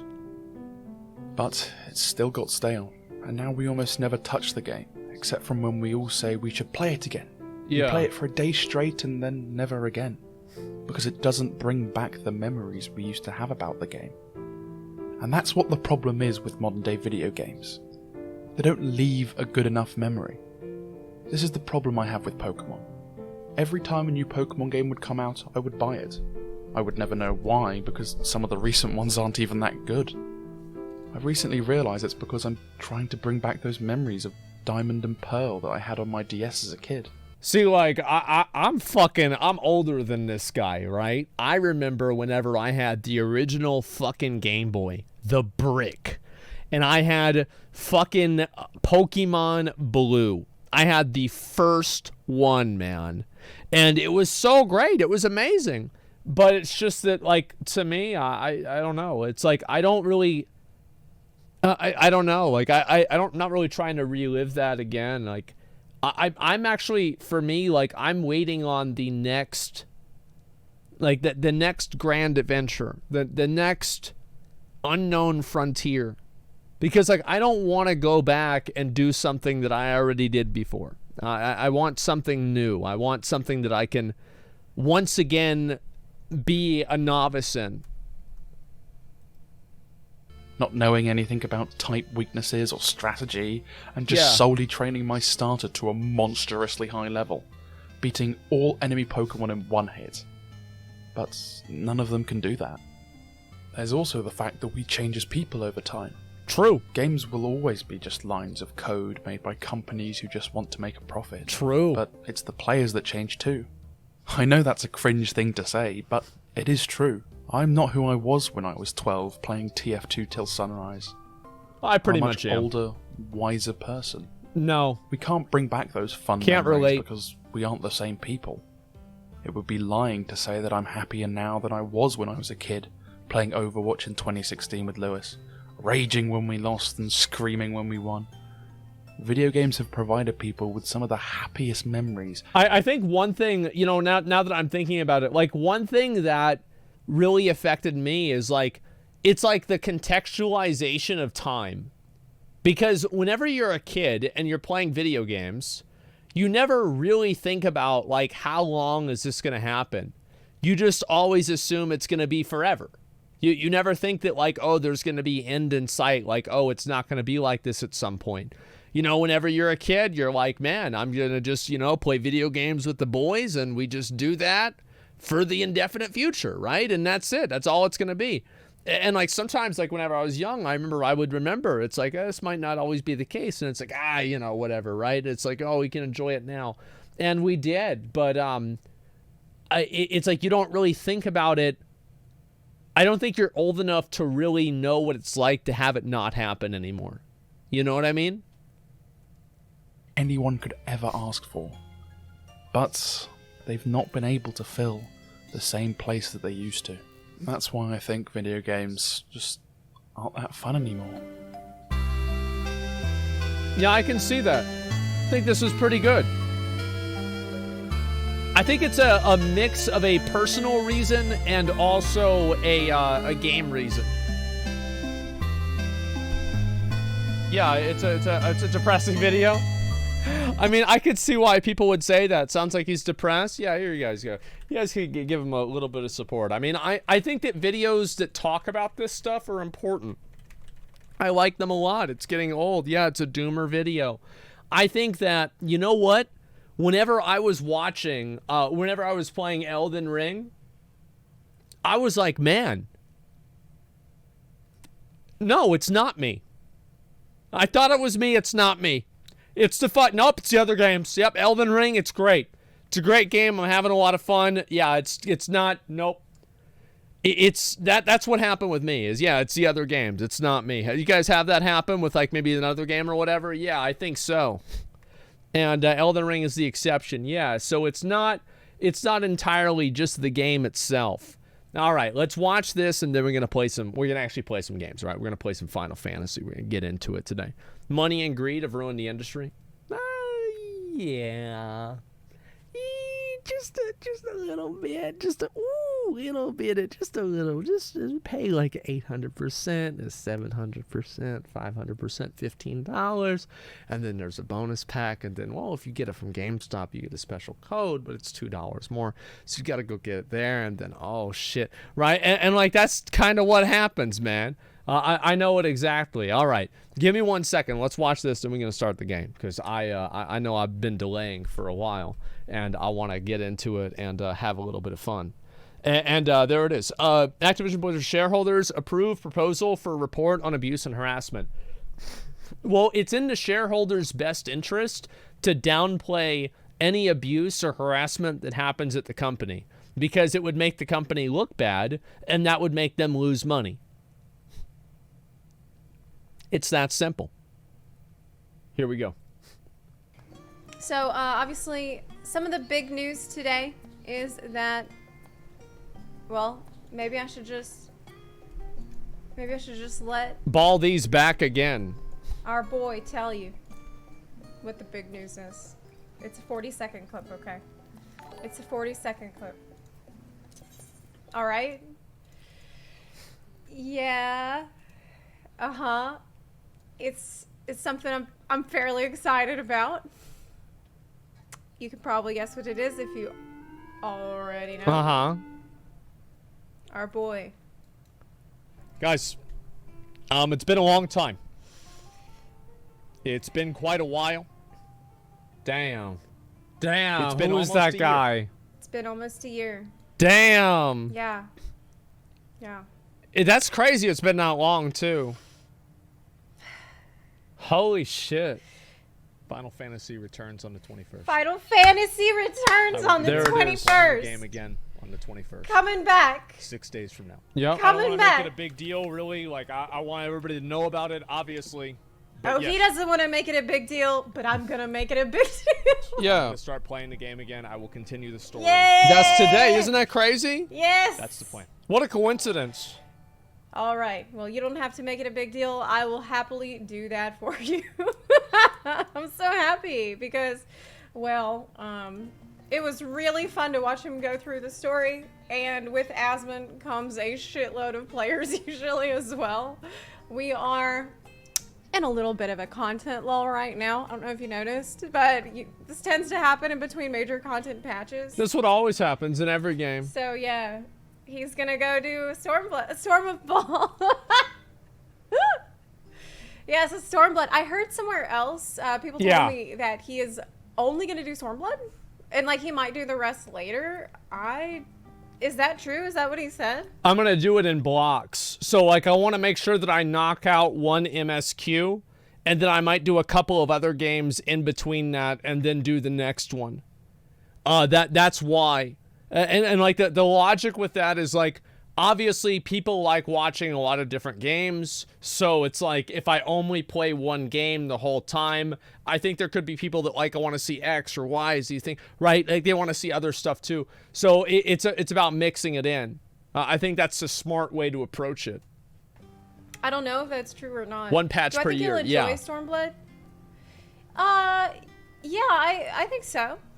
I think that Stormblood is a better expansion if you can play through it all, like, consecutively, quest after quest. That's why I wanted to do it. For me, I feel like I kind of struggled with Stormblood's story because I was playing Yeah, that's it why when I it wanted was to do it. current, and so Do you want to burn yourself out? waiting in Yeah. between patches felt kind of bad for certain parts of the story. Having that more continuous experience, I think, makes the story a lot more enjoyable. And I've had a lot of people say that have come from WoW recently, I've played through the story recently, say that they enjoyed it. So after Stormblood, maybe he'll do other games. Yeah, I'll finish the whole thing. Off Cactuar. He'll like Xenos. Yeah, he will like Xenos. Yeah, just a dude with a sword who loves to fight. Makes sense to me. Looks good to me. Yeah. Yeah, I think he will like the fact that well, I don't know if I don't think I should spoil anything. Okay. Yeah, I don't want to spoil anything. Yeah, I'm not gonna. Yeah. 6.18 for data center visit. Basically, Xenos is a character that can kick your ass. He's like one of the few characters in the game that's powerful enough to potentially kick your ass. And I'm curious to see what his reaction will be to like that first meeting. Yeah, he will love could beat him. Shadowbringers. Yeah. I don't know. I don't know if he's gonna be able to stop at Stormblood, as I heard the rumor. Spoilers? No, I mean like I have like I think Xenos is the guy with like the hair, right? It's like he's got the thing. He's the Reaper guy. Yeah, I've seen it. I mean, I've been on Twitter. Like I've been on Twitter. I've seen that this is what the character is. Yeah. Like yeah, I mean I use the internet, guys. Like I see it. I mean, you can't expect the whole internet to not talk about a video game, okay? Just the way it goes. I don't know what the character does. I don't know what his role is, really. Is he the Emperor or something? I have no fucking idea. I just know he's some guy. I don't know if that was confirmed or if he really even said that. Knowing what the character is, I do not think is a spoiler. not.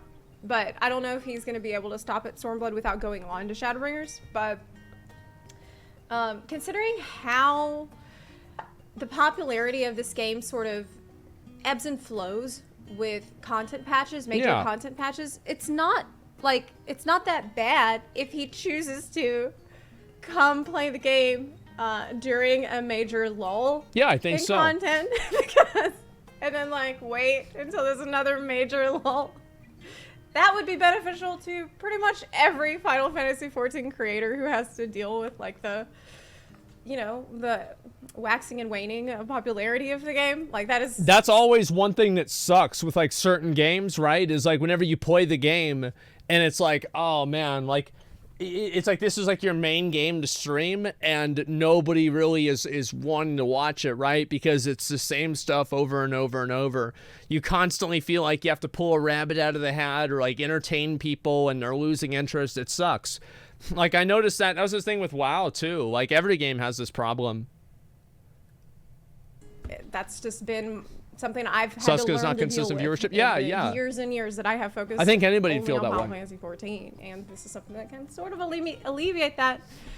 So yeah, but again, I don't know if he's going to be able to stop at Stormblood. We'll see I what don't think I happens. would be able to because honestly, the last patches of Stormblood are very interesting and like very mysterious Cool. and pretty cliffhangery. And so I don't think I personally was so hyped for Shadowbringers. I remember it so well at the end of Stormblood when you had these like super mysterious quests and you really people have told me Shadowbringers is like that's the big one.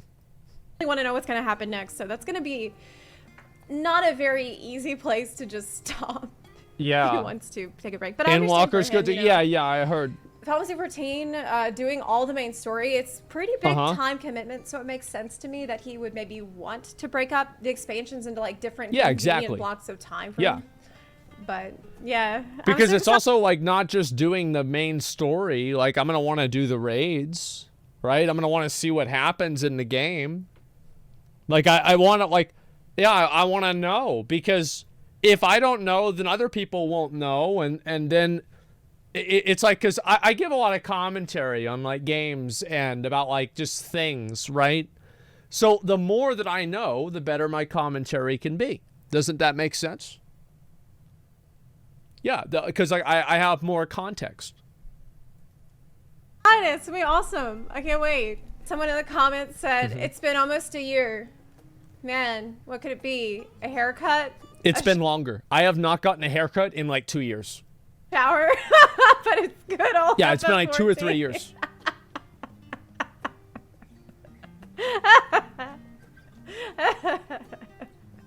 Oh man, that's savage. Yeah, sure. Oh yeah, Asmongold. I don't want to make it a big deal. Also, the big Okay, all right. Number one, this is my fucking editors. Like, I did not make that title.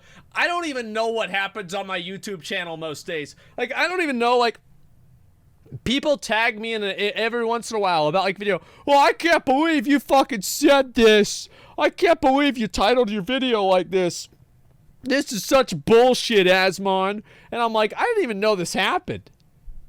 Yeah, this just happens without me. True. Yeah, throwing the editors under the bus. That's right. Yeah, glad he's coming back. Also, from a streamer perspective, which was I was just talking about a second ago, it makes sense. Yeah. No big releases coming up for a bit. Spend Yeah. a month or two doing main story quests, plus some extremes / savages. Put out clickbait titles constantly? Yes, they do. Wait a minute. Is that a streamer? Wait a minute. Is that the perspective that I should have as a streamer? Because I have a tendency to pretty much only play Final Fantasy XIV no matter what is happening in the world. What is happening in the games, what games have been out. Yeah. I'm here like pretty much every day playing Final Fantasy XIV. I feel like for some people it's better to play like different games. For other people it's not. It depends on like what your personality is, why people watch you for the game. Like one thing that happens is like, I mean, she's not like a competitive Final Fantasy player, right? People don't watch her people watch Zeppela because they like her. They don't watch her in the same reason that they watch like somebody who completes like Mythic plus 29s, right? She's good at the game, but that's not the only reason why people watch. So like if you're only good at one game and you go and you try to play other games that you're not good at, why the fuck would anybody watch you? You see what I'm saying? But if you go and you play other games and you're good at those games and, you know, you're entertaining and you can make it fun to watch, then it's easier to move around. Oh my. She's going Tell for me Necromancer? more about the streamer perspective. Oh, it probably fuck. might be a good idea for me to branch out a little bit more, you know, during content lulls. Just saying. But kind of like, as a streamer What games myself, are you good it's at? weird, funny for me I'm to not read sure. that. But They haven't come out yeah, yet. man, it's been has it really been almost a year? When did he join the game? July Last year? 3rd. I looked God, into it feels like a lifetime ago. Yeah. I remember that July like, really well. It 3rd. was such a fun and exciting time, like for the Final Fantasy 14 Yeah, it was community. crazy. And for me, like It was it lit. was just super enjoyable. We had this massive rush of people coming into the game and telling me how much they love the game, and it was just like it felt like a huge celebration of Final Fantasy 14, and I was really happy during that time. I think a really big factor too was the fact that WoW was really fucking bad. Like WoW is not great right now, you know. But like back then, you guys have no idea. It was like, oh my god, it took a year, and then Korthia came out, and then people were like, man, this isn't that cool. And then Blizzard's like, okay, you want a new expansion? Here's the sexual harassment federal lawsuit expansion. And we've got a brand new one right here. And then all that shit happened. So it was just like, Final Fantasy grew a lot. I think that was the big reason, right? Is like a lot of people after all that stopped being WoW players. And I don't think that a lot of those people turned into Final Fantasy players. I think that they turned into MMO and video game enjoyers. I don't think that it was like as simple as they go from WoW to Final Fantasy. Is that they went from WoW to Final Fantasy and then New World, and then they're playing Lost Ark for a while. Elden Ring comes out, like it's a new thing. It's actually a much better thing. Yeah, they became video game enjoyers, and that is I think that was a good thing. It was unironically a very good thing. It's healthier for the game. I think it was. I think it was a lot healthier for the game. It was good for everybody too. And that was all right before the war started. Oh, we were all yeah. looking forward to Endwalker coming out, and there was so much hype and like excitement in the community. Bro, I couldn't imagine like my house, because like didn't her house get looted? I'm pretty sure that's what happened. Her house got looted whenever she came back to Ukraine. Dude, that fucking dude, like people in the US are fortunate enough that like we've never really had a war here. So it's like I can't even imagine what that's like. And I was connecting with all these, you know, former WoW players she's in the that US came now? in Okay. from the WoW community, and like I feel such a strong like kinship with them because I am them. Like I also came from WoW. I see myself like as like, Yeah. So much of my identity had been wrapped up in World of Warcraft. So like that, I always felt like I was making all these new friends and loving life, man. It was just it was a really I look back on that time with really fond memories. I think that's the important thing is like, even if you play another game, a lot of people can go back and they'll look at WoW and they'll be like, man, I actually did have fun. I enjoyed myself playing the game. And I think that's what really matters is like making sure that people, even if they move away from the game for whatever reason, they still have a positive view on it. To Endwalker. And then like so much shit happened. Like it was the war started. Well, like that's whenever I had like all that stuff with my mom too. Like, oh my God, man. Like I remember I have never been under more stress in my life. And it's like nothing was even like remotely fucking close. It was so bad. And it's weird because like now that like everything is over, and you know, it happened like a number of months ago now. So like I can kind of like emotionally like not really move past it, but I can not have it control me, I guess. I'm really not that stressed out about hardly anything anymore. I'm not. Some stupid shit happens, something else dumb happens. It is what it is. You know, and it made me a little bit more like myself, and I feel like I lost that over the years with how draining it was. Everything has perspective now? Yeah, I think so. It became numb? No, it's not that. It's that, like, whenever I hear something, like, imagine that, like, okay, so think about it like this. Think of it like a glass of water. And, like, the glass, like, the size of the glass is how much stress you can deal with. And whenever I was dealing with, like, you know, that situation with her and just, like, everything else, like, happening at the same time, that glass was almost full just by itself. Like, before you put any other extra stuff into it, it was already full. Yeah, and then it happens with the years, your brain matures. Yeah, and so, like, anything would just, like, fucking put it over the edge. What's this year being affected by major events such as war and extreme poverty? Well, we've been affected by, like, a certain level of extreme poverty. I mean, like, would you say, I mean, we live in America, so it's like extreme poverty in America is nowhere near the experience that somebody in India or Africa, for that matter, would have. But it was still bad.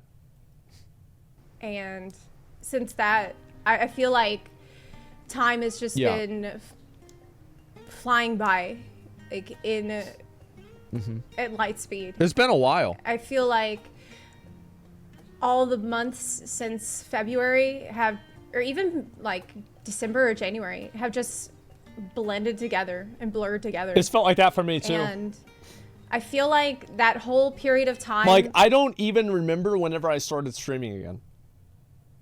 I don't remember. Like, I have no idea what day it was, what month it was. I have no idea. Like, before Lost Ark? Yeah, but I don't know when it came out. And then me doing the Endwalker story, I was still in my house in Bucha and recording all of that. That was the first time I recorded the whole main story quest. Because I'd seen so many other streamers record themselves, you know, doing the main story quest, and I enjoyed seeing that so much. I was like, damn, I should really do that too. And I think that was like the last really, really fond memory that I had from living in Ukraine. And so to me, I mean, obviously things will never be the way that they were before. No, it's hard to do that. It's going to be really nice to see at least some of that again. You know what I mean? Like seeing a lot more of these like new players come into the game, like so many new eyes on the game, and just us having a chance to celebrate this game again in the way that I tend to do pretty much every day. You know what I'm saying? So, will Asmon's return bring a lot of attention again to FF14? Yeah, it absolutely will. And so that's one of the reasons I'm really happy about this, because I know not everybody loves Asmongold. I think he's a really nice person. I've had a fair bit of personal interactions with him. Have to get the disclaimer out there. Like, I've talked to him in private messages and things, and he's been a super, super nice guy to me. Yeah. Like, I know that he's a good guy. But regardless of what you think about Asmongold, you should be happy about all of the new eyes that are going to be on Policy 14 and all the new players that will inevitably come just because he's a big streamer and will bring a big audience. And so I feel like there's going to be a lot of good that comes out of it. He is one of the people who was checking on me. He did reach out to me and just ask me if I was okay in the lead up to the war. And I will always remember the people that did check. Like, there's a few people in the community that reached out to me, asked me if I was okay, asked me, you know, just checking in, seeing. Yeah, I mean, of course I would. Of course I would do that, guys. I'll always remember all those people very. Yeah, of course. Forever, I'll always remember the people that did that. Yeah. So yeah, I didn't mean to make this depressing. I wanted this to be like, I'm happy. Like, I'm really happy about this announcement because it, you know, it just brings to mind another really happy time, which was last year. What happened? She lived in Ukraine, and so like the whole situation that that happened with her was just bad. Like, that's really what it was. Chaz, weird. No, it's not about like some romance thing. Like, yo, chill, boys. Like, stop. Like, it's just. I mean, of course, I would check up on somebody in that situation, man. Holy fuck. Like, it's awful. Yeah. And so let me link it to you guys. That boy, she does a lot of Final Fantasy stuff. I've done videos with her. She's been on All Crap before. It's been great. And so yeah, chat super cringe. I know. Anytime that I interact with a female. You know, like people trying to fucking, try and make it out to be a thing. Guys, chill out, all right? Chill the fuck out. I'm good. As a fellow WoWfit, you have to thank Asmongold and his friends as well. And Zeppa and Jesse Cox's videos convinced me to try Final Fantasy 14, but the YouTube algorithm have decided to put them in a feed that big. I don't think it was depressing at all. No, I don't think so at all. Okay, remember the guy was going through a tough time? Yeah, exactly. It was. His return will be good for the game. Yeah, I think it'll probably be good. Sure. Asmongold's the one who convinced me to try out the free trial. I joined whenever Zach joined. Dude, that's nuts. He was the reason that I got... Bro, like... Did I get that many people into the game? Same? Jesus, guys. He got me into the game 100%. I didn't know that. Give me a minute. Yeah, I had no fucking idea. Okay, I think I remember my password. Let me just make sure I do. I do remember my password. I'll be right back. Guys, use the bathroom.